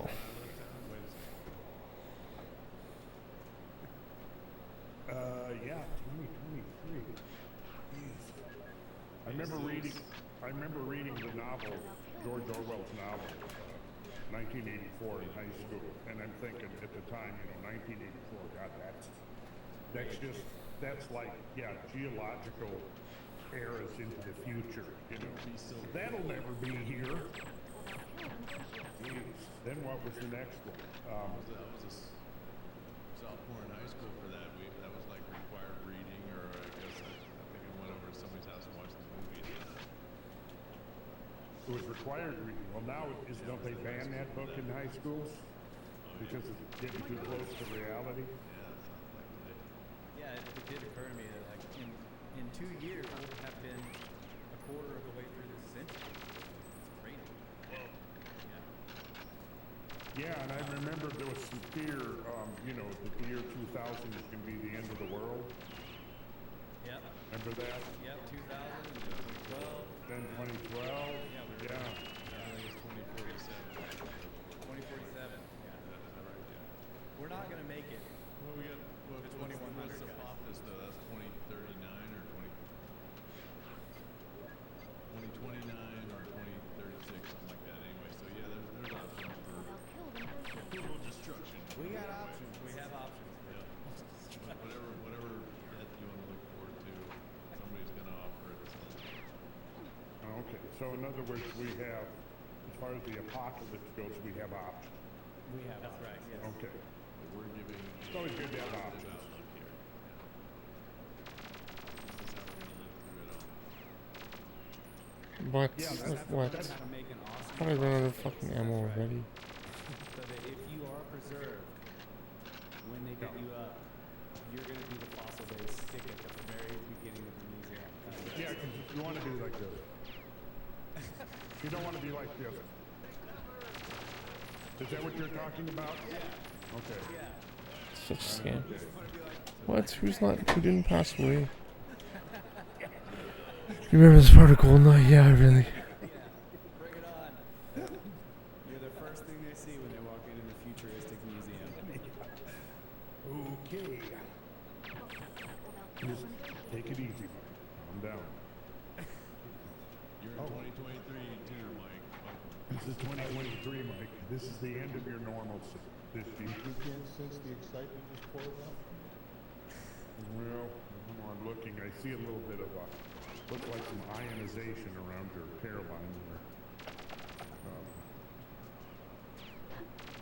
Fuck off, That's what man. it was. The halo. I got it. I never figured. Look I never the fucking realized guy. that. Okay. Never mind. I got off on a tangent there. Look up there. Skull ionization. Plasma emissions. Oh yeah, Brandon, you can continue to show graphs that break down the paradigm that's been put out to make people think that this is the most extreme period we've ever been in the whole life of the planet. That is just not true. So we're going tonight. Oh my God. Gotta rein it in here and get focused. Okay, Brad is. I don't know. You want to have some more laughs? No. We're done with the laughs for the evening. No more laughs. Now that I got you focused and you figure all that out, Bimini, the alley of Bimini, the ocean behind me. I went there to see if I could find the Bimini Road, right? So we're doing tours, and it's off this coast somewhere. I wasn't quite able to get it to see it myself, but the guys I talked to said How do I get past him away? Apocalypse series with Graham Hancock on What? Netflix, and a lot of people were talking about it. Yeah, I didn't. Right episode, and they said, well, by the time you come back next year, we'll have a tour over there. So I'm gonna be able to see the Bimini Road, though I didn't quite get to it myself. I definitely want to go see it. Yeah. Oh yeah. Wow, a 3.25 exit. Insane. Terrible. This is definitely a place, Randall, where we can do science and drink beer at the same time. What? Catch up on your party. You guys had a expedition with George Howard there to go over to Miami and What? find a potential impact site there, right? That got kind of derailed from COVID. Yeah. So that's in between Miami and the island of Bimini. So we're gonna be able to package these. Yeah, we still want to get out there. Yeah. I haven't made up my mind yet whether it's natural or artificial. Yeah, that's why I want to see it.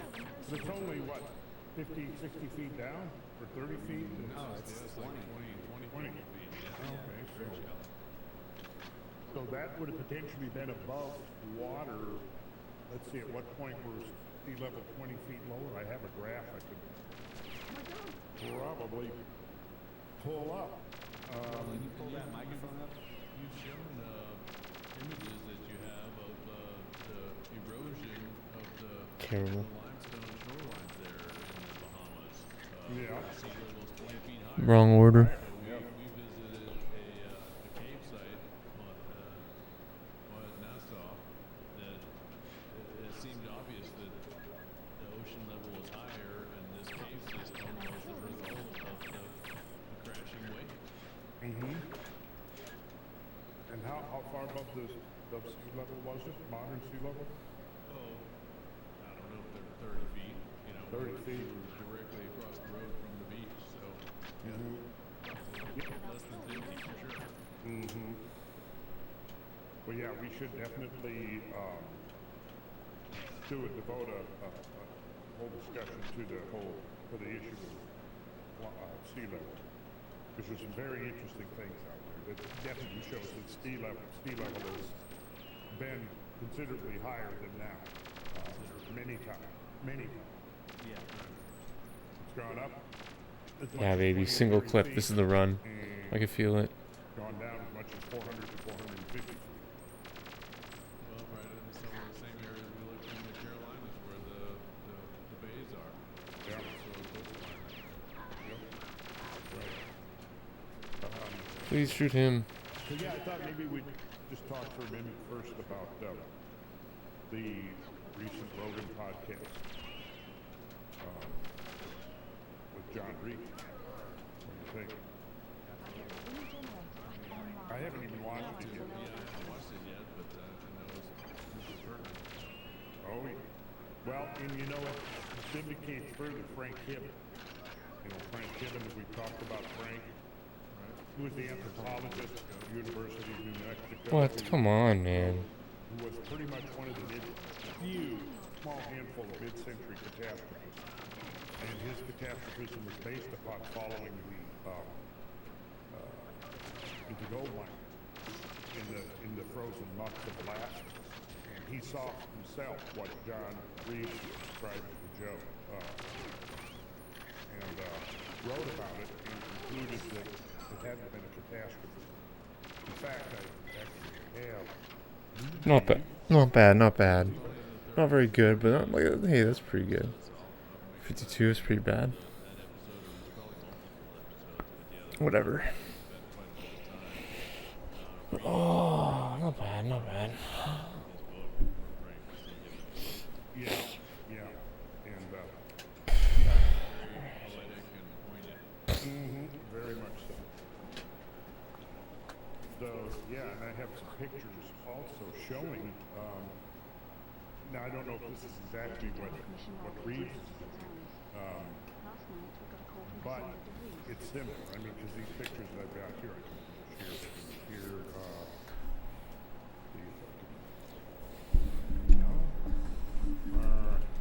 I also have a quote of his, Gibbons quote from Charles Hapgood's book, Path of the Pole. Oh, is it from the Lost Americans? That's what they're doing right there. At the boneyard, there's hydraulic mine. Yeah, it is Yeah. from the Lost Americans, yeah.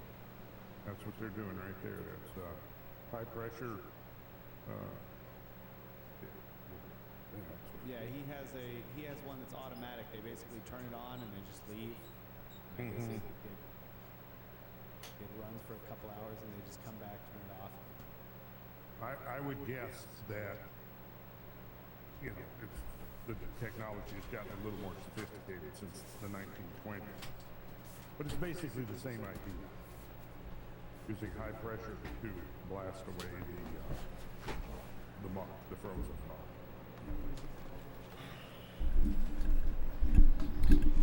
I don't know, guys. I might sign off in like 5-10 minutes, to be honest. And then right here is the Hibbett quote. We got a completion. We're happy with that. Since we've already done this, I don't think we'll get back into this. Other than this is a great quote. You know, he raises the question here: the Pleistocene period ended in death. This is no ordinary extinction of a vague geological period which fizzles to an uncertain end. This death was catastrophic and all-inclusive. The large animals that had given the name to the period became extinct. Their death marked the end of an era. But how did they die? What caused the extinction of 40 million?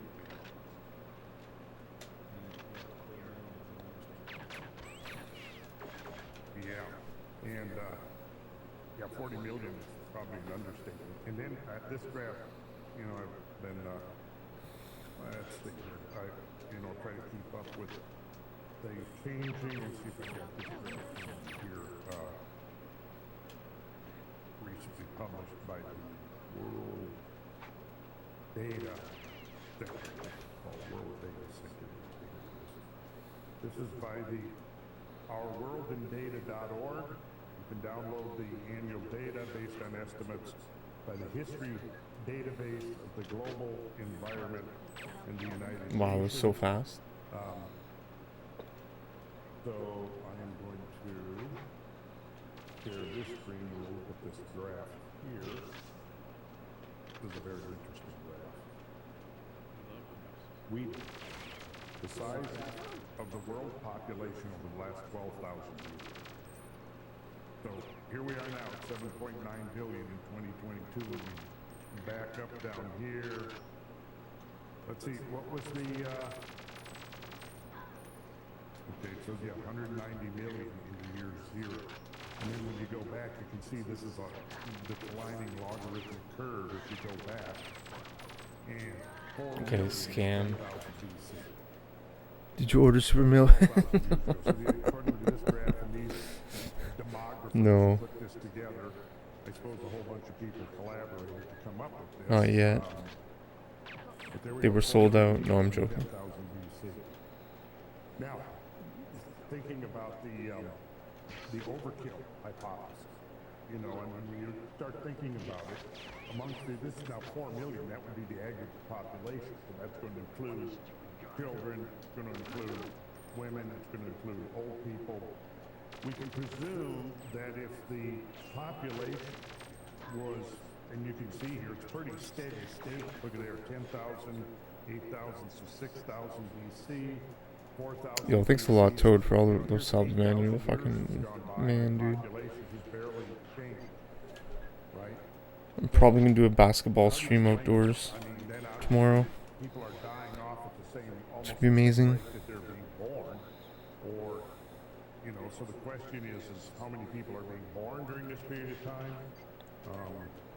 And if we assume within the standard models of, you know, pre-industrial Cool weather warming up. Yeah, man. Finally, infinite mortality, it's like a warm week. you know, like 50%, you know, that I want to order something from Alex Jones. Oh my god.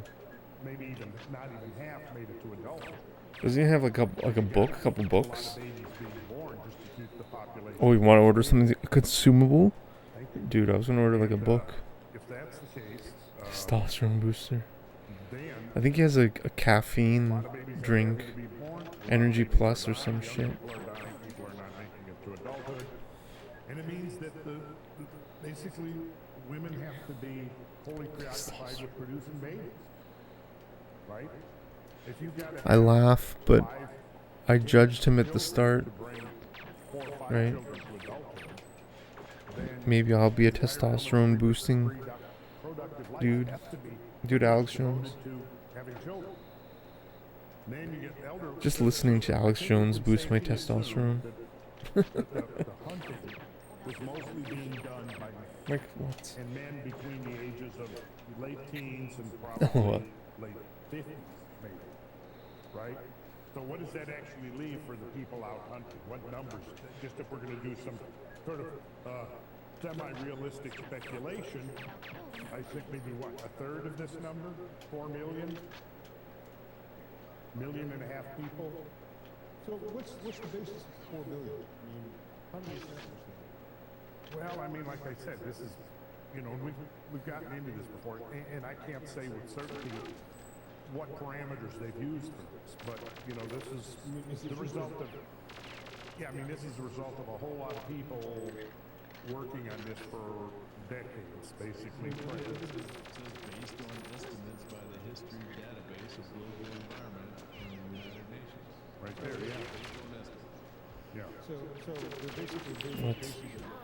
creating a mathematical calculation. Like, please. Reverse extrapolation. Like, it's just so fucking dumb. Well, I'm not saying necessarily what statistical processes they use to derive these numbers, but Sound like these numbers, I mean, you can go back and, you know, the estimates of global population going back into prehistory have been around, you know, for most of the last 100 Just listen to him and Rogan. refining and refining. Spotify, yeah. New data comes in, and I know what you mean, know, it's man. interesting to me that this ends basically at 12,000 years ago.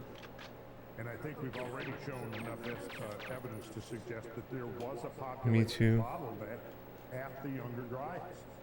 So would that population bottleneck show up on this graph right here? And I mean, what it's saying here is that if we look, you know, 1 billion, so you can look right here, mid-14th century, the Black Death pandemic killed between 1/4 and half of all people in Europe. Don't know if he passed away. And that's reflected in It's this, too quick. this thing right here, right? This interruption in the upward trend. The average growth rate from 10,000 BCE before Common Era to 1700 was just 0.04% per year. Just as basically a replacement.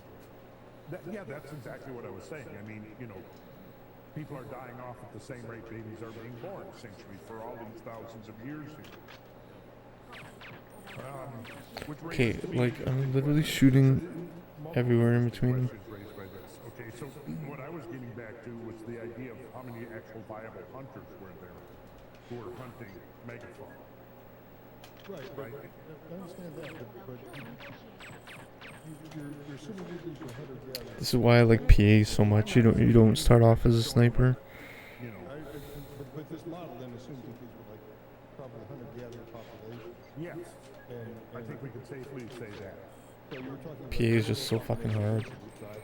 Yep. People Yep. wandering around over the current landmass as we similar to the landmass we know it as today. Right. So, you know, when you've got 4 million people, you know, that's half the size of the city of Atlanta. Yep. Dispersed about the entire globe. Yeah. What's that say about your mass kill? Well, that's my point. That's my point, Mark. You know, you're saying what? You know, Frank Gibbon just referred to the reference to number 40 million. Now that, of course, encompasses many species of megafauna, but I've Like, come on.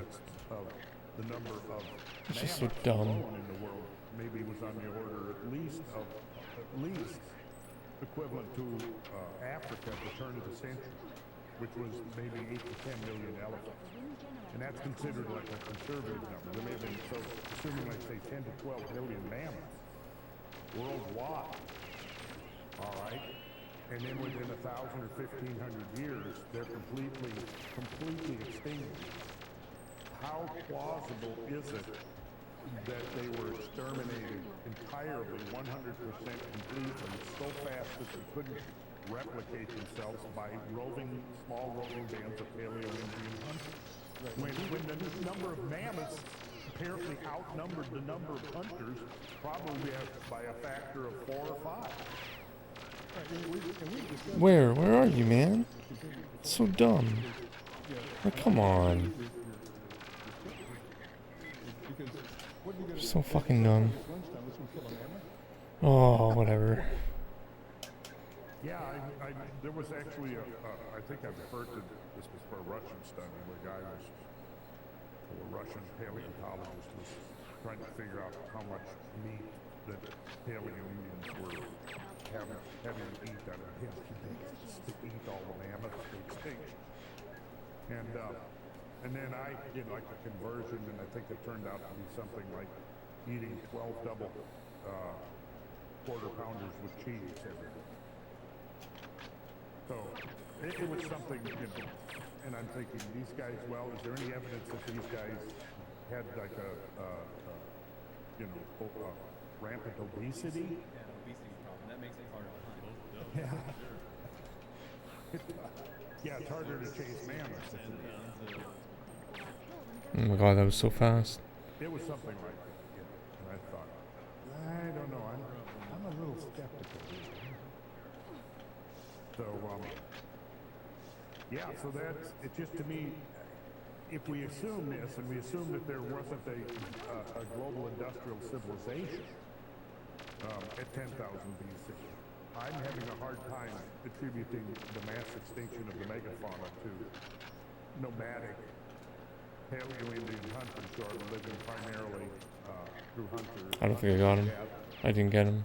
And I'm also skeptical about how much time they would have each year when they weren't hunting or gathering to build gigantic pyramids and move 10, 20, 40-ton blocks around.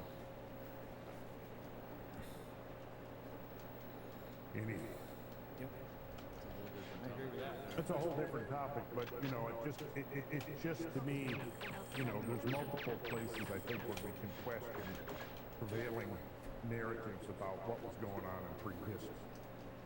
Well, let me, we can finish this, but I'll read this other quote from Gibbons. Yeah, okay, great. This also like throws, you know, I mean, we've gone through some of this before, but he says, throughout the Alaskan months, too, there is evidence of atmospheric disturbances of unparalleled violence. Yeah. Mammoth and bison alike were torn and twisted as though by a cosmic hand in godly rage. In one place, we can find the foreleg and shoulder of a mammoth with portions of the flesh and toenails and hair still clinging to the blackened bones. Close by is the neck and skull of a bison with the vertebrae clinging together with tendons and ligaments, and the chitinous covering of the horns intact. There is no mark of a knife or cutting instrument. The animals were simply torn apart and scattered over the landscape like things of straw and string, even though some of them weighed several tons. Mixed with the piles of bones are trees, also twisted and torn and piled in tangled groups, and the whole is covered with fine sifting muck and then frozen solid. And that's not hunting. unless, yeah, no, that's not hunting, unless they were really upset about something and throwing temper tantrums and Right, a tantrum, like a tantrum in the forest, throw the trees in there with them and everything, rip it all apart, and then make it freeze. And then buried in 60 feet of mud. Yeah.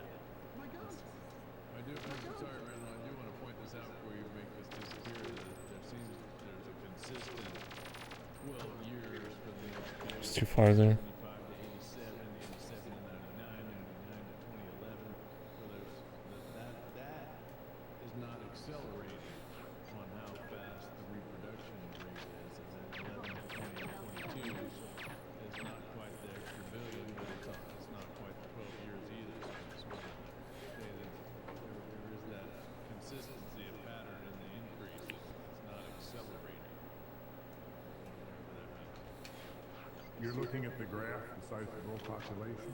Yeah. Okay. On the right side there. Oh. 3 billion, 4 billion is 15 years, but then from there on, each extra billion is 12 years. Okay. Okay, so now this is interesting though. Here is the rate of reproduction and being projected into the future. Look at this graph.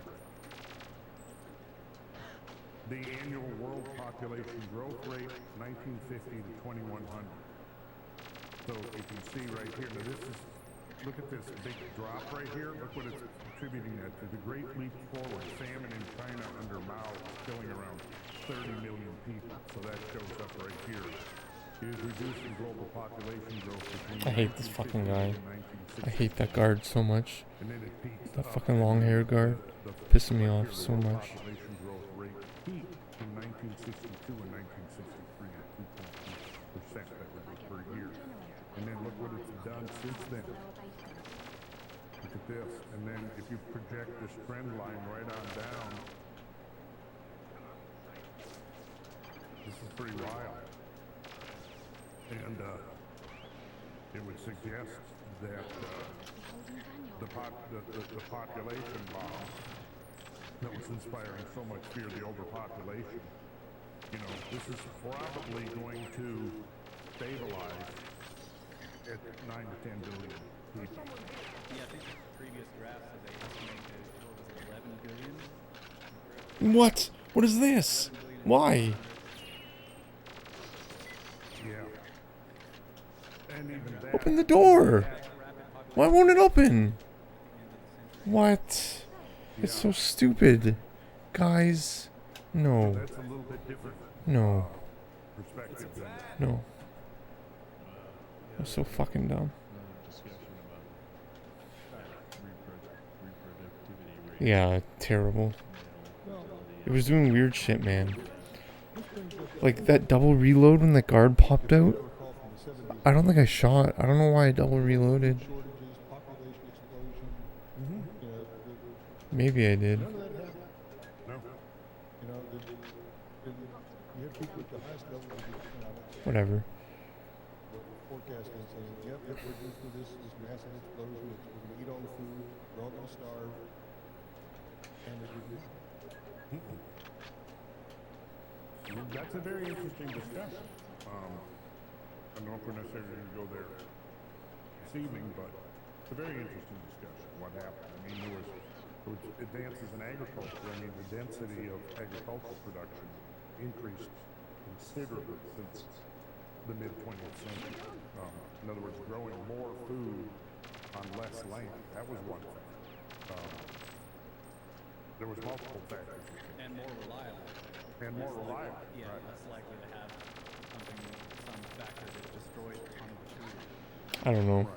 It's safe. Maybe. Different pesticides that increase the output, but also damages. Really? Or make people ill that Fucking bullshit. It's a fun level though, man. Interesting though, I mean, if you just look at lifespan in the aggregate, people have gotten considerably, the average lifespan has gone up considerably since the mid-20th century. And most especially in a lot of the third world countries. Well, and look at the current crop of aging. We're generally healthier than our ancestors were. Yeah. And people at 60, 65 were considered ancient and physically. My grandparents, great-grandparents, they were literally ancient before their time. I'm 73. I just turned 73 in November. I'm in pretty good health. Yeah. And you are as well. So, the state of the health of the emperor is good. Well, that's been my impression. Yeah. I would like to live for another 100 fast. years, to tell you the truth. I'm having a good time. We're not dying off and giving to the young people. So, thank God for that. It's a fast run. No, we're not talking. Why? Who? What? Kyle, are you 40 What? yet, Kyle? Yeah. Okay, so you're That was so fast for me. You weren't talking to me, Mike? No, I'll admit you. Let's be a team. tell you though, I am a little bit worried about something. I shouldn't have used that, but I'm just like, oh God. Well, yeah. Listen, you young people out there, you gotta get smart. I know some of you are. But I think maybe some, you know what? I think maybe there's a way for some of them. Like certainly hope. You gotta get them out of those brainwashing factors that is modern education. That's the first step. But Well, believe it or not, you elderly folks at this point, though you may be young at some level, Okay, who? Who? What? influence a lot of those younger people in It's there. like, fuck off, man. You know, they want to know their past, and you're putting the story together better than anybody previously, or somebody that says this is exactly what it was. You know, the way you're laying it out and Graham's laying it out, it's a mystery, it's a curiosity, it's something that's not fully solved. yeah. And this is I think they see that that's their past, that's their future. Okay, what? It's a point of commonality that they can all tune into and say, yeah, let's figure this out. What are we all about? Why are we here? What are we moving toward? Yeah, I appreciate you guys for making that clear path for them. Well, you know, Brad, to us old geezers like me and Mike, hearing that from, young people like you, Brad, it's very heartwarming.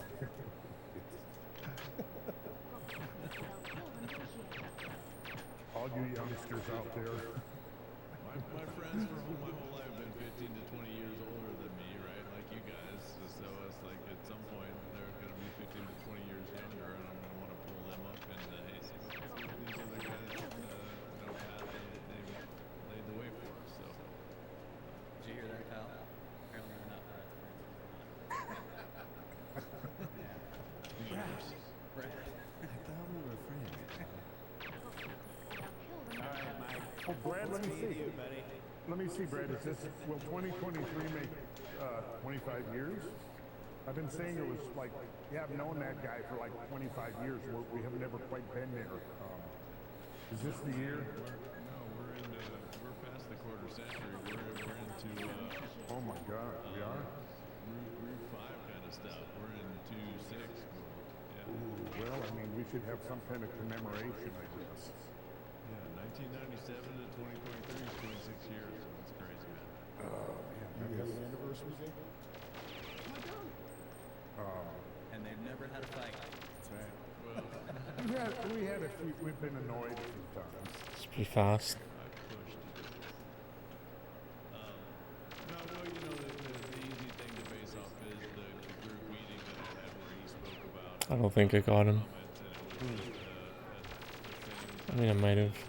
documentary was released on TBS about company Oh, it's that far one I'm not getting. I gotta look up more. And then 97. wasn't it like the closest that Hale-Bopp came to the Earth or came Yeah. to the Sun? I forget. But To the Earth. that would be a good. Yeah. Working together. Yeah, that night, Hale-Bopp got its closest in its orbit. It got its closest point to the Earth, and that was while the documentary was airing. Yeah. What the fuck, man? God, that's only 6 years ago. Wow. Yeah, that was an interesting in my own time. Well, I just keep doing what I'm doing. Oh, come on. Different. I guess it's gone from dozens to hundreds, and now I don't know what the numbers are. The last Rogan podcast, I think, is 5 million views on there just on YouTube. And it's scary. Truth resonates. Well, it's kind of like the release of this. I think the release of this information, the interest in this, is almost kind of following a graph very much like the one we just looked at for the size of world population. It's just within the last few years it's gone exponential. It's gone. What? What? It was flatlined for years with some little blips in it, and like I'd say within the last 2 to 4 years, it's the interest has just suddenly mushroomed in just asking questions about lots of things that are not explained yet. I mean, there's a lot out there that we haven't figured out, contrary to what those in charge would like to kind of create the impression that there's experts. You saw this like in reading the criticisms of Ancient Apocalypse and Graham Hancock. Well, the experts say, the experts have come in and thoroughly debunked, Ignatius Donald, right? Well, or thoroughly debunked Graham Hancock, who's been spinning conspiracy theories and all of this. And like I go, well, the experts... That's so dumb. Wait a second. These experts who are not named, well, I think we Okay, I don't even know which one I didn't pass away. Ridiculous. Listed as experts, right? So you got the guy over in the UK. I probably mentioned his name last time, but I don't need to mention his name. But he's done excavations in Iron Age Greece, so he's probably very knowledgeable about. I haven't seen his work or papers that he's written, but he's probably very knowledgeable about that particular strata in that particular place in the world, right? But they keep going, well, the experts, but think about this. Now, obviously, we all know Graham. I know Graham very well. Brad knows him well. We've hung out. Graham is an extremely intelligent man. He's very high IQ, very incisive thinker. He's been studying this for 30 years. He's traveled around the world and visited, 90 or 100 countries, looking at this stuff. He's written multiple huge books, densely researched, with references. If you look in each of his recent books, you're looking at like 400 references in each book. So he's read thousands of papers. He's interviewed hundreds of people across the spectrum, from the fringe all the way to people doing solid hardcore science. Now, he's been doing this for 30 years. So the perspective I think that we need to clarify here is that Graham, as far as is the work and that he's doing, the speculation that he's doing, the time period that he's looking at, Graham Hancock is the fucking expert, okay? He knows 10 times or 100 times more about this than you phonies do, okay?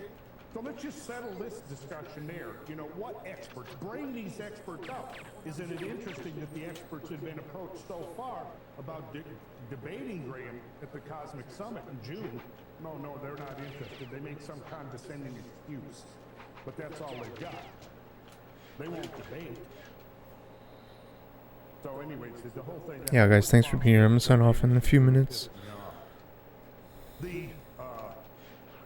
Who did I talk to today? Was it George? our good friend George Howard, that's the Daily Caller. Yeah, I think it was. Yeah, the Daily Caller. There's a woman who writes for the Daily Caller who's doing a very in-depth defense of. Okay. Who is that? I would like to read her. She's a reporter for the Daily Caller. Do you know her name? Hey. Hey. Like Kay Smith. kind of like onion or something? Or Oh, no. I'll look into it. Great. Daily Caller was started by Tucker. Oh, you know, Tucker, my interview with Tucker Carlson has been up now for what? I've watched part of it. George gave me Yeah, I that. watched it yesterday. It's great. And so highly recommend it. So yeah, I'll put a link to that in the show notes too. Because yeah, great overview, So great far, introduction, good thing to share with people that are just getting into Randall and the whole topic. Yeah, excellent job. It's really cool. He asked good questions. Oh, yeah. I was really impressed. Yeah, it was. I haven't watched the whole thing yet because I got home and then my wife wanted to watch it. I started over. You may go through this. Yeah, I Kinda have a slow. feeling I'll be back. Well, what I thought is at the end, he said, this is one of the best conversations I've had in years. And so that like go back beyond season 2 of his show and season 1 of his show. So like, the whole time he's been doing these hundreds of shows, that's like ranking for him at like really extraordinary. Well, and then Come on. it was all interesting Like, stuff. fuck off. So, yeah, I could say that we've been doing the podcast for 3 years. We've been doing the podcast for 3 years. We've still barely scratched the surface after 3 years. I guess Okay, that's bullshit, man. Like, fuck you. Got plenty of material, folks. Stay tuned. 6 to 9 inch, that's terrible, dude. yeah. That's really bad, man. But this is going to be, so just I segued off into the Cosmic Summit for people that don't know. You guys will be there, right? Surfing Brothers? You better be there. Wouldn't be right if you guys weren't there. We're going to be there. And is our good friend Ben he's going to be there. Yeah. Ben will be there. Oh yeah, that's right. He is actually going to. You guys both are giving. Yeah, Ben's giving a presentation, so am I, yeah. Oh, that would be great. And for those of you guys, what's that, Kyle? Keeping floors. Kyle's the janitor. He's going to make sure the floors are clean. Okay, well, so in other words, I can just throw whatever my trash. If I'm drinking a coffee, I can just throw the cup down on the floor. Make sure we have a stage for you all the rest of I'm That's terrible, dude. Oh, okay. Well, I'm going to say that both now that I've heard both Ben and Russ's presentations, they're great. It's so sad, bro. You really, yeah, and I think I've heard yours twice now, and I think keep doing it. I have a feeling it's just going to keep getting better.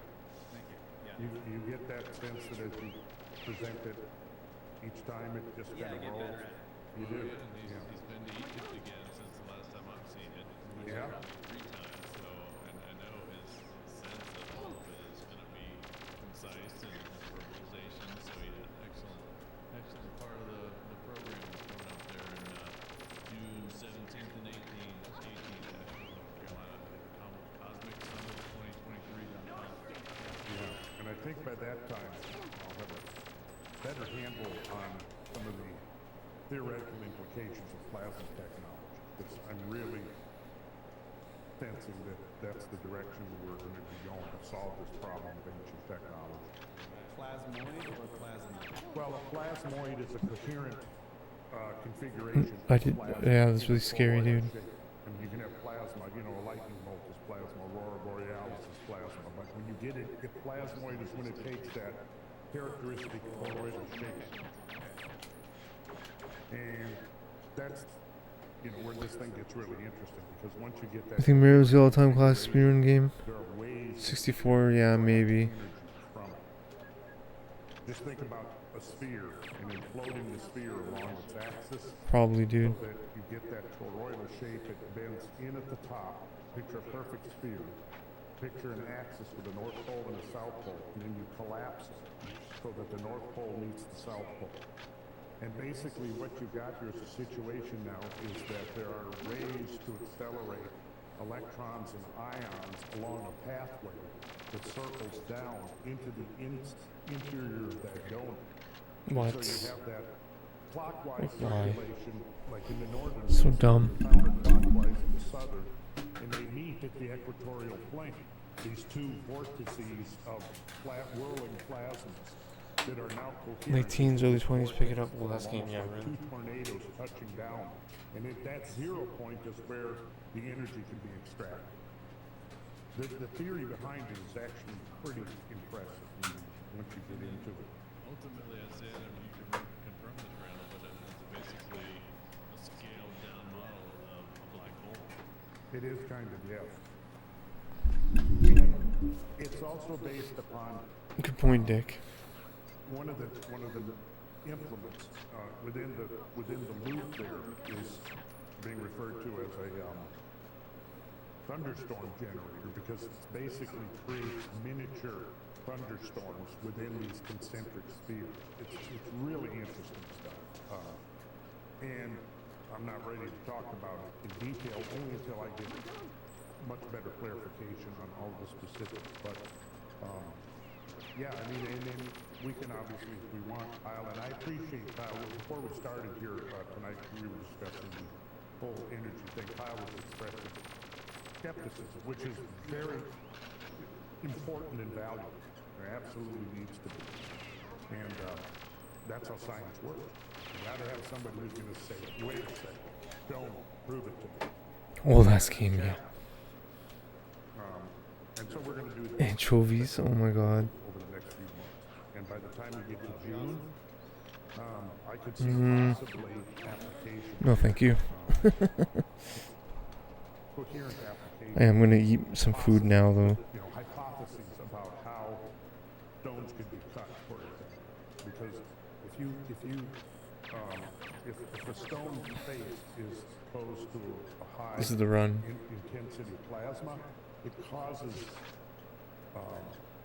atomic changes literally in the structure of the molecules on the face of the stone that can be measured. And so there becomes an objective way of determining whether or not stones have been exposed to plasma energy. So that's, you know, you can set up, you know, so what you got to do in something like this is set up tests and see if we can duplicate it. And I will mention that as far as, and you're absolutely right, Kyle, when you said earlier, you got to see working prototypes. What is this? It's not enough to just see a video, but Okay, I don't understand who's not passing away. It's just really pissing me off. somebody's got to marshal the resources, and this is why I brought Cross-country high-speed rails. some people together, you know, with the Navy SEALs, with the inventor, and Yeah, we have a slow-ass rail. to build a prototype, several working prototypes based upon the principles of coherent plasma. So, You mean, are you talking about the PCs and Walrus, those guys? well, one of those guys. One of those guys. One of those guys and his team of other, you know,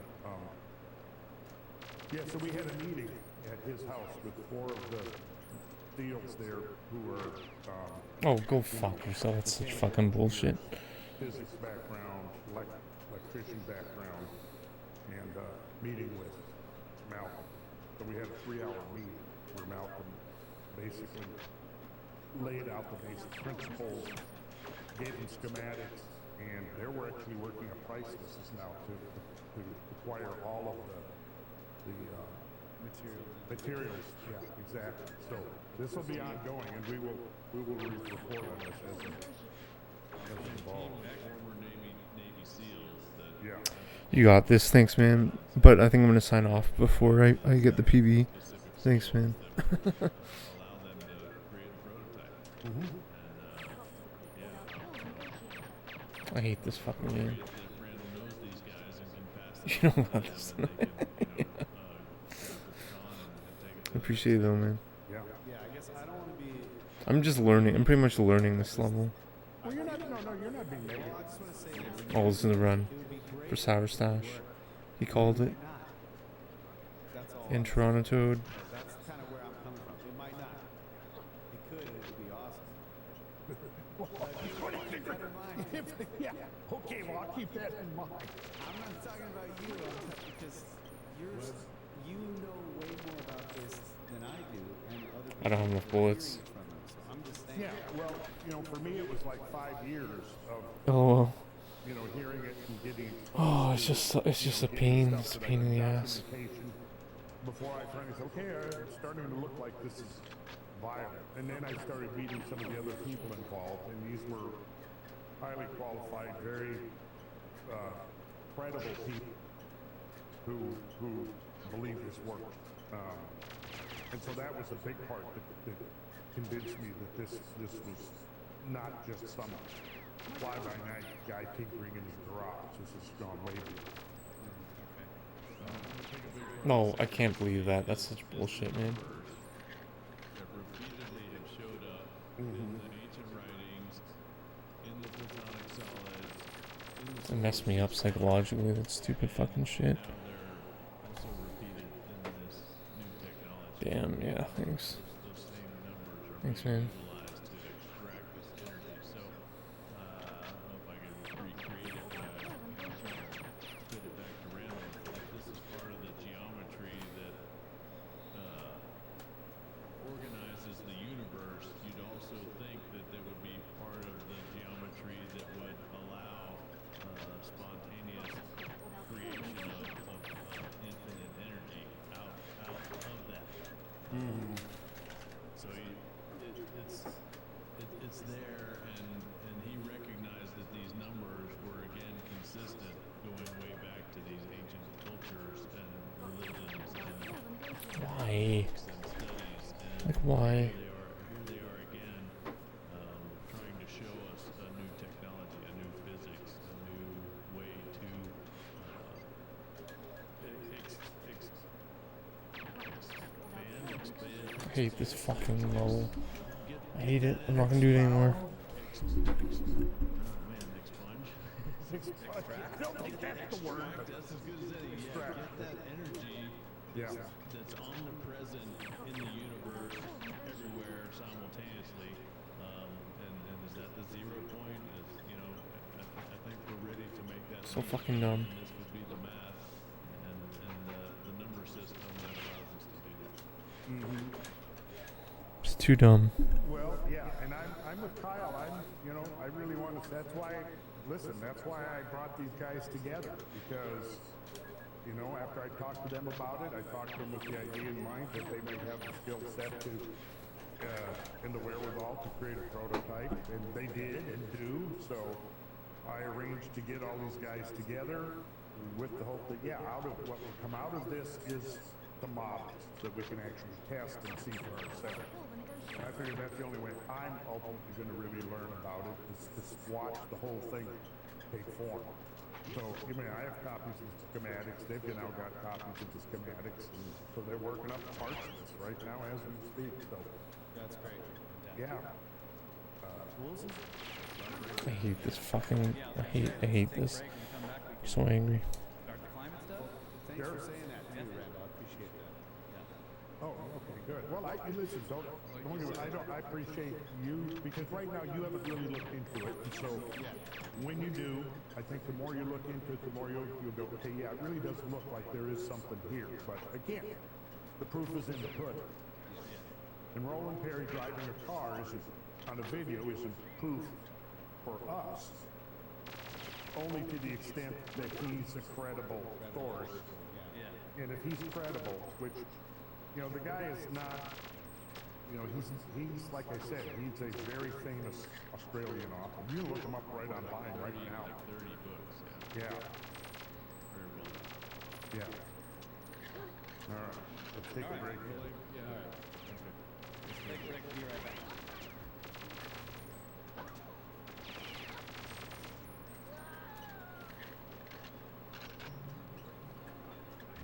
This is a run.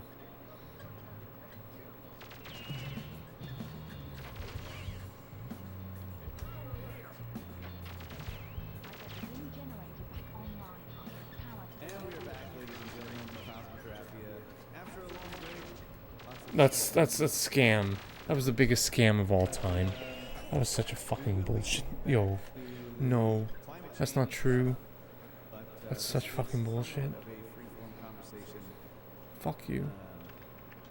highly planned out. Mission, not you guys. Very bland freeform. Well, you know, everybody's been dispersed, and you know we're kind of coming back together, and we are allowed. That was a scam. That was a big scam. Now I and like ate my B press, or I missed the B press, or some bullshit. It's not true. You got some things to It's just show us fake. before we get back to All lie. well, yeah, and of course this obviously has a lot to do with climate change. Climate change, you know, back in the late Pleistocene, somewhere between 12 and maybe 30 to 35,000 years ago. But this was the paper that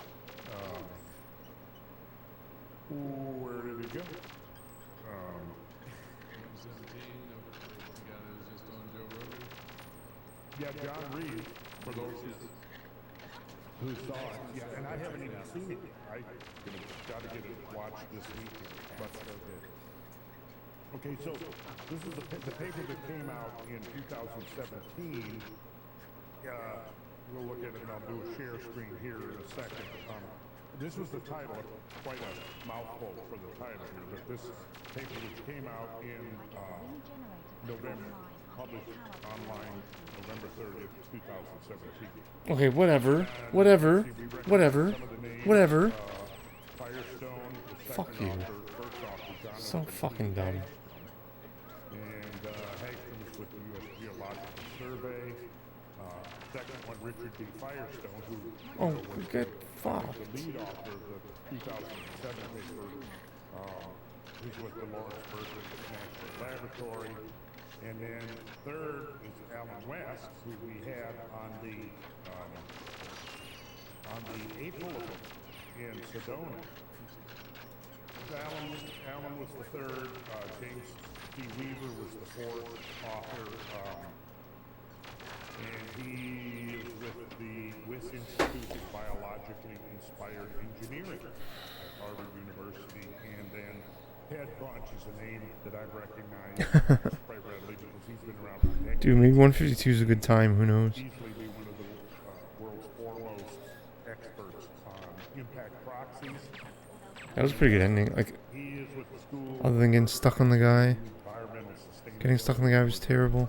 Arizona University. That was disastrous. So this is the authors of this paper, which is entitled Impact-Related Microspherules in Late Pleistocene Alaskan and Yukon Muck Deposits Signify Recurrent, recurrent Oh, you can't be serious. episodes of catastrophic emplacement.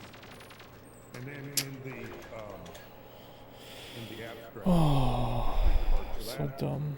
large quantities of impact-related microspherules have been found in fine-grained sediments retained within 7 out of 9 radiocarbon-dated late I think I'm done, guys, for tonight. bison skull fragments.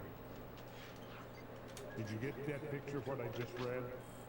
Large quantities of Fuck impact-related you. microspherules have been found in fine-grained sediments retained within 7 out of 9 radiocarbon-dated late Pleistocene mammoth and bison skull fragments. So inside fuck the off. skull, they found this fine-grained sediment with large quantities of impact-related microspherules. Well preserved. into What? the bone, like Well, embedded this- into the bones or inside the cavity sediments inside. I would assume inside the cavity in the sediment that's inside the cavities of these skulls. The skulls are from Mammothus primigenius and That was fun. Thanks, man. Thanks, buddy. you know, Appreciate it, man. Mammoth primigenius, that's one of the big 4 species of mammoths that lived in that did live at the end of the Ice Age and was mostly predominant in the tundras of Siberia and Alaska and Eurasia. The well-preserved fossils were recovered from frozen muck deposits, which is organic rich silt, exposed within the Fairbanks and Klondike mining districts of Alaska, USA, and the Yukon Territory, Canada. In addition, elevated platinum abundances were found in sediment analyzed from 3 out of 4 fossil skulls. In view of this new evidence, the muck in their well-preserved but highly disrupted and damaged vertebrate and Oh my god, this is the run. remains This is the run. are reinterpreted in part For Stash, for Dick, and get the, and I'm gonna for get Chronotoad, what Yoshi, I Baron. that this applies This is definitely the run. Reed's deposit that he was talking to Joe about. Highly disrupted. I don't even care that he fucking ran right into me. Vertebrate and botanical remains are reinterpreted in part as blast deposits that resulted from several episodes of airbursts and ground ice impact within the northern hemisphere during the late Pleistocene times, and they give a range here of approximately 46 to 11,000 years before Christ. Such a scenario might be explained by encounters with cometary debris in Earth-crossing orbit that was generated by I didn't know he died. What? Come on. short periods I didn't know he died. within the Whatever, it's so stupid. That would have been such a faster run. cometary debris Whatever, it's fine. orbits I might play again. suggest, in parentheses, the Torah. You were right, we got the PB, Sour Sash, you were right. In Toronto Toad. That haven't seen the Halloween presentation, get it and watch it. Okay? But it's just so dumb. Thanks, man. You're just so dumb. So fucking dumb. Alan West Thanks, dudes. on the website for Cosmic Summit 2023. He's been at it, so. Excellent. All right, so this Like, I didn't know he passed away. It would have been so much faster. squares here. Whatever. There's a. Excuse me. Fairbanks is one of the sites that they looked at and extracted samples of, and then this one over here near Dawson City was the other one. Check this out. Let's look in a little detail here. See this white line? That's the Laurentide ice sheet. So it's covering, it's reaching from here all the way over to the Atlantic and covering most of Canada. And then you see this white line is the Cordilleran. You can see how close they're coming here. Let's say, I don't know. Okay, it says 23 to 19,000 years before present. Map showing eastern Thuringia during the last glacial maximum when eustatic sea level was 120 meters below its present level. Megafauna fossils of this study were initially collected between 1940 and 1954 from mining operations near Fairbanks, Alaska. And I bet you Frank Hibben was involved in some of those early collections. And more recently from the Klondike mining district near Dawson City in the Yukon Territory.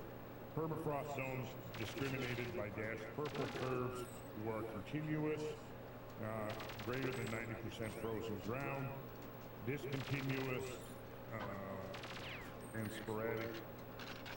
White curves outline areas of both continental and mountain glaciation, within the latter having occurred in the Brooks Range of northern and the Alaskan Range of southern. So you can see here's the Alaskan Open Range door. down here, here's the Brooks Range up here.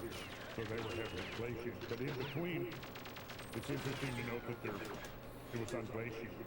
And then all of Thuringia was unglaciated. And here, this is something to note about this graph, because you really begin to see the extent of the exposed land from the 400-foot lower sea level. So all of this is a continuous landmass across here, occupied by millions of Pleistocene megafauna. And interestingly, these same type of deposits that are showing up in Alaska are found over here in Siberia. And it's interesting to speculate what may still be on the bottom of the ocean, both the Arctic Ocean. It's so fucking dumb. Certainly, there are numerous accounts, and we'll be circling back to talking about, we'll do a series on what I think is the lost world, the whole late Pleistocene and what was going on. Because even just since we started doing this podcast a couple of years ago, a few years ago, there's been some very interesting new evidence and things that have come out. Anyhow, you can really get an extent of how vast this now submerged landmass really was. This was not. I remember when I first learned about the Bering Land Bridge and looked at maps, I was thinking it was just, these two peninsulas connected here. But, that was decades ago. But, obviously it was way more than that. You can see all of the pan area here was emergent. So it was densely inhabited by large numbers of megafauna. I think the new Siberian islands, that them or they farther north? I think they're up here a little further. Yeah, so they probably were part of that. Yeah. What? What? Like what? Yeah. So dumb, man. It's so fucking dumb. Yeah. That might be an indication of how many. Right. Yeah, and then there would have been an isolated mountain glacier peak. Now, of course, now these are just remnants from what they were. But, yeah, so take a good look here. Oh, go fuck yourself.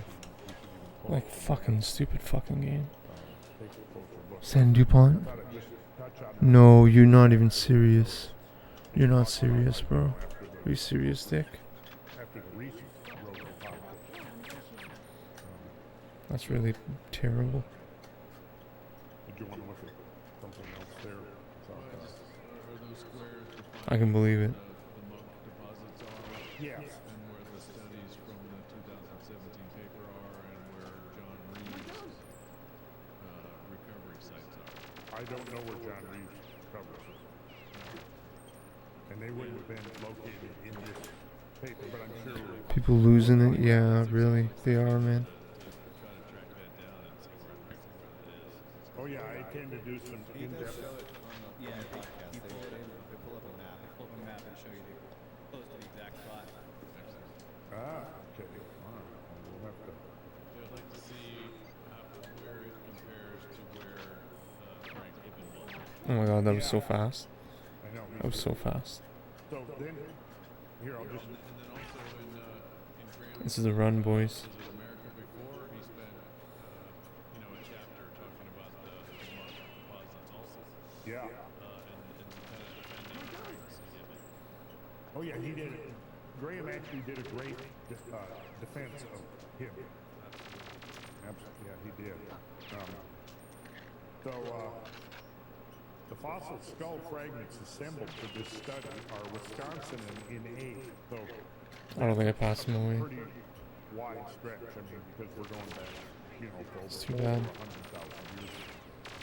So we will focus on information Like, fuck off. concerning emplacement of the corresponding It's fucking so shit. Gulf Stream formation. People don't lose, they lose it. See supplementary information, which I don't have pulled up here on the stratigraphy of it. But there was the They take you to war. formation in the Klondike district, and their incorporated vertebrate and plant remains. Similar organic-rich musk deposits also occur in Siberia and are called Yedoma. Okay, guys, 4 more minutes and I'm signing off. Thanks for being here, Dave. Dude, thanks so much for the sub. You guys are fucking best, man. Deposits are found over in Siberia. So, overall, the fossil bones recovered from these units show a spectrum of preservation ranging Thanks for being here, from dudes, highly everyone. rare to Appreciate it big time. exceptionally well preserved with intact ancient DNA.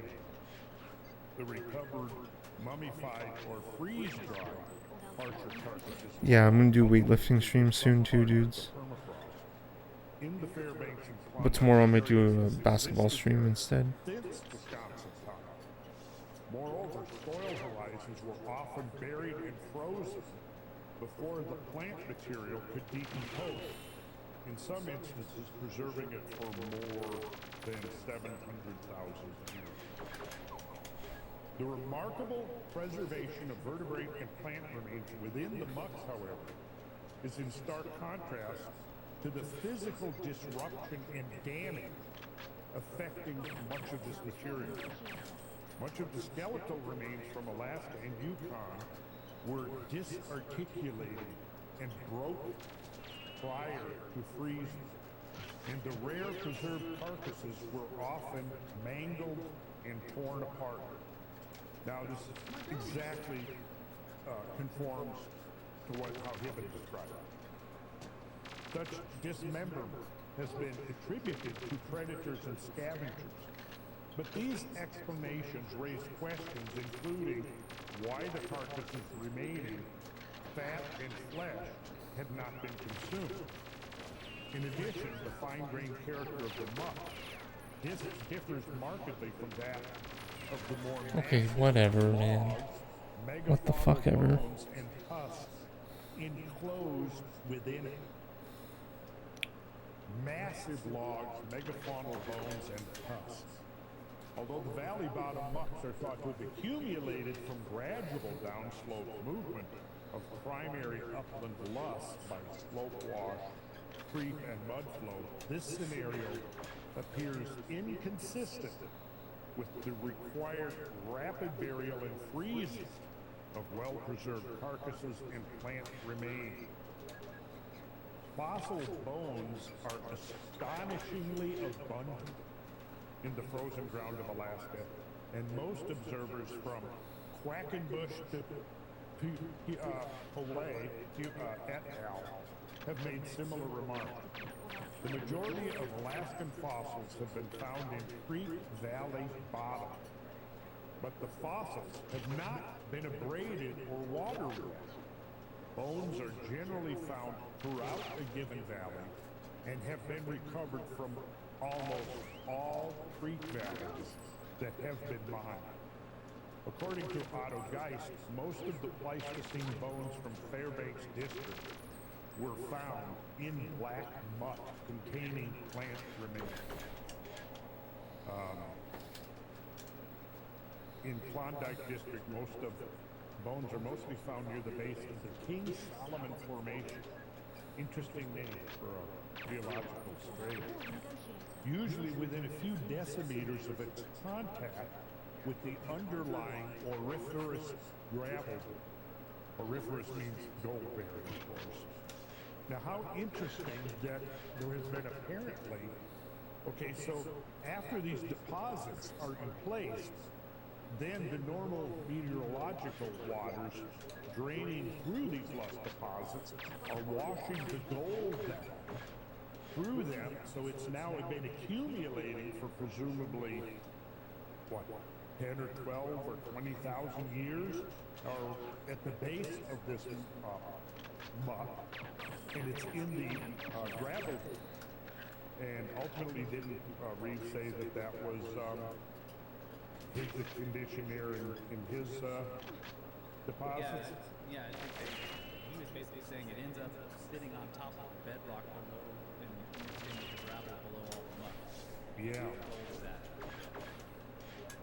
So where is this? Where's the ultimate origin of this? Okay, one more run, one more time. This is my last run. Thanks for being here, guys. Contained within these muck deposits. All right. Fucking why? Like what? So fucking shit. Yeah. All right, so I got the paper has some interesting photos in it. There's one here actually with looks like a quite young Frank Hibbin. The pictures I've seen of him when he's older, but let's do another share screen here.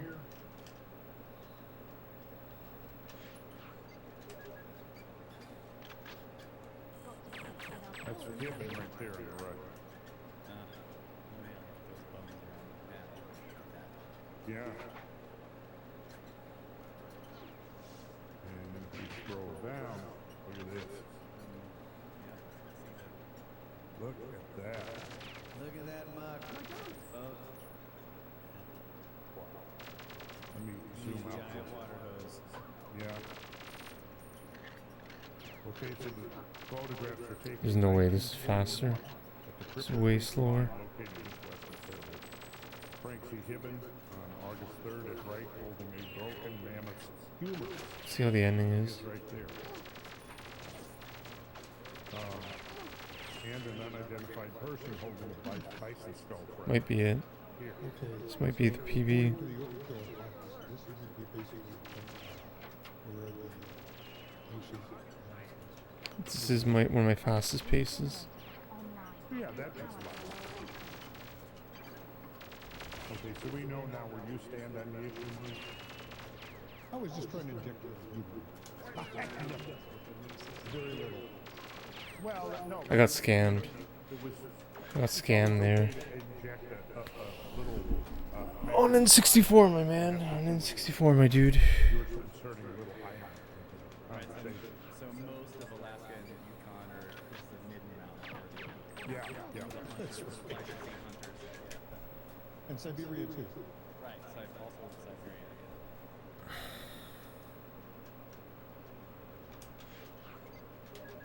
They obviously hunted a lot of trees. Yeah. They were tree hunters. Tree hunters, yeah. Otto Geist. Okay, so this is Otto Geist here on August 4th, standing next to a runoff stream from hydraulic jets used to thaw and wash away the muck overburden, which is in the background, and expose the gold-bearing gravel. See figure 2. No, so Note all the trees and logs. we'll come back to that. So here's a cross section of that particular deposit. Yeah, their notice to gold rich zone is it's percolated all the way to the bottom. Yeah, it's in the depressions, and there's another one above it. See it? Small one above it, the gold rich zone. It's Oh, right there, yeah. Cumulus. I don't know. Sips out. Yeah, it's so heavy and dense. It goes to the bottom, Nice, thanks, man. including the gravel. Yeah. Thanks, buddy. Yep. So, go back to this. Yeah, note the logs, branches, and other plant material protruding. Okay, I think I'm like done. One more run. But I'm like done for tonight. Thanks for being here. Both photographs are from the Frank C. Gibbon photograph collection, courtesy of the Maxwell Museum of Might be worth paying a visit to the Maxwell Museum of Anthropology. I'd love to see that collection. Yeah. What I can't understand about this is how you can get a muck pile that big. So, in some cases 60 feet or more, and there's bones at the bottom of it, and not just bones, but there's bits of flesh and stuff that's still. Well, the bones are scattered all throughout the mud. Yeah, I know, but I'm just saying that they're frozen, which is part of what preserved the flesh. Yeah. But how did they freeze 60 feet under mud fast enough to preserve the flesh before it rotted? Yeah, it's like the source of the cold is the atmosphere, It takes a long time to freeze. Okay, what a fucking scam. Like, fuck this game. Okay, on that note, I'm done for tonight. We got 150, that's fine. It's pretty good. Pretty good for first time ever fucking playing this level. Thank you, Toronto Toad. You're the man. You're the fucking man, dude. Thank you so much.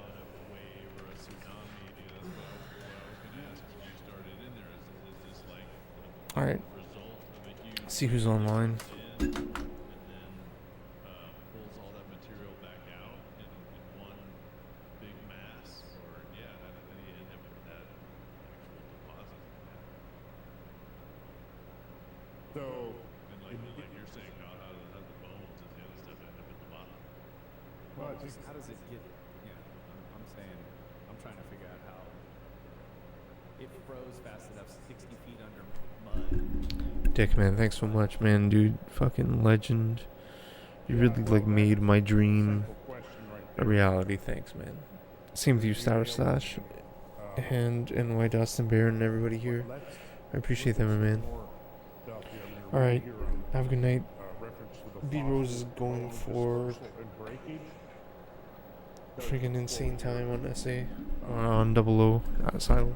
Seven. You too, man. Probably. Let's see, number 7